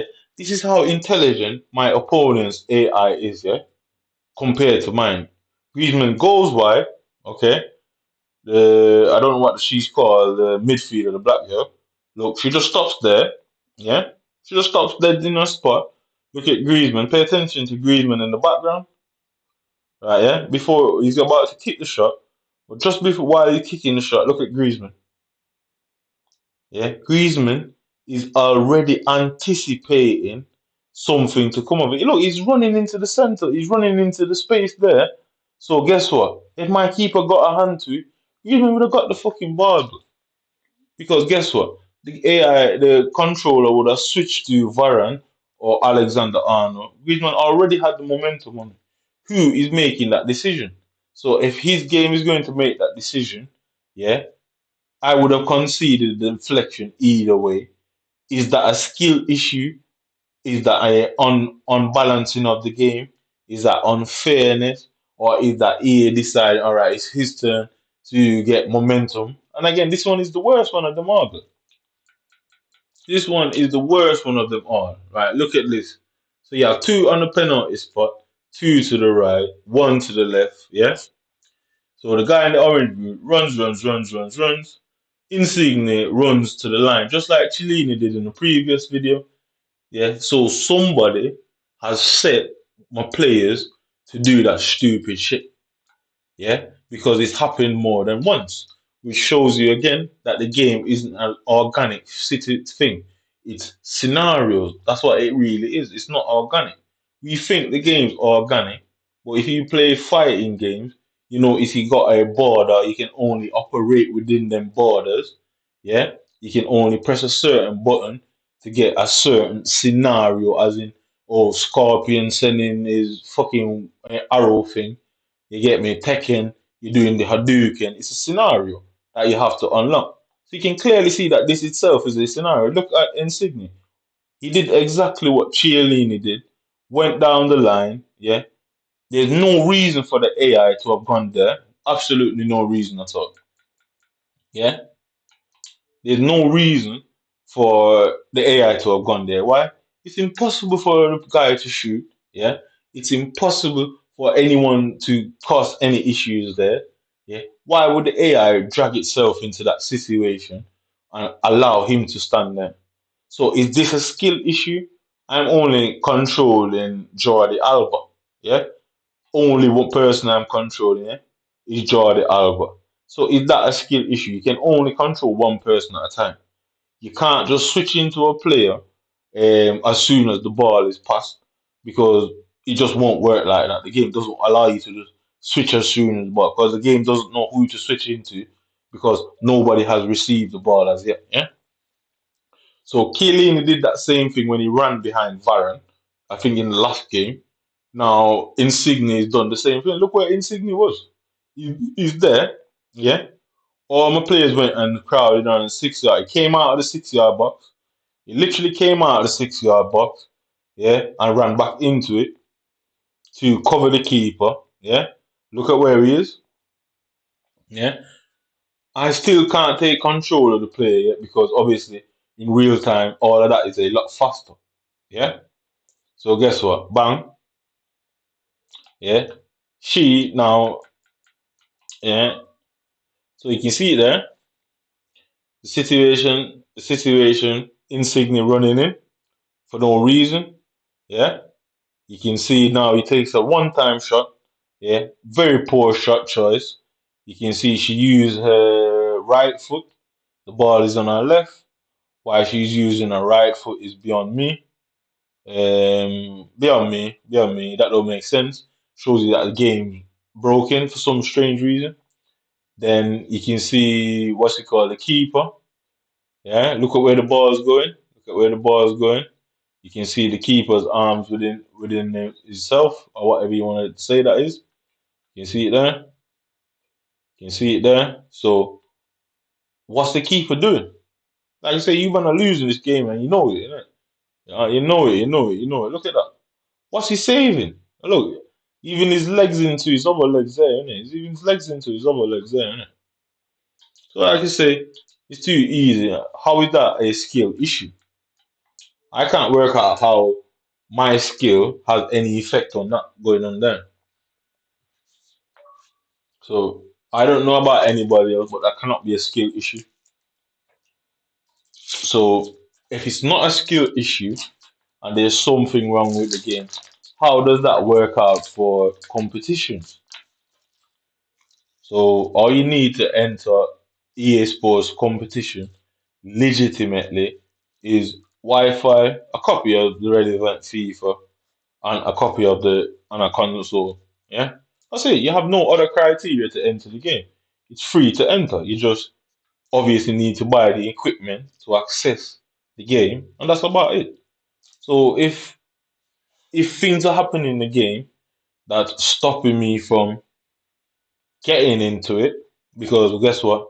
I bought the equipment from Microsoft, bought the equipment from the internet provider, and I bought all that, which legally gives me the right to compete. Plain and simple, blatantly, consumer rights. It legally gives me the right to compete in any competition that's on this platform. Legally, as long as I've got the internet access, yeah, and as long as I've got the console, yeah, it legally gives me the right to compete and compete fairly. So how are you lot getting around that, innit? Because I've got the legal right. I'm legal to do it. So when you go out there seeing me saying certain things online, I know exactly what I'm doing. I know fucking exactly what I'm doing. And like I said, what they're gonna say, oh, they have no registered complaints. Why is that? So why would they not have any registered complaints? Yeah, why would they not? Yeah, it just doesn't make sense why they wouldn't, innit? I know the law, I know the consumer law, and I know the laws of competition. Just in a basic form, nothing more than I need to know, nothing more I need to concern myself with at this particular time or in the past. I know the basics of what I need to know. All you need is the platform and the internet service and whatever game has competition. You legally should have the right to compete. If you're not allowed to compete, it means you're banned. Plain and simple. If you are banned from competing, you have to be legally informed that you are not allowed to compete within these competitions. You have to inform the individual. I have no information there out there that I've seen in writing or even verbally, never mind writing. So how are they gonna get around that particular issue, innit? Because I know that's a major issue. How are you gonna get around that, big man?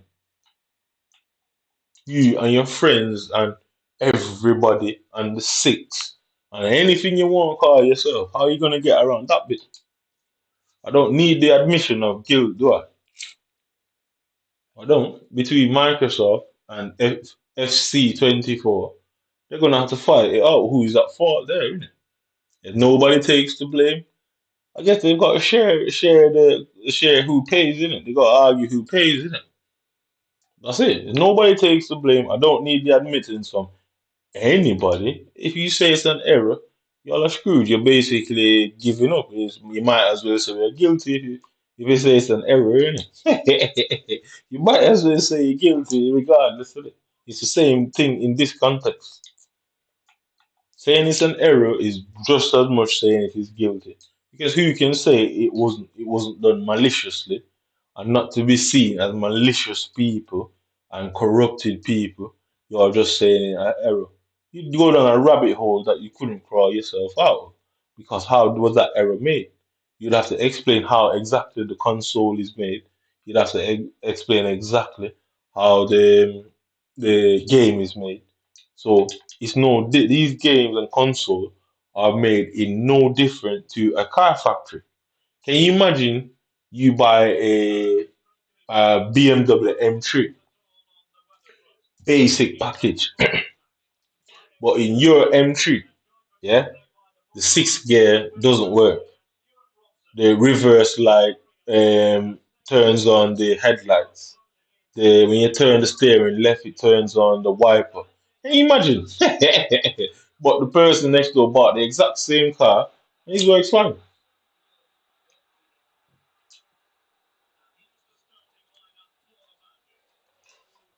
They ain't winning this, bro. You understand? No chance here. Absolutely not. Look at the game. All because I've got promotion. All because I've got promotion. All because I've got promotion now. It's a promotion game. So what you're gonna find is all sorts of shit happening. Just because it's the promotion game. So there, yeah. So how did I not win that ball? Yeah. So Alexander Arnold gets the ball there, kicks it out. Yeah. Some reason Talisca wins it again. Again. So Alexander Arnold wins the ball. Ball goes through his foot. Some reason he runs over it, goes through the back, his next foot as well. Yeah. Bounces off me. You get the fucking picture, innit? How did that happen? All because it's my promotion game. Yeah, look, the internet's going haywire. The ball's passing through his foot. The ball's bouncing up. All because look, and now it doesn't want to upload.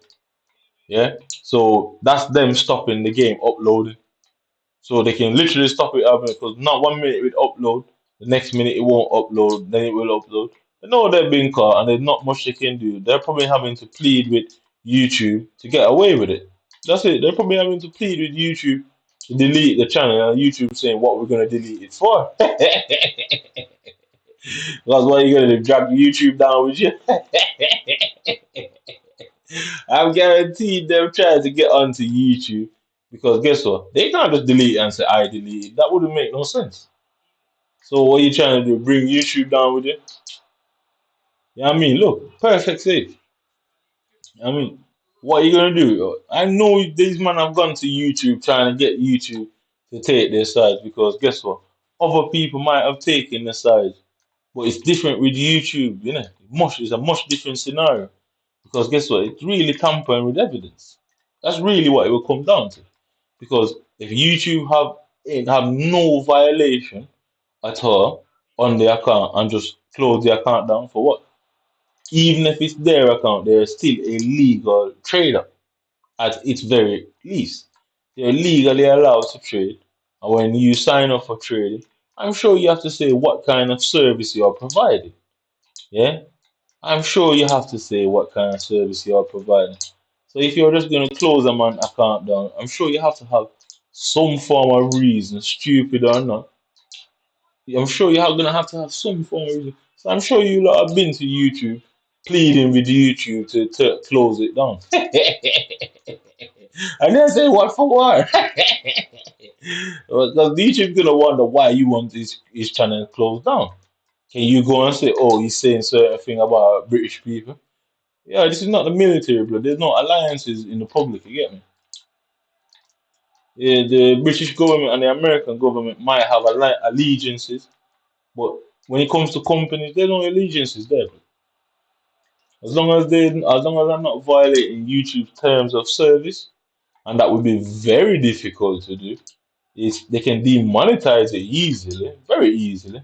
But it's very difficult to violate YouTube terms of services because you have all sort of things on there. You have various forms of M's and stories and all sort of shit. SHOTTINGs. You have all sort of shit on there. So it'd be very difficult to violate YouTube terms and services. They can demonetize it, but at this moment, there's no real interest in there because, like I said, I'm not a YouTuber. So what exactly have you lot gone there and asked them to close the channel down for?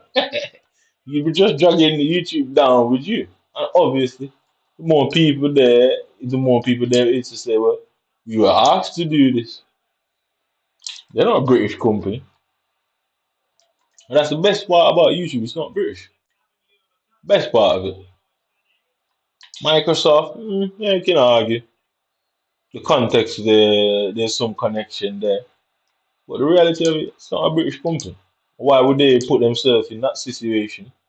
Because even if an M case was to come up now, and I use this as a reason why, they would struggle because they would have to ask you what did he do for you to turn his finger. You know what I mean? They would have to ask, they would have to come because I'm going to use it as an excuse. I'm going to use it as a reason. So they'll have to come and ask. And what even if they don't want to, they'll have to drag them in. What's YouTube going to say? Oh, they made an error as well. How much can you go? How many errors can you make before it becomes a conspiracy? That's funny. How many errors do you have to make before it becomes a conspiracy? I mean, I'd like to know how many errors before it becomes a conspiracy.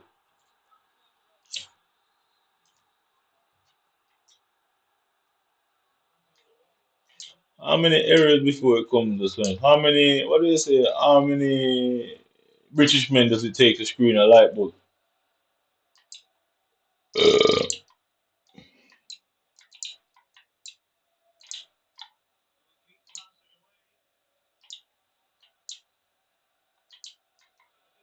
Like you say, you'll notice all of this. Look at it now. So all of a sudden, yeah, the opponents getting this free space. All of a sudden, the last game, yeah, none of that happened. All of a sudden, players are running all about the place, balls deflecting, balls going through my leg, the internet's gone down, all of this. So EA made a mistake, Xbox made a mistake, the internet company is also making a mistake. Where does the mistake end, isn't it? I was supposed to go and complain to all these people.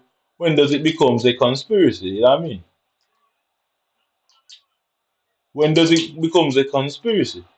That's the key here, you know. I know I've more than proven it. I know I've more than proven it. I'm just waiting for how far it goes with you, man. Innit? You know you need your job anyway, but you know, innit? because I don't think it's meant to be proven. I don't think it's a situation that's meant to be proven. But how much can you do and say it's a mistake? Because all these companies would have to be out there making mistake with some other person out there, yeah, in the same way where nine, ten of them are making a mistake all at the same time with that one individual. You literally have to find a couple of people out there where all that same mistake is being made all at the same time. Mm. Like I say, anytime I get promotion games, this is it. My game breaks. There's no other way to explain it more than the game literally fucking breaks. There's no other way of explaining it. And I only use that term to simplify the situation. But there isn't no other way of explaining it. The game completely goes haywire. Complete haywire.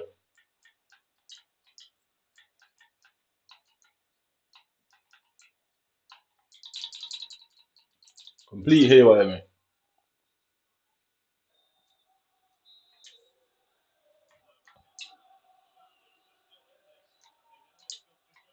So EA made a mistake. Yeah, the game's got a bug. It's going through the like, okay, cool. The internet's got a bug. The Xbox controller's got a bug. You'd have to find some other person out there that has all these bugs in it. You literally would have to find some other sap out there that's willing to say this all happened to them too. That's the only way out of it. Good luck.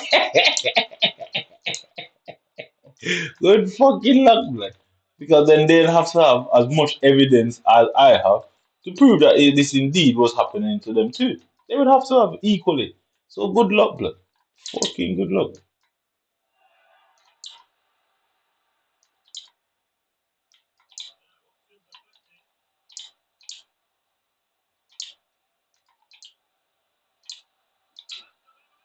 Good luck, innit? I said that is the only way. I'm literally even handing you. You're only out in that situation where you all don't look like fools and liars, and obviously what you are. Innit? I gave you the answer. That's the only way out of this one. But is to find some sap out there to say all of this was happening to him too.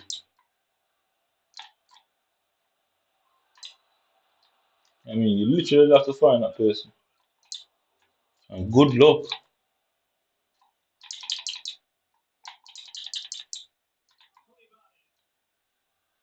Where is Talisca playing? Oh, the guy got a proper Saudi Arabia team. Man.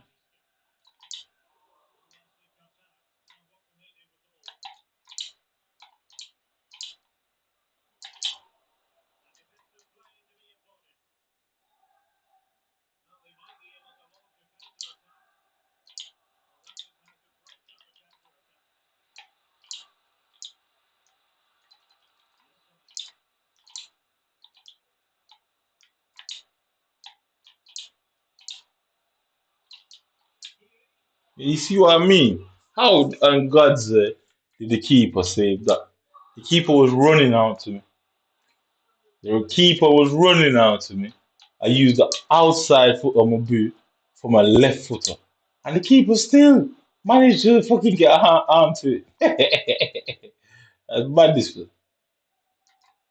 I say, how you need somebody, you need a group of people. This is your country. I'm sure it shouldn't be hard to find somebody to sacrifice himself, innit? But trust me, there's easy ways of debunking them as liars. That's the easier part of it. So your only possible defense is claiming that oh there's somebody else who this also happened to just the same. Yeah. But just remember, there's ways of proving that they're liars, isn't it? Yeah, run the risk, kid. That is the only out. That's no good option, is it? What is the only thing you can do, innit? So you might as well go all the way with the lie, innit? Like you go down anyway, man. You going down anyway, bro. 'Cause I'm saying this is an entrapment by the police. I'm simply saying that. Say the police was doing something and they tried to entrap me because guess what? They either underestimated me or assumed I was a fool. Why? Why? Who knows why? Innit? Maybe I've got a history of being a fool or a clown. I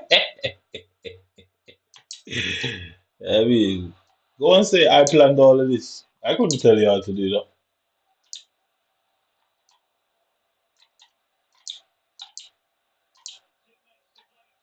I could not have told you how to do that.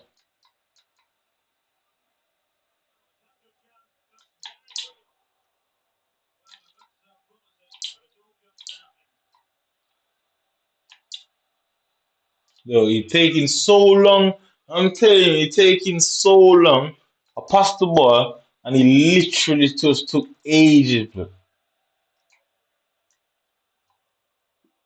I say, I've got this all in the bag. I know my rights as a consumer, and I especially know competition rights. In all competition, nobody should have an unfair advantage. Everyone should have a equal advantage, and it's made the best person win.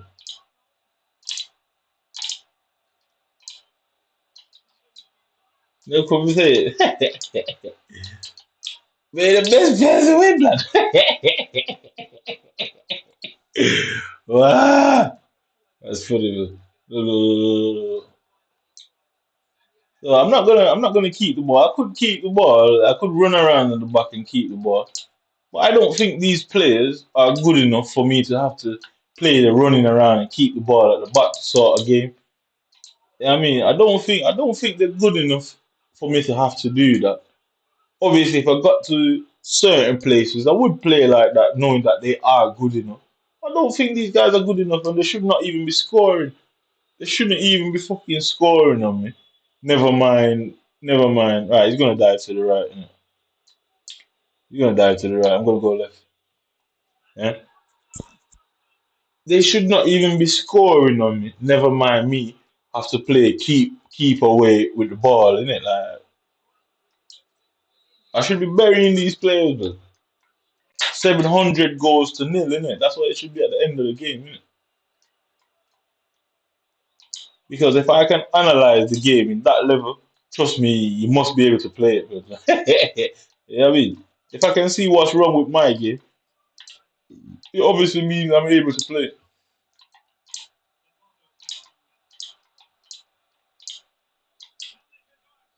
Look at my look. How is the keeper constantly saving these point blank fucking shots, blood? Like, how is the keeper saving these point blank shots? He came into the game cheated me, obviously because they're listening to me. Guess what? They couldn't just have him on constant press because that's what they would have done. They would have just kept him on constant pressure the whole game without it affecting his stamina at all. I used to play games, yeah, where the whole game I'm being constant pressed. Like I can't turn, I can't move. The whole 90 minutes of the fucking game of FIFA is just constant pressure the whole game, dude. And I'd realize that wait, the stamina weren't being drained. Like I said, if EA was responsible for it, EA obviously knows the consumer law. EA obviously knows the consumer laws themselves. Why would they run such a risk to do that to me? It obviously means it's not them because I don't think Bill Gates would be happy because as the head of the parent company of Xbox, there's no way he could be happy for this sort of thing to be going on and be said. He might be corrupted, yeah, but usually people who are corrupted are usually smart people. It's usually very hard to catch them in such activities. You lot aren't smart in the slightest, blood. Yeah, corruption usually goes for years, blood, like years. Even after becoming aware of it, it usually goes on for time. Y'all didn't last long in this one, blood. Started playing Ultimate Team in what 2017. It's now 2023. Yeah, I didn't start recording until 2021.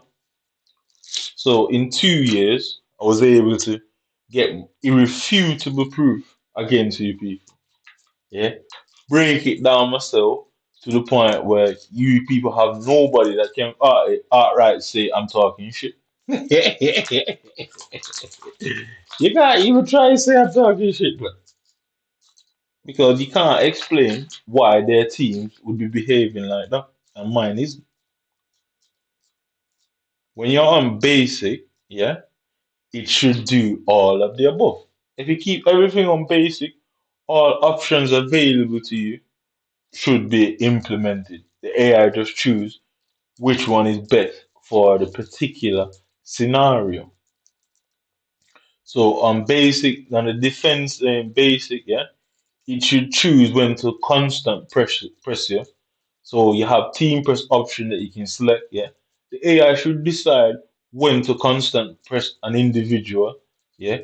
You initiate chasing the person down.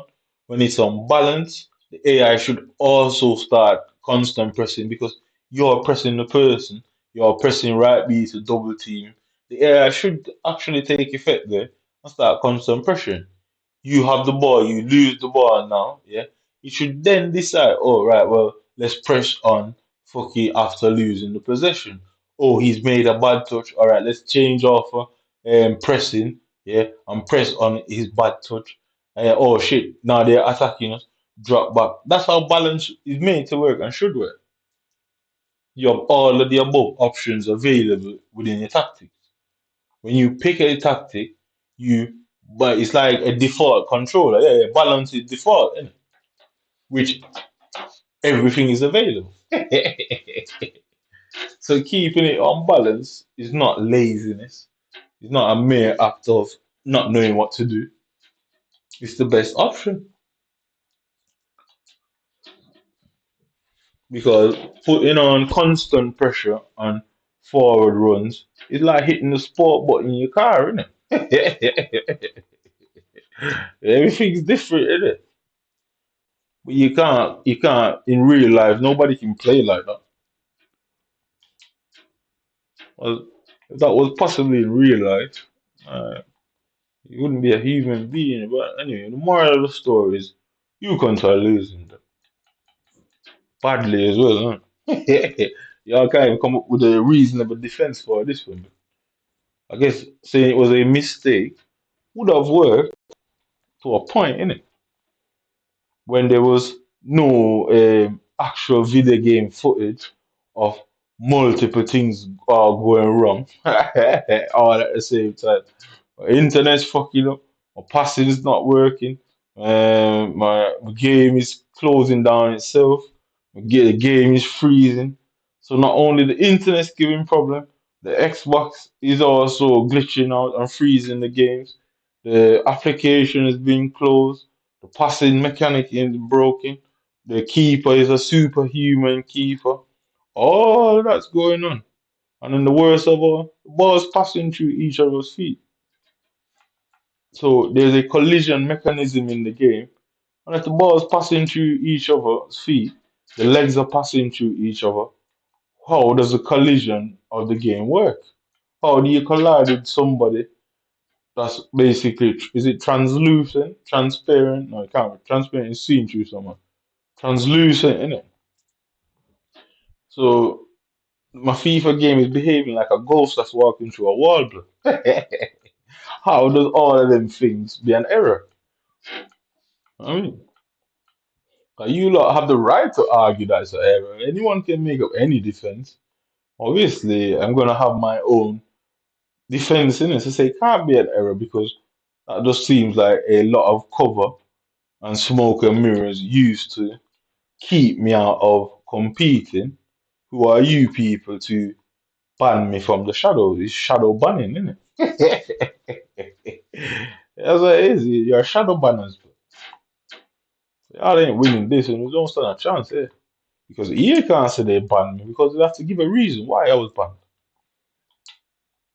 All of these companies, individual, Microsoft, yeah, Xbox can ban you for violating them terms and services. Yeah, but you'd have to fight first, violate it for no fucking reason at all. You can't have all these issues that possibly implicates the Xbox company itself for somehow giving you a faulty device, a faulty console, somehow EA Sports also giving you a faulty console, and somehow the Wi-Fi company also giving you a faulty internet plan. That would be the maddest mistake in the world. But either way, all three of them would have to pool their money together and pay me then. Is the government going to go through them and say, well, right, you lot have to take the blame because it's going to look bad on us as people under the banner, innit? And say, well, you have to say it's un and you lot transfer them the payment, you get really. Well, I'm going after every penny, blood, every competition since 2017 or record since I've been recording evidence. Yeah, you should go into the pool, you get me? I mean, y'all said that money is important, blood. Yeah, then fine. This is what you lot believe. This is what you lot think and see how you see things. Who am I to argue with what your culture is? As for the who am I to argue with your culture, man? Who the fuck am I to argue with your culture, like? So y'all play the game and brought yourself into a situation.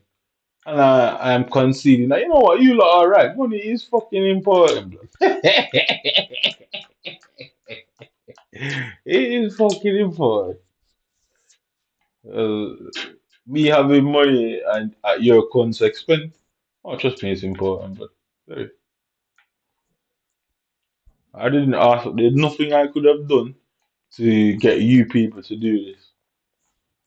When scammers are out there, scammers do not go and scam the government or scam any particular group of people, and that group of people then turn around and do all of this to them. You don't work like that. So there's nothing I could have done that warranted your reaction or me planning out that would be the response. It's simple enough. If you do certain things on social media companies can ban you. If you are a part of certain organizations and your name get dragged through the mud, they can drop you from associating with their label. I don't have anything like that. So I guess that's why it really makes sense why you had to do this. Because it's not like I'm sponsored by any fucker out there. Where you could go to him and say, well, you need to drop him because of this, and that. So there was no other way of, I guess, being your cuntish selves more than doing this. You simply had no other way of doing it. Yeah, yeah, that makes actual sense, yeah.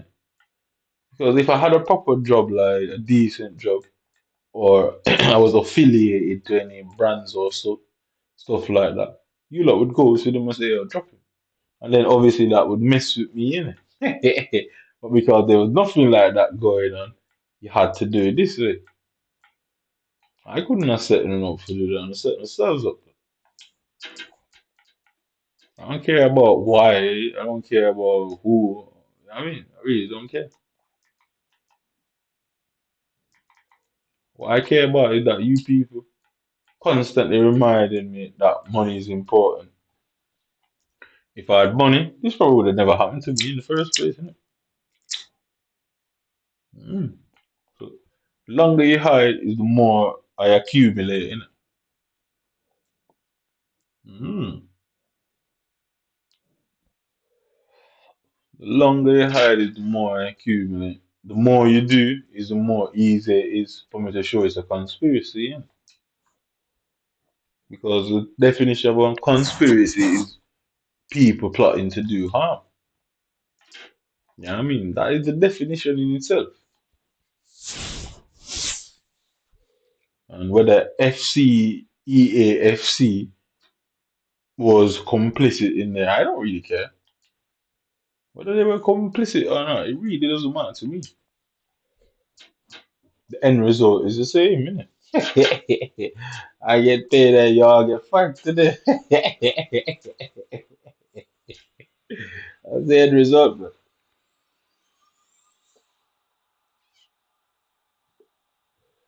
Like I say, you can't go in any courtroom and say this is your job. No chance, like no chance that's going to be accepted because people are going to have to say fucking face and say they had nothing to do with this. That's a nice kid. Yeah, people are the system is obviously going to have to save face and say they had nothing to do with this because they can't go around telling people say, oh, they're doing these sort of things to people, and men and women actually have jobs to do that. You mad? They could never go around saying that they have jobs to do that because if you have a job, if there is a what do you call it now? If there's employment for such activities, it means there is a demand for it. It means it's being done. It means it's being done more than often enough, you get me? Otherwise, there wouldn't be an employment for such. I mean, like, who would hire somebody just to do a one-off job? You get me? That don't make sense. Because that person you're gonna hire to do that one-off job would have to do some job like that similar to it, regardless. Who the hell is this?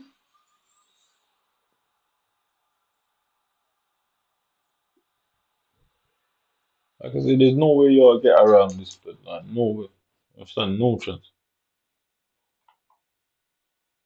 Friday now, I know that Scottish Real Madrid player. That's something I don't know about that. That's not a bad cat, isn't it? Balance, yeah, that's a good cat. Dribbling good, shooting good. He's kind of shitty in it, but whatever. That's a good kid.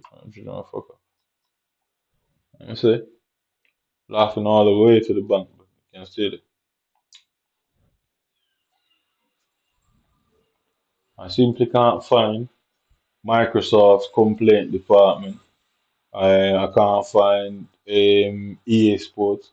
There's no point complaining to the people who sell it. I mean, no point going complaining to Smith's Toys and Curry's about it. What difference would it make? They're just going to send you to the company and say, well, they just sell the game, but they have no idea how it works. I mean, I'm sure Curry's take them on consignment, innit? Yeah, I don't really know much about how that works, but you'd assume that it's done on consignment, innit? EA Sports and Xbox allocates a number of units to go to them, and Curry's get a percentage of what they sell, innit? So Curry's have no bearings on the situation at all. So y'all are screwed. So all of your work was for nothing in the end, lad. Absolutely nothing. Or that you just expose something that I'm sure you people should not have allowed to be exposed. Very sure of it. Because I say, if you do this for a job, in any context at all, whether you were hired to do this as a one-off, they would not have hired you without the reputation. The reputation means you do something somewhat alongside this to be hired for this one-off particular job. So you wouldn't hire a electrician to do a plumbing job. You get me? So either way you take it, you're in an issue. Your team, your group, and anybody who helps you is in an issue. But like I say, it will boil down to the wire at some point, and it will. All I have to do is go through the processes, speak to anybody I can get in contact with, and make sure that all of that is logged in. That's all I've got to do is make sure I'm speaking to the relevant people. If I can't get to the people who I need to speak to, I speak to people who can help me to speak to those. So I incriminate the whole fucking place if necessary, but I don't care. Because it all leads back to the actions of a few, innit? All leads back to your actions, bro. And that's the game, innit? Which drink you have, so.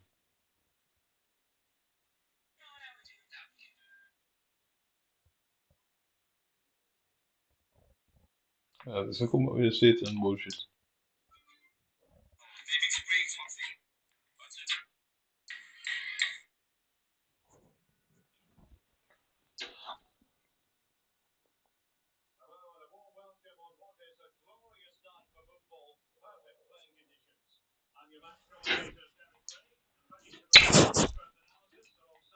Ah, come on. I got lost on this. What is it now? Quarter to five.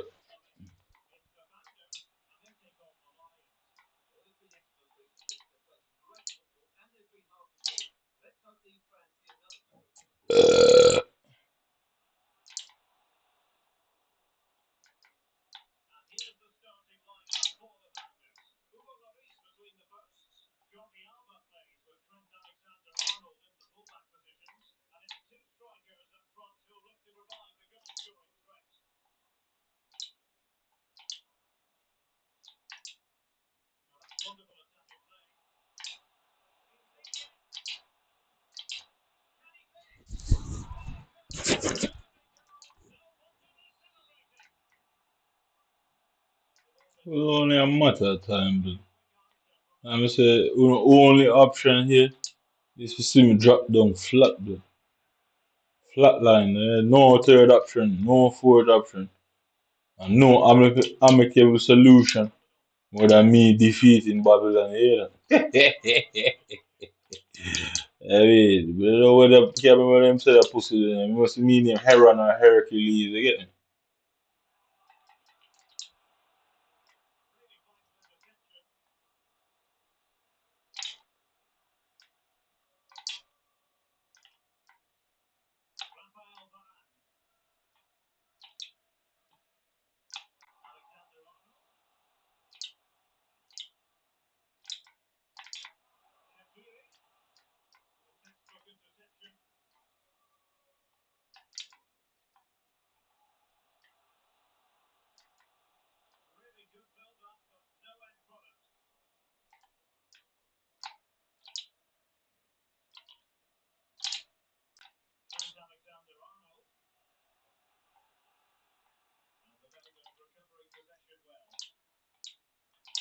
Look what she's doing. That kind of madness is that.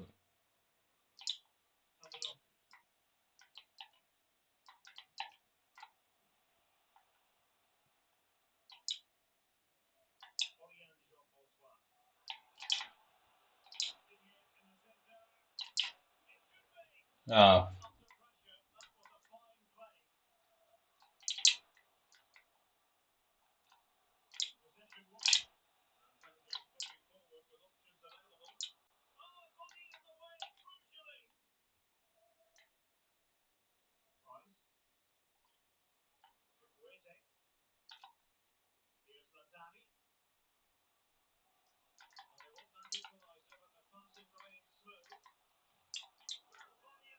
Hmm.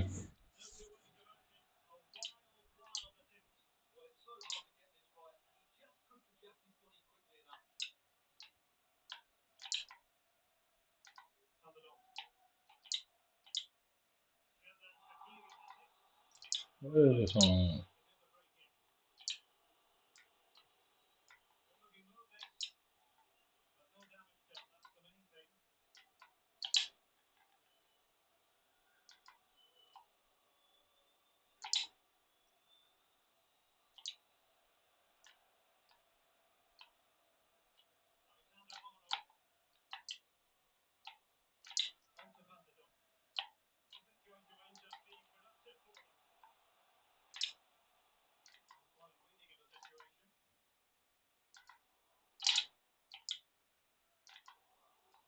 Hmm.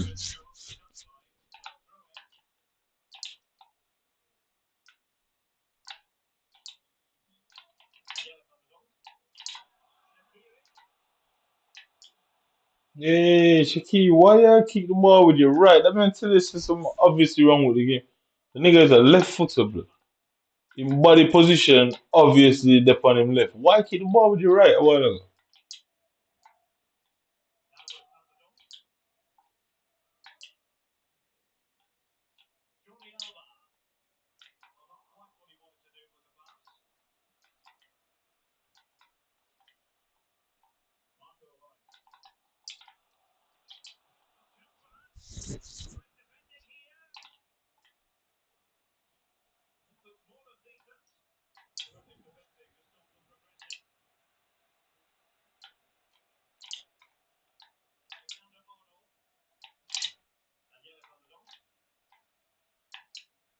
Mm-mm.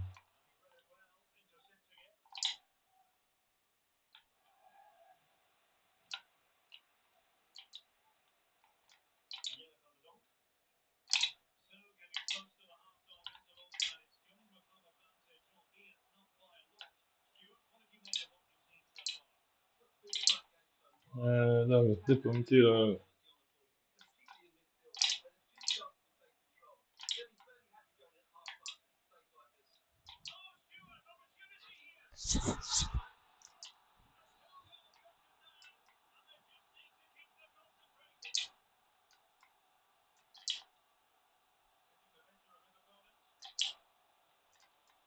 Even Varane.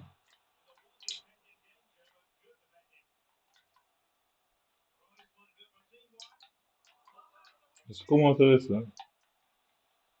Making good on the line.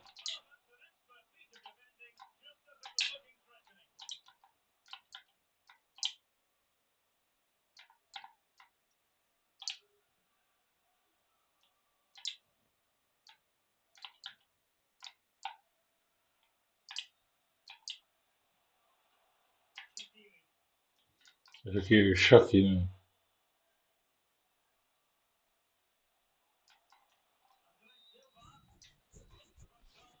Shocking stuff.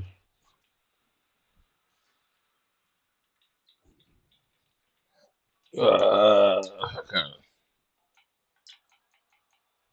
I need um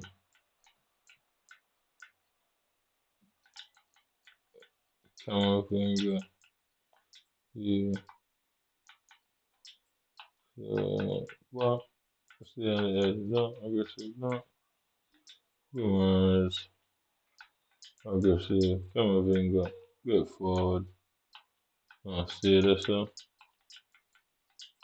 I'm striking the field. I want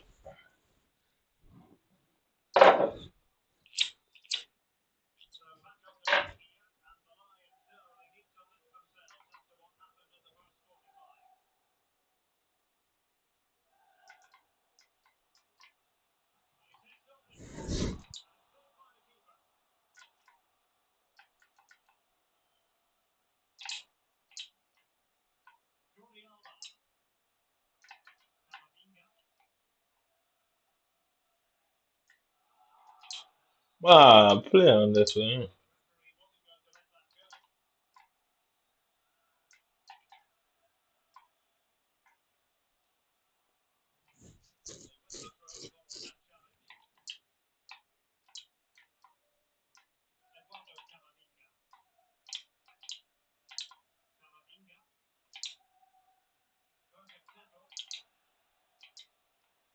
Pretty good, and actually that bad. Obviously, division she could.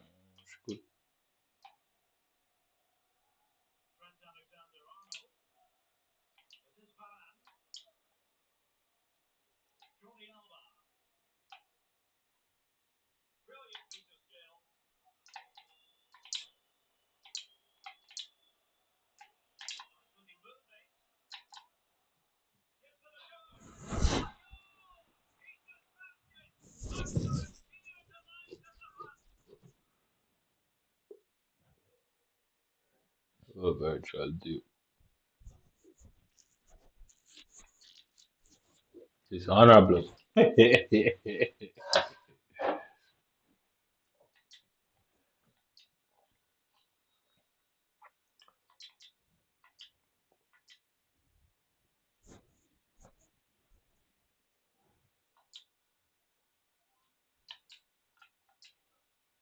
Change for this.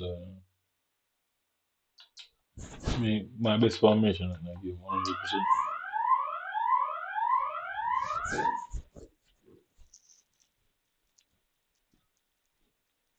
Still can't get the 400. There's no. I must say it's so weird, isn't it? Like there's no actually no thing there, you know. No way you call it, man. You get 500 points, 80 for only if you do that. How much days? 7 days. 7 days. Um, win three, Syria. Alright, only 3 games. Spain, Liga F. Okay, okay. I'll definitely get the rent down there. And then this. Rival Master. We got that two group there. And then, anything else, I think? First on, two regular players.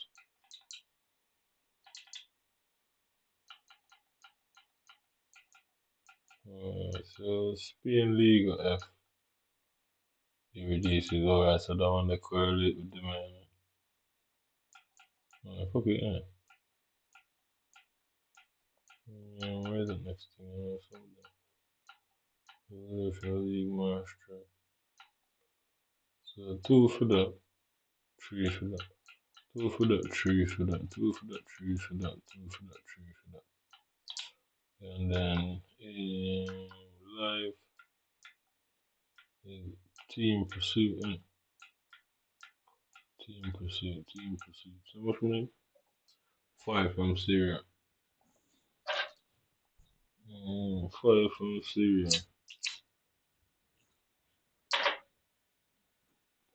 14 to 12, 12 gig. 5 from Syria. I'll start that tomorrow. Okay, can't be awesome.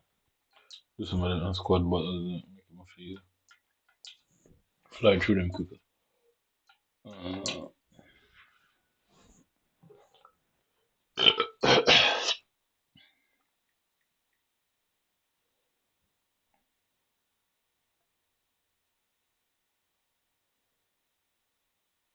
I'm telling you shit.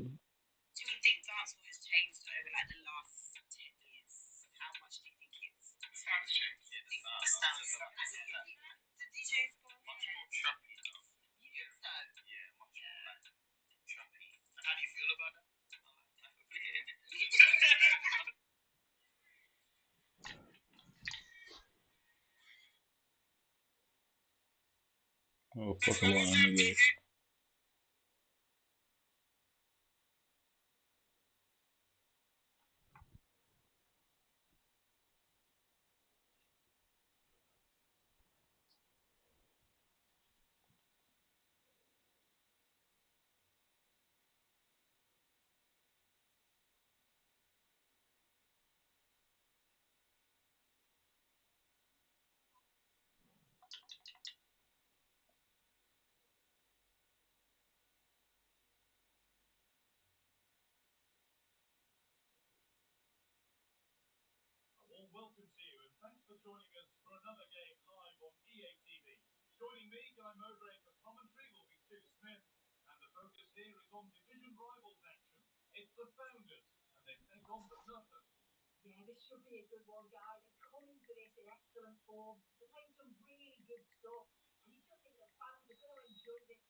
Fucking bitch.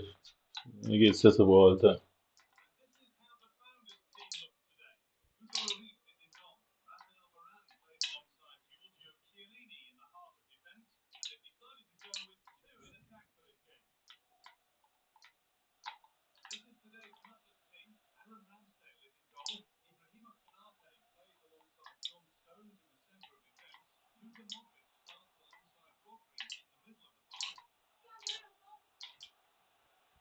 Penalty, man.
See what I'm saying?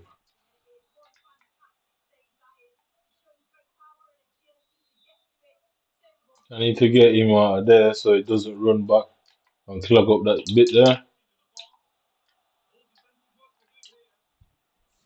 I need to move the front player. I need to move Insignia. Otherwise, he's going to run back and cause problems for the defenders.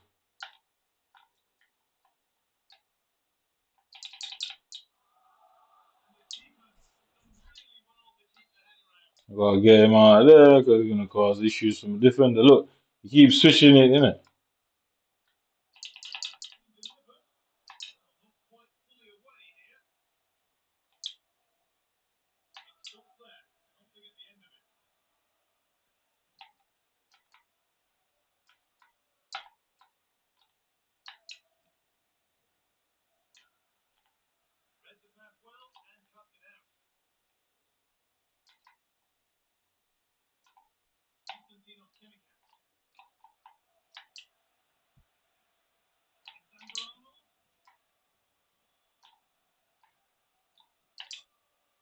No, but did I not get the ball through the center there, man?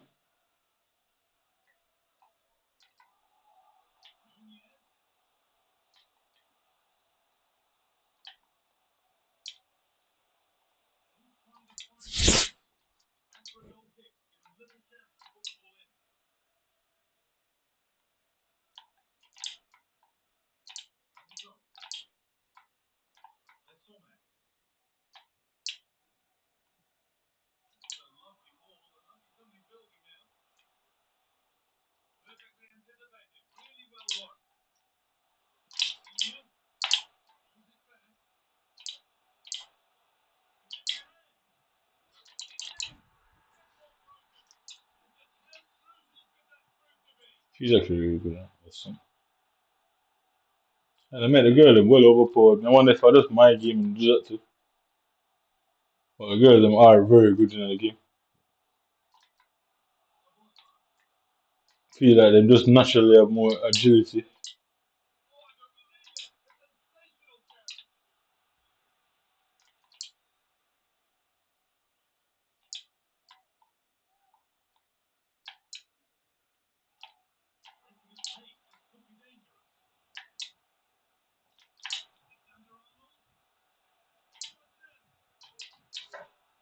Yo, good save. Never even know who is to go. I say most connected somebody that's she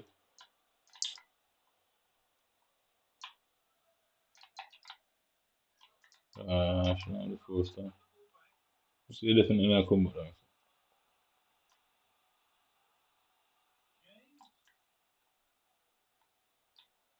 Outside, good way, good save.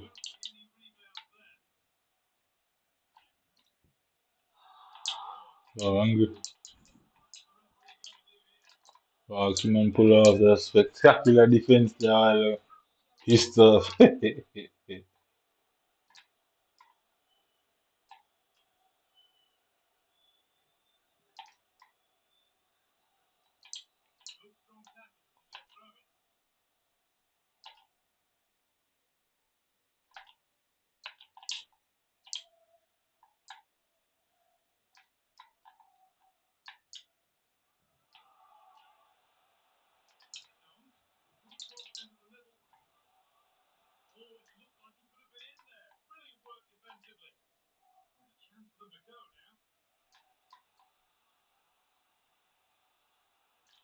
Good play. Good play, good play.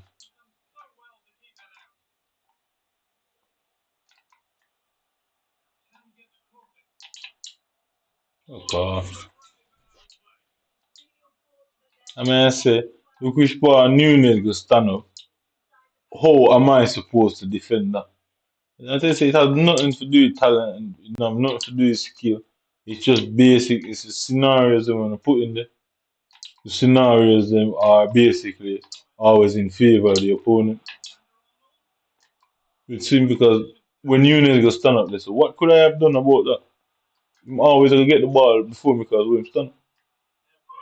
So the scenarios were in the game, the scenarios that EA put in the game, uno change it and put it in the opponent's favor.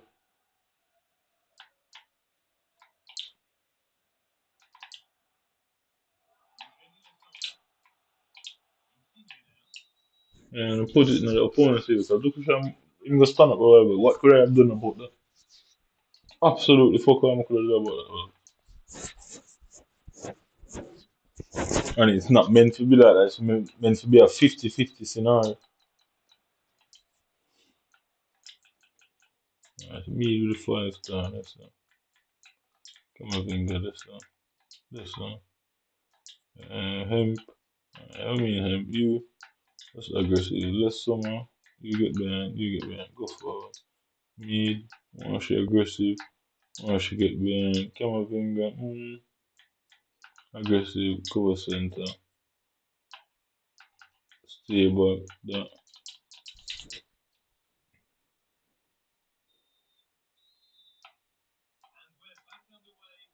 Then them come on. I'm still not come on. And chicken still up on the pitch. Because I come score.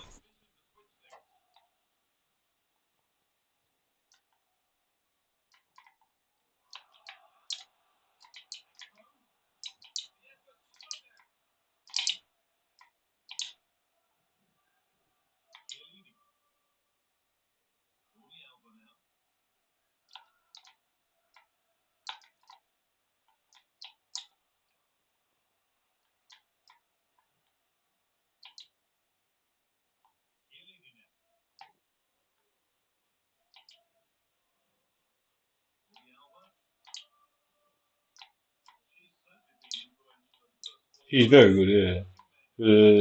Obviously for the division, yeah, she's really good.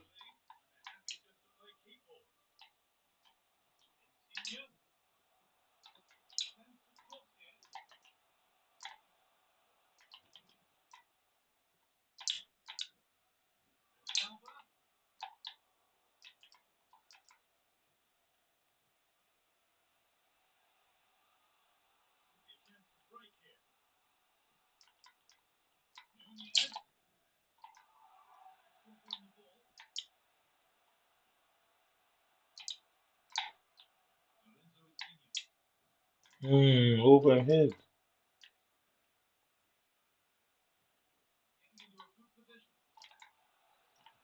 Ah! We'll take it off, but definitely we'll still keep on. Right, so,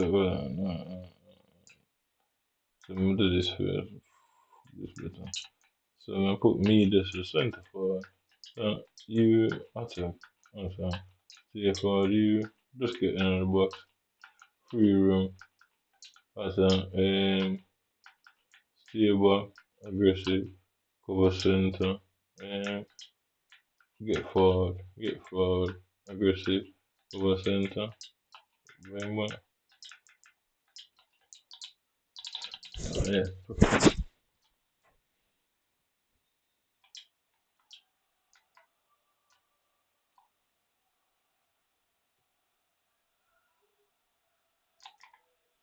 don't make him turn. Don't make him turn. Killing him monster. See, cause continue upon run a while again.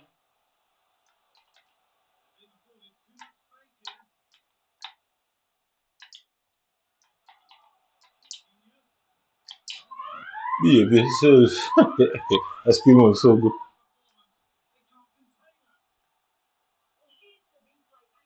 That scream was very good. It basically was a variation of Lucky Kitter and the three touch turn in the boat. the animation better because you still go forward with it, so it kind of better. The McGee spin on the three touch turn. The McGee spin on the three touch turn you backwards or that forward, innit?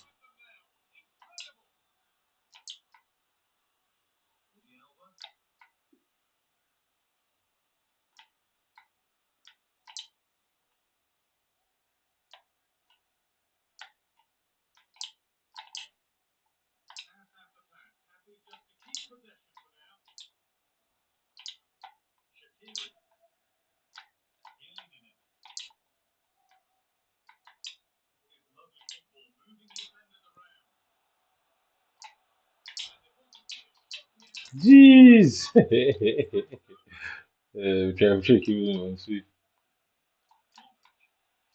This way, not yet, not yet, not yet, not yet. No.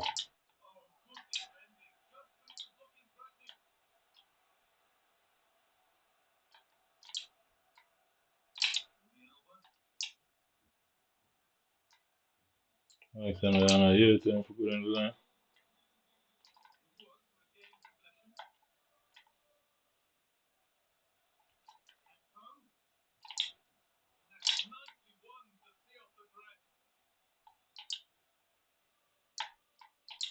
Lovely. Center. Yeah, fuck yeah. Ah! Bitch, keep it. So empty the Mr. This now. Go with you. Shakir. No, no, wrong. Beautiful. You. Um, what? Why you ever find this so difficult today? Alright, okay, I mean, I don't know why I'm find that so difficult to do, but it never used to be like that. Feel like my 30 seconds I go faster than it should be. Really do feel like that, you know? I feel like that I move too fast, no? I've never had a problem with doing all that before. All of a sudden, an issue. Yeah, good for him, good for him, good for him. Turn him back. I second the ball now, Alexander Arnold. Turn him, make him go on this one. Push it out this one, now. Don't press him.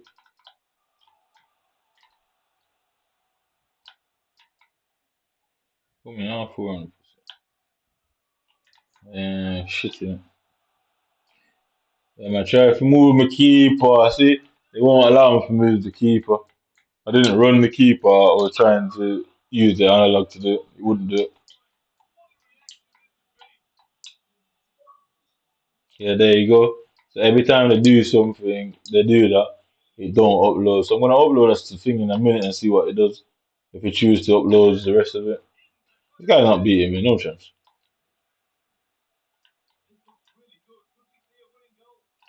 No chance. No fucking way, man.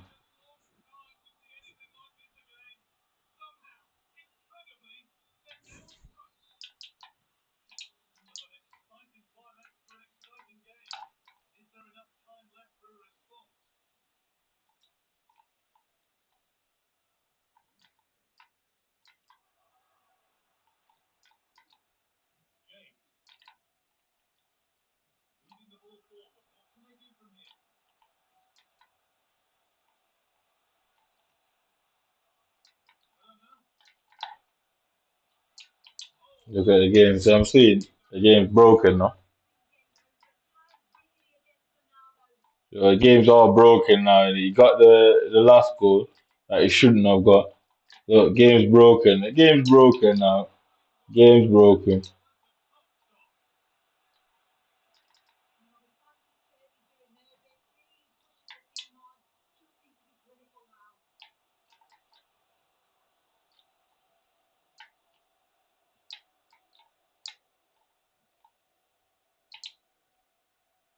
Yeah, game's broken. You can see it in it. Players struggling to turn. The players just stood still there.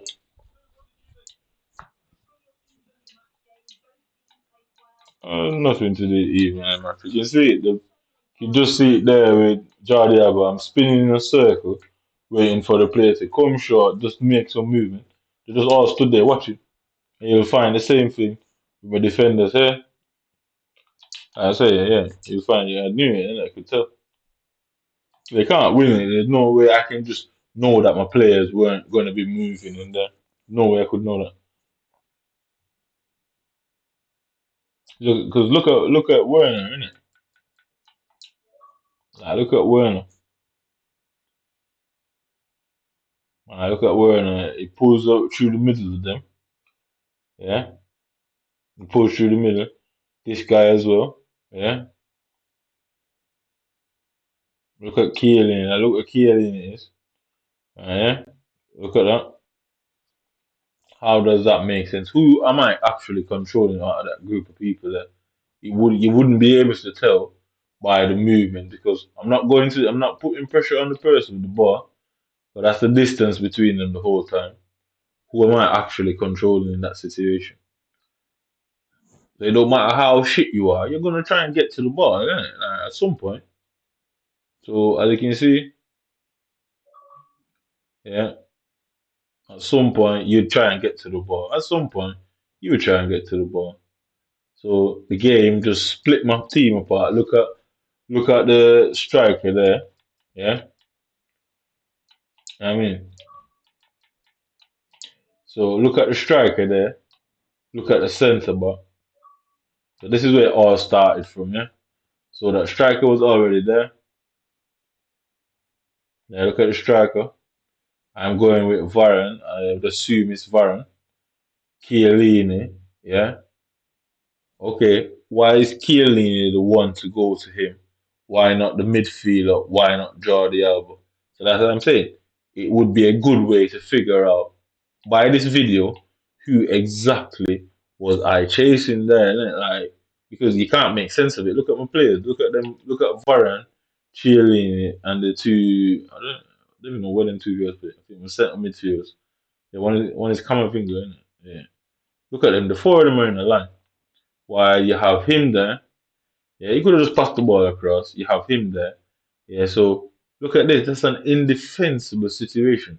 For some reason, I got a conga line going in the middle. If you look, Varane, Chiellini, the centre mid from PSG, Kamavinga, and McCam, you can see one, two, three, four, five. All five of them in one straight line. Leaving him there, leaving him there. Yeah. Jordi Alba is still running, chasing the ball. Farhan chasing the ball. Jordi Alba just thought to himself, oh, let me run in there. And him and both Chiellini ran to the same place. Left the man there. Like, how do you save that? Like, yeah, be real. I'd like for somebody to explain how do you stop that? And to make matters worse, how do you stop that? Look, how do you stop that? Like I say, you can't win. All I need legally is to have the equipment to enter competitions, and that now opens the law of fair play all competitions, equal consumer rights in all competition. It now opens up all that to me, just by buying the stuff, whether or not I'm good enough or not. All of that opens that situation up to me. I mean, all of that opens that situation up to me. Simple. And again, if you look again, he's gone through his legs again. Yeah. So all of that, all of that, all of that, all of that, all of that, all of that, all of that. Look from there, from all the way through. As you can see, it's not uploading it for some reason now. All of a sudden, yeah, all of that, all of that, all of that. Yeah. And for some reason now, the left back I've noticed him and both Chiellini are running to tackle each other. Yeah. So while they're doing that, you can see. I think that's Mason Mount. Yeah. So then you can see that, which gives him maximum close control. Ball goes in his leg. maximum close control, which means he doesn't have to twist and maneuver his body. Yeah, get me? He doesn't need to worry about his body shape at all. Look, through the ball, he doesn't need to worry about the body shape at all. Again, through the ball, doesn't need to worry about. So I have to put my body in the correct space to put the ball where I want to put the ball. These men don't have to do that. All they have to do is just press B. That's it. They just press B, and the game does all the maneuvering for them. Last minute of the game, innit? Like I said, all because why? Multiplier. Once the multiplier is on that screen, that game's broken. But once the multiplier is there, well, anyway, that's enough for tonight. I don't care what anyone says. Once I get the multiplier, the game breaks. Like it always is the same thing. Why? The intended purpose of the whole thing is to target, frustrate, fatigue, psychologically and mentally break. It's what people do with people they're fighting against. Yeah, it is simply what people do when the military is trying to attack an enemy. That's his first thing it does. He's trying to break the individual psychologically, make the individual not want to fight. Yeah, i.e., in this context, make me not want to play because the more I play, is the more evidence I gather. Yeah, so it's a catch-22 situation for them. You're damned if you do, and you're damned if you don't. If they don't do these things, guess what? I fly through to all the way to the elite league and possibly start competing. Possibly. Yeah? But it really doesn't matter at this point being good enough because guess what? There's no way to prove if I was good enough during this time. Yeah? When it's all said and done and they do come and fix and rectify that, it still meant at the time it was a issue. Maybe at the time when it's fixed, I'm no longer good enough. So I still lose that in the context. But it is what militaries do. They get their opponent to not want to fight. Yeah. In this situation, it works both ways. You either fight and get locked up for GBH, attempted murder, or a murder. Sorry, YouTube. Yeah, you either fight, yeah, get GB, get done for GBH, some sort of hate crime against those who are doing it, because that's what they're going to obviously make it look like, because they're working on you over a period of time. So obviously you're going to get some hatred towards them. And if you know who they are or what they look like, given the geographical location, you would have a good idea of what they look like. Obviously, yeah. So obviously, at some point, you're going to say certain people is doing stuff against you. They can then twist that, yeah, factual or not. They can twist it and try and prosecute you based on hate crime. So you either get screwed with GBH as hate crime, you get attempted hate crime, or the full M hate crime. And that is their tactics. That's always been their tactics.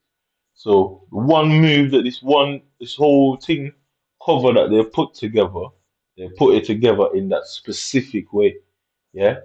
When you go to a hostile place or whatever, it works only one way. But if you do it in like I guess, a civilian setting, it works both ways. You either give up, stop playing, cry and beg for mercy that nobody's helping you and this is happening to you. You either give up, cry and beg for mercy, or you get angry, hold a AM, a full M, or a GBH. And most people would notice that obviously based on their geographical location, this is the group of people that is doing it. I.e., if I was in Jamaica, I could not have used that terminology and language, that descriptiveness. Yeah, I could not use that way of describing. Yeah, because guess what? I'd more likely know who is doing it. Yeah, because guess what? That's where I was born and raised. So I'd have people around me who would obviously help me to a degree to figure out who he is. In this particular situation, I am a foreigner. Yeah, the ruling party and class is the opposite to myself, if one would say. So based on that level, they know that you'd more likely figure it out. They know that they're quite aware of that. And that is secretly what they're hoping for is you beg and say, or ask for help, cry, start apologizing. They're possibly gonna find like a boring end to the game. Because guess what? If you go about it that way, you're not going to try and find out and dig and find who they are. Like, you get me? You're basically waving the right flag. That is how it would play out. But what they really want you to do is to go to the aggression part, the GBH, that.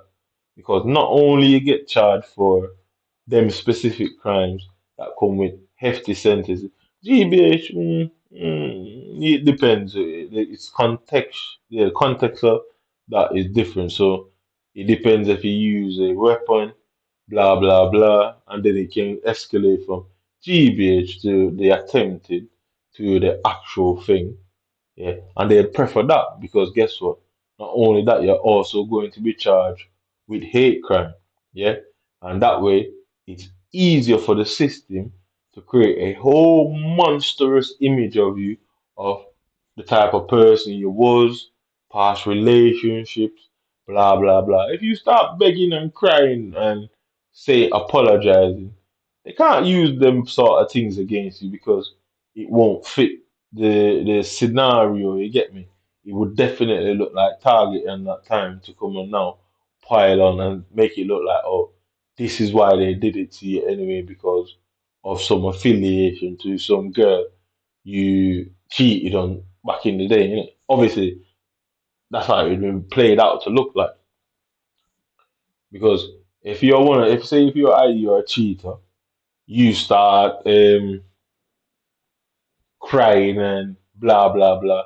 People are just gonna put it down to karma, innit? Or you did these things to these girls, or this happened to you, whatever.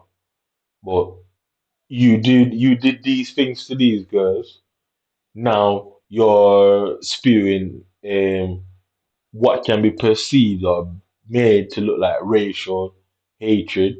Then they can connect, oh, you were a cheat, used to cheat on these girls, oh, now you're racist, oh, now you attempted to or did this and that. It's a complete different monster they've created out of you than you just crying about it, you get me, you know?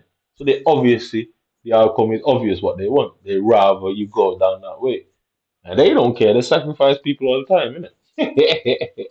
They do it all the time, it's nothing new. Plenty of people have used as fodder in it or human. What you call it? What you call that shit? Collateral, innit? Yeah, plenty of people use it as collateral, innit? So I'm no fool. I know that human are like that, and people are like that. That some people are just collateral, innit? So if they are collateral, it's pointless doing it because they don't care about them people. Because if they cared about them, they would have never put them in that situation in the first place. They are just collateral. And if you ain't know anything about this world, people are more often collateral than anything else. So I'm gonna end the game on that match loss. As you see how I lost the game, it's all a stitch up. It's to infuriate me. It's to have me hunting who is doing this, hunting doing that. Yeah, they want me to not pay attention to the legalities of it, or they don't want me to pay attention to, oh, I've got rights. They don't want me to pay attention to any of that. They want to see blind rage in it, like me feeling disrespected, and you know what I mean. That's what the scenario that they're trying to create. I don't care about the system. I don't care why. I don't care who. But at the end of the day, I'm never giving up my rights for something that will benefit me. Yeah, because giving up my rights won't benefit me. It will benefit whoever these people are. Me holding on to my rights with their life benefits me and the opposite for them. So obviously, if they're attacking me, yeah, Why am I going to do what benefits them? I'm going to do what benefits me that hurts them, innit? Like without being guilty of attacking them, innit? Yeah, yeah, that makes sense. Yeah, yeah, that it makes perfect sense.